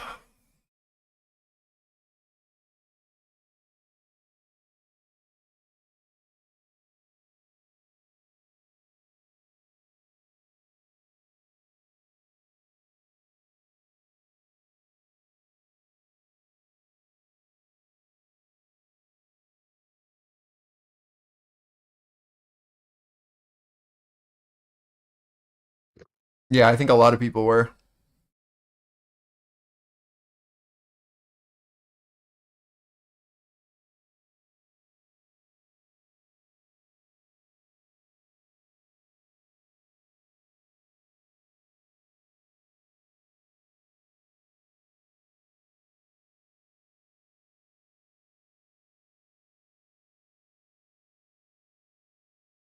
You definitely do not think you were alone getting cocky after the last couple weeks. The skill diff is how much did you lose before you were able to transition and adapt, right? Were you able to stay net neutral on your bad days? Were you able to reevaluate quick? And were you able to then, adjust? the biggest issue that I see with people having is like you have a couple good weeks, right? We've talked about this earlier in the week, but it's like you do really well for a couple weeks and then all of a sudden you blow up in 2 days because you're not adapting and you're trading emotional and you throw all your rules out of the window. And like it's totally fine to struggle with a shift in regime or just like in a shift with of like what's happening, right? Like things change, but like figuring out and be like, oh yeah, this is clearly different. And when you feel that, when it's like, oh yeah, this isn't the same. Like when I started talking about this midday today, where it's like, oh yeah, this market's shit all of a sudden from this morning, where it's like, okay, 12 to 2, ugly. I'm gonna take a break. I'm gonna chill. Smaller size. It's like you need to be able to adjust your leverage and your sizing and your expectations, right? As soon as you get that feeling, you need to not do the same thing you were doing when you were winning a lot. Like you cannot trade the same size and have that same ego and the same confidence. As soon as you start to feel like, oh, okay, like I don't have a great read of this market or there isn't a lot here for me. Like, why are you still trading the same size then? What are you doing? Why are you still looking for the same amount of gains you were when you'd had an amazing read of the market? Like really try to get in tune with your inner voice, right? When you start to think like, I don't really know what's going on. Like, okay, so what are you going to do about it?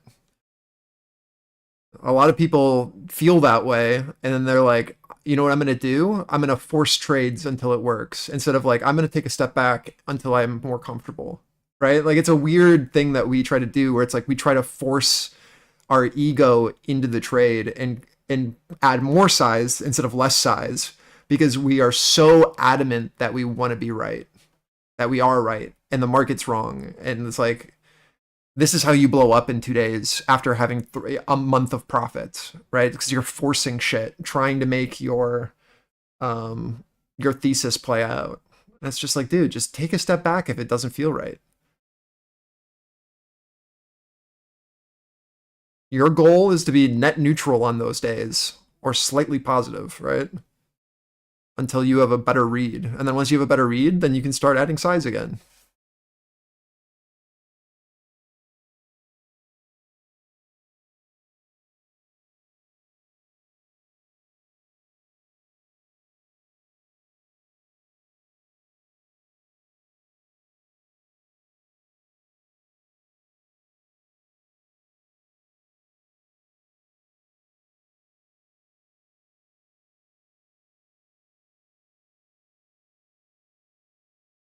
I don't know. That's at least how I view it. And it's helped me a lot of just being like, stop being an idiot, reevaluate.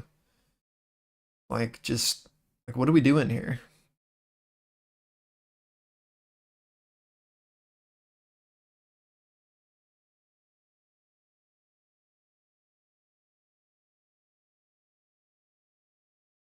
Like, do I really want all of the work that I put into this over the last 2 months to go away in 2 days because I'm too stubborn to change or admit that there's change and that things aren't the same? Like, no. So, okay, what are we going to do about it?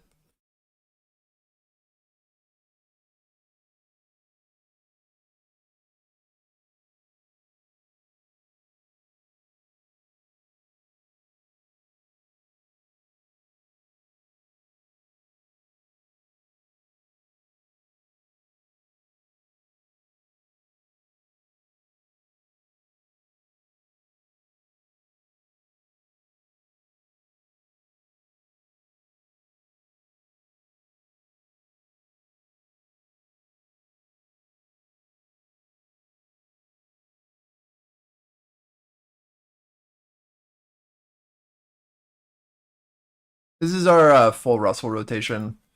I wouldn't consider shorting this until we figure out what Russell's going to do here into our low. Potential for a decent amount of relief coming here in a few seconds. But at least retest like, I don't know, 40, 50 with Russell into our low. There it is. So we'll see what happens here.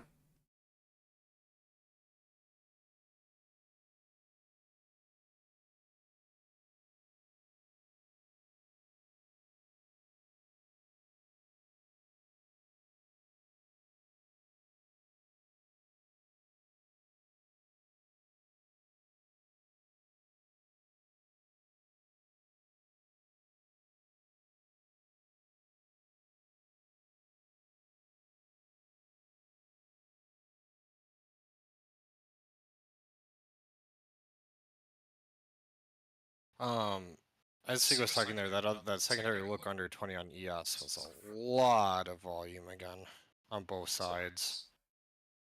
So there is some equal value there.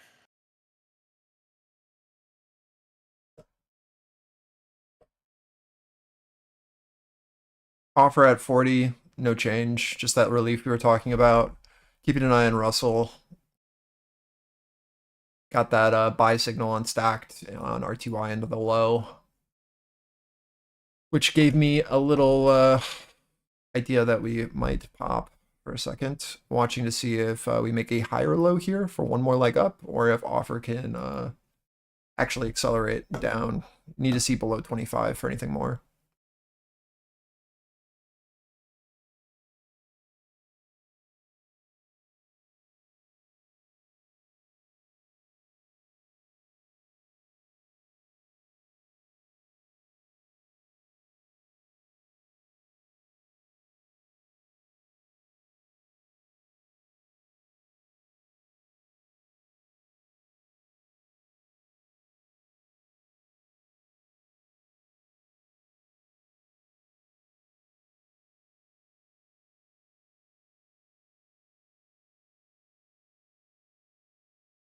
I'll get way more bearish on this low once Russell shows any signs of weakness below this pivot. But trying to short this pivot again on RTY is just you're setting yourself up for failure, in my opinion.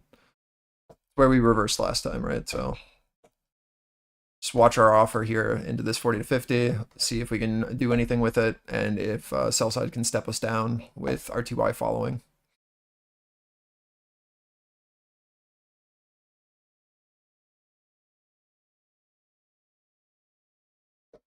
I wouldn't look to even consider a long until we show interest over 60s.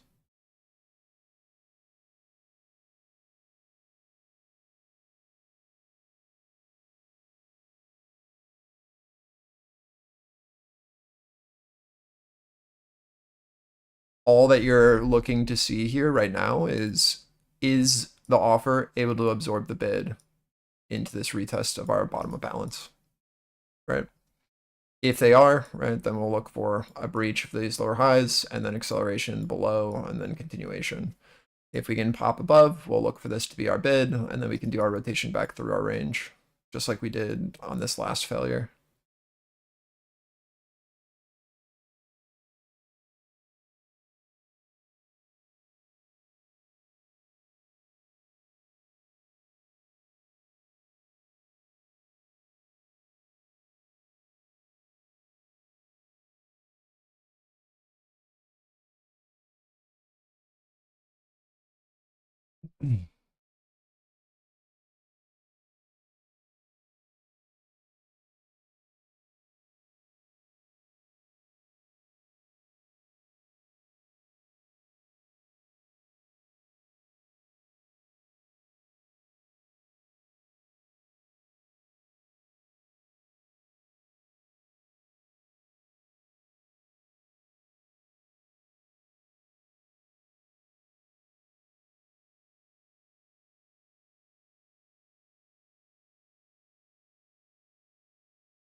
Retesting our lows here on NQ. It's a great first risk off.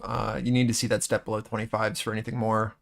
RTY just oscillating between our two pivots, just like we talked about. So far following pathing. If you're going to get another downside leg, it'll happen like I have, where you get your look below and then it'll hold acceleration.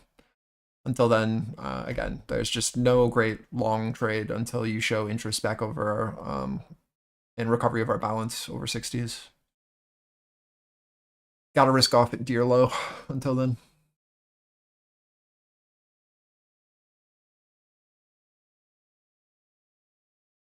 I got my dad to play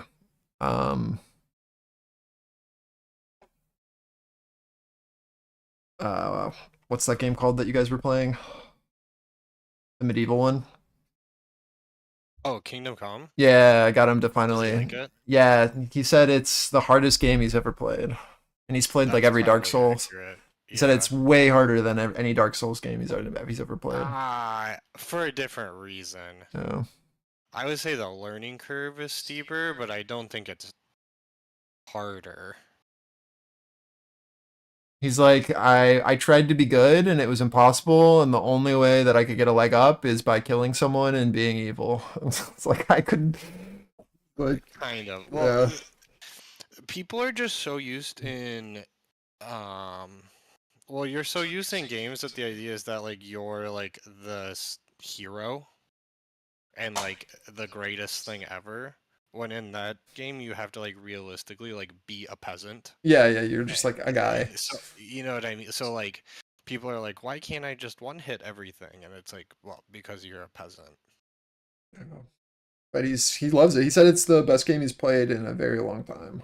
Yeah, it's great. He just got done going through all of Elden Ring, so it's big praise. Nice. Since it's like, and he says it's harder than Elden Ring for him. Like I said, I don't disagree with that statement, but I think it's the wrong way to. I understand the sentiment, but I think the language is incorrect.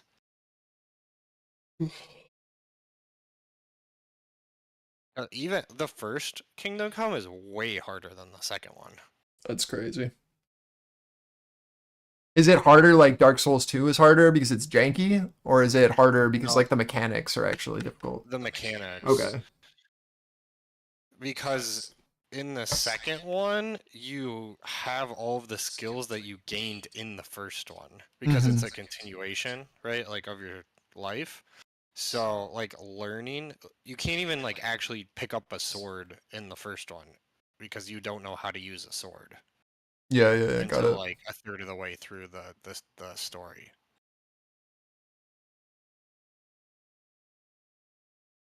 Yeah, I'm hitting him with the.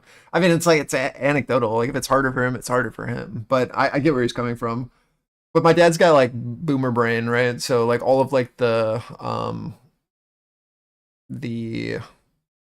like parrying mechanics and the fighting is like way harder for him. Because in Dark Souls, it's just like barrel roll. Sure. It's like mechanics are easy in that sense. You just learn the boss mechanics, and then that's that. This one, it's like For Honor gameplay where you have to like parry and block and all that.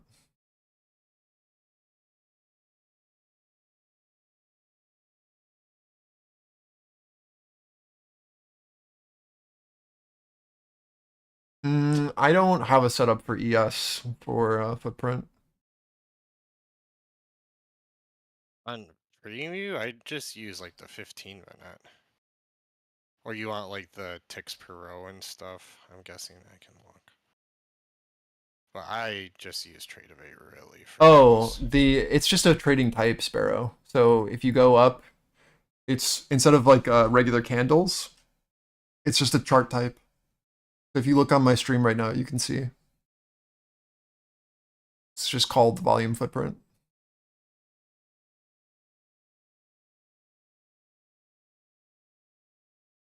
I can try to find some settings for ES, but it's going to take some playing around with for me because I just don't use it. I find the NQ one to be a bit better. But I can see it not being very helpful if you don't trade NQ.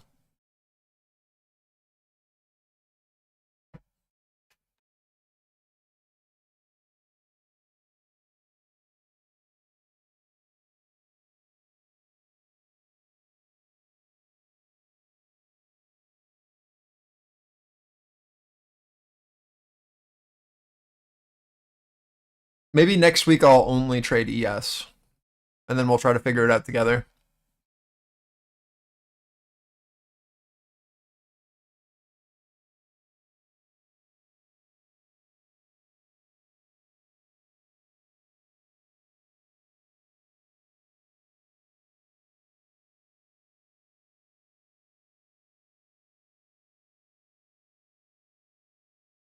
RTY held our lows. It is pushing. Be very careful. NQ lows holding, no ability to push below 25 like we thought. Rotating back up to our 40 here. This is POC of previous candle. Nah, you're not forcing me. I just prefer NQ because I have extraordinary amounts of ADHD, and the more movement keeps me more engaged.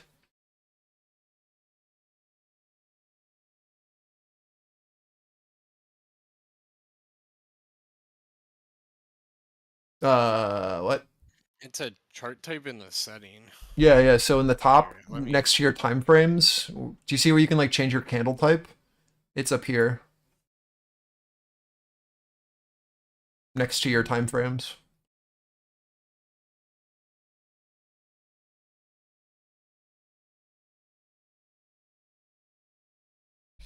This is your ES target. This is POC shift at 26, sorry. This is Russell POC shift into 36. This is a potential loss of momentum. This is our 50 to 60 on NQ as well. So there's decent amount of confluence here that this is potentially where offer sits. If Russell can show a continuation here and we can see interest above POC, it's going to rotate back up to 40 most likely on Russell for one more leg up. So let's see if we can reclaim this or if they absorb orders here on NQ into 50 to 60. Again, this is our pivot on ES and RTY for short term. Yeah, MOC in 20 seconds. Expect volatility. It's interesting that we're right into resistance into MOC.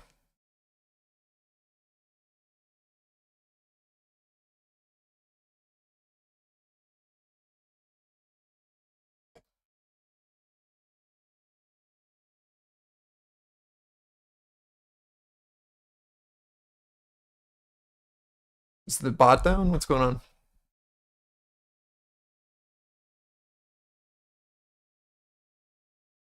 Might be. We didn't get anything there. Yeah.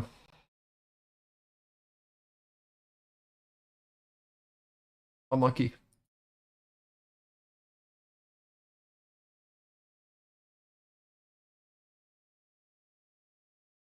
Full rotation on Russell.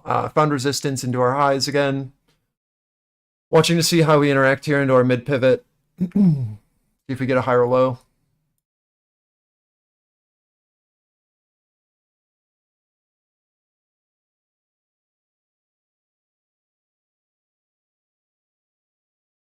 Buyer offsides at 450 on NQ.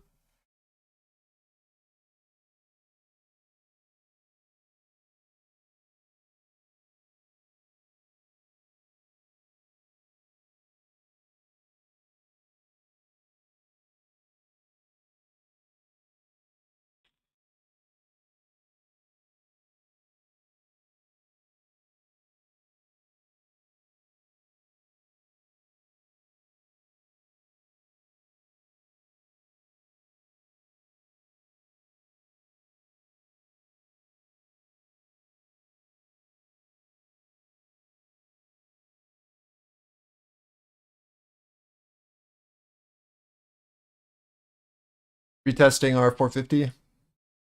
RTY higher low, holding our mid. See if they initiate again or if it holds.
Yeah, I mean, I still stand by my statement that you need to see like a candle close over 60 is in a bid actually there for any sort of long, or you're just going to continue to see this absorption into this 50 to 60.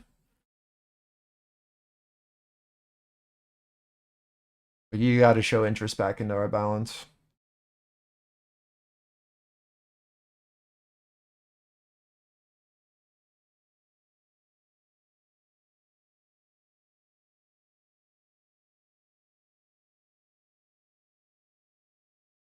A bit of excitement from buyers here, 50s. See if they can do it.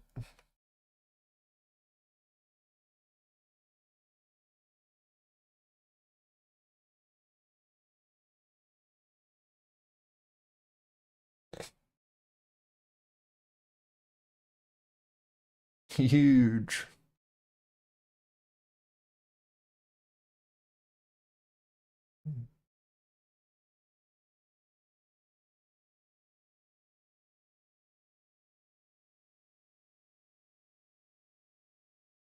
All right, they got through that. See if they can hold it.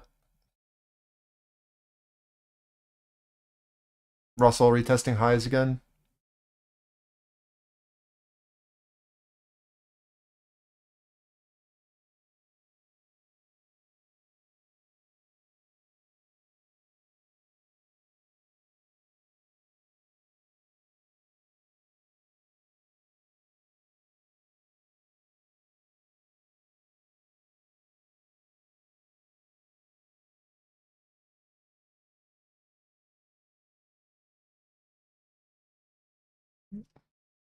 Good bid so far.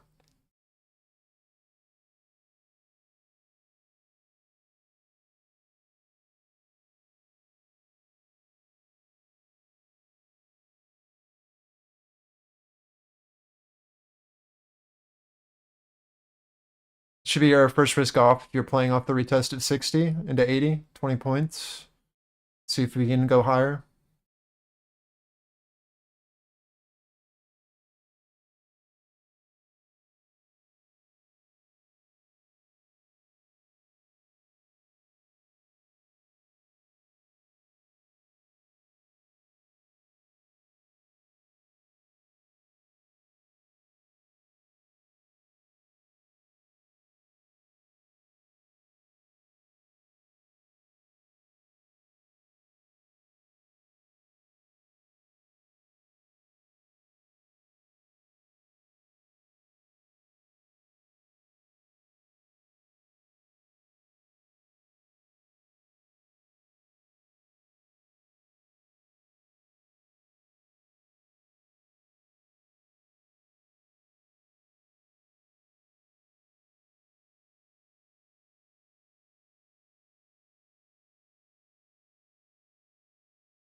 Back to our 80, another hold of 60s, right? Just our range low holding. See if we can break highs here.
One more minute.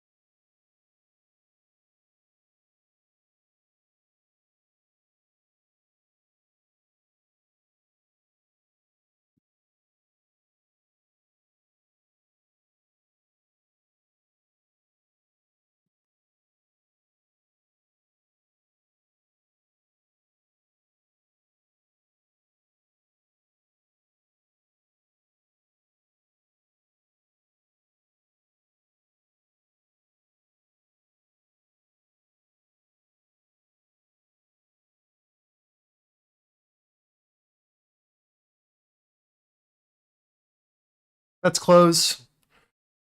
Just a rotation from 80s back down to our 50 to 60 into close. See if bid can hold here, but not a ton to talk about.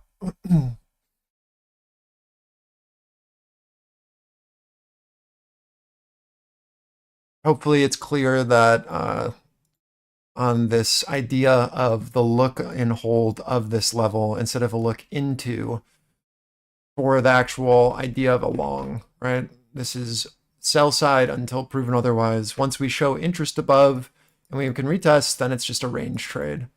If this fails here and then we offer, right, this will just be a continuation down with Russell into our pivot high for that lost momentum. You can see that that happened at the same time with Russell pushing into that. As soon as we lost momentum, that was NQ into our 80 as well. So same levels still applying, no shift there. Just watch for RTY to actually find that low if you are looking to play at all anymore. You've got this buyer at 40s that we can try to see if that'll hold and then you can get back over. But if this guy fails, then it's just going to be new lows. That'd be my guess. Yeah. Do you want / expect that top edge to stay firm, or is it bleeding not that yellow zone still valid? I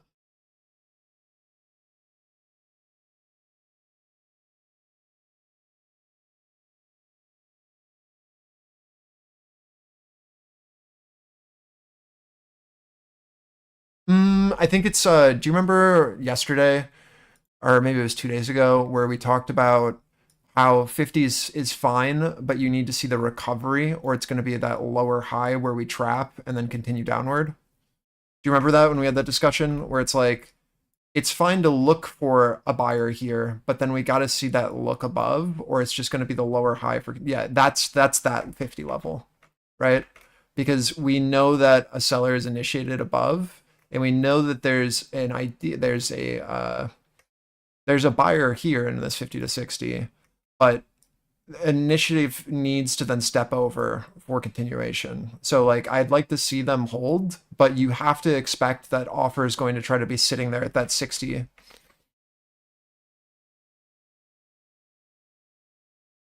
Oh yeah, for first attempt in, yes, always. When we look over, yeah.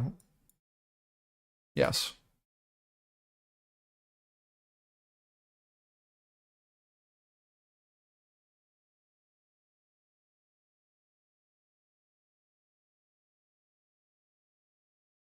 Yeah, I think that's fine. I personally think trading, if you were looking at this, playing this third candle makes a lot of sense. As soon as we start to see that the offer can't get below, and then we see bid showing excitement, pushing back up on ladder, I think that would have been fine as well. The idea, remember, it's not about the what's happening in relationship to that, right? I don't want you to get too stuck on the level itself. Like the level is important, right?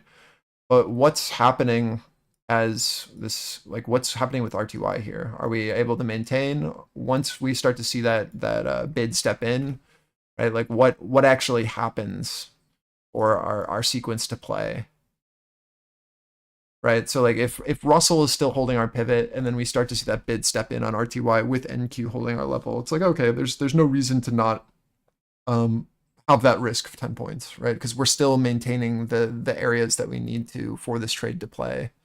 But like say we don't see Russell maintaining our pivot and NQ's coming in, like no, I wouldn't trust that zone at all, right?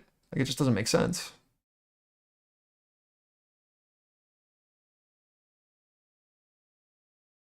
Wait, is this what you meant by look back into previous value? Yes, exactly. But to me, Sauce, like when I see us wick into an area like this, and then we take out that wick and then show it as supportive, like to me, like okay, that's a scalp. Like we've played this area so many times already, where it's like we know what the initiative bid looks like when we actually are going to step over.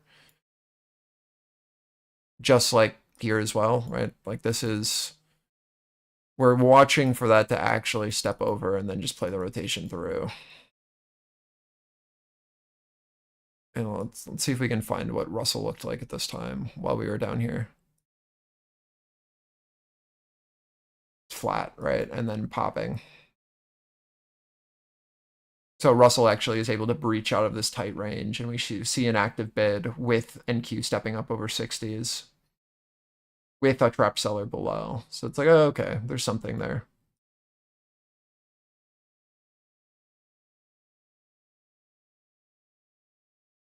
Yeah, and that's fine. Again, it's the last 30 minutes of the day. Like you're not going to get the greatest trade of your life, but if you are going to play a rotation, you're playing on with 10 points of risk with Russell running still and holding higher lows. Like it's not a short, so the only trade there is either no trade, right? You've got two options: no trade because it's the last 30 minutes of the day, or you're looking for the recovery of our balance because we know that if a seller was serious, this would have held as resistance. Right, so as soon as we recover, your idea is just to play the balance rotation. And then it's just this same setup again, which is recovery of our 50-60, sell side's failed, bid initiates, rotates us up to seller value, and then we go from there where we risk off, and then it's just figuring out, is this seller going to step in again to rotate us back down? It's the same thing over and over again in these balance areas. Just like if we fail at our lows, we look for the bid back and then back to our seller. If sell side can't step down, then we go back to where they were before.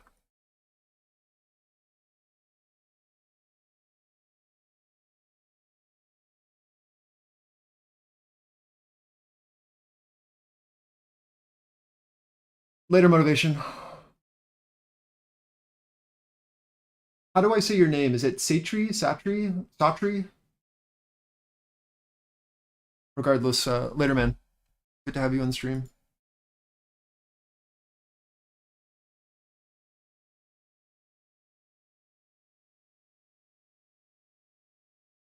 Alright, I am gonna boogie.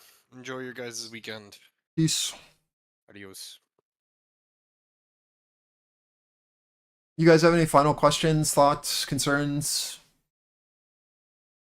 before I dip?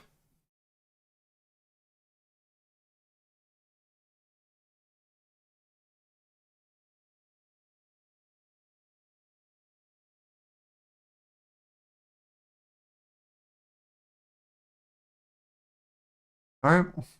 Well, everyone have a good weekend. I'll see you on Monday. Is Monday end of quarter? Monday might be garbage.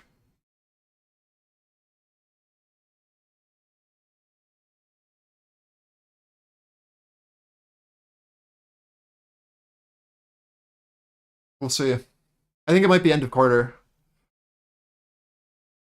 Well, we'll play it by ear.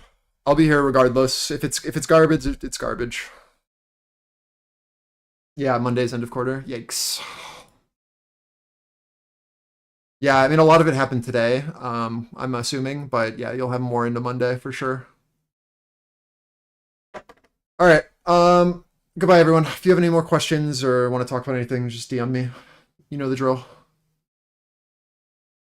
Peace.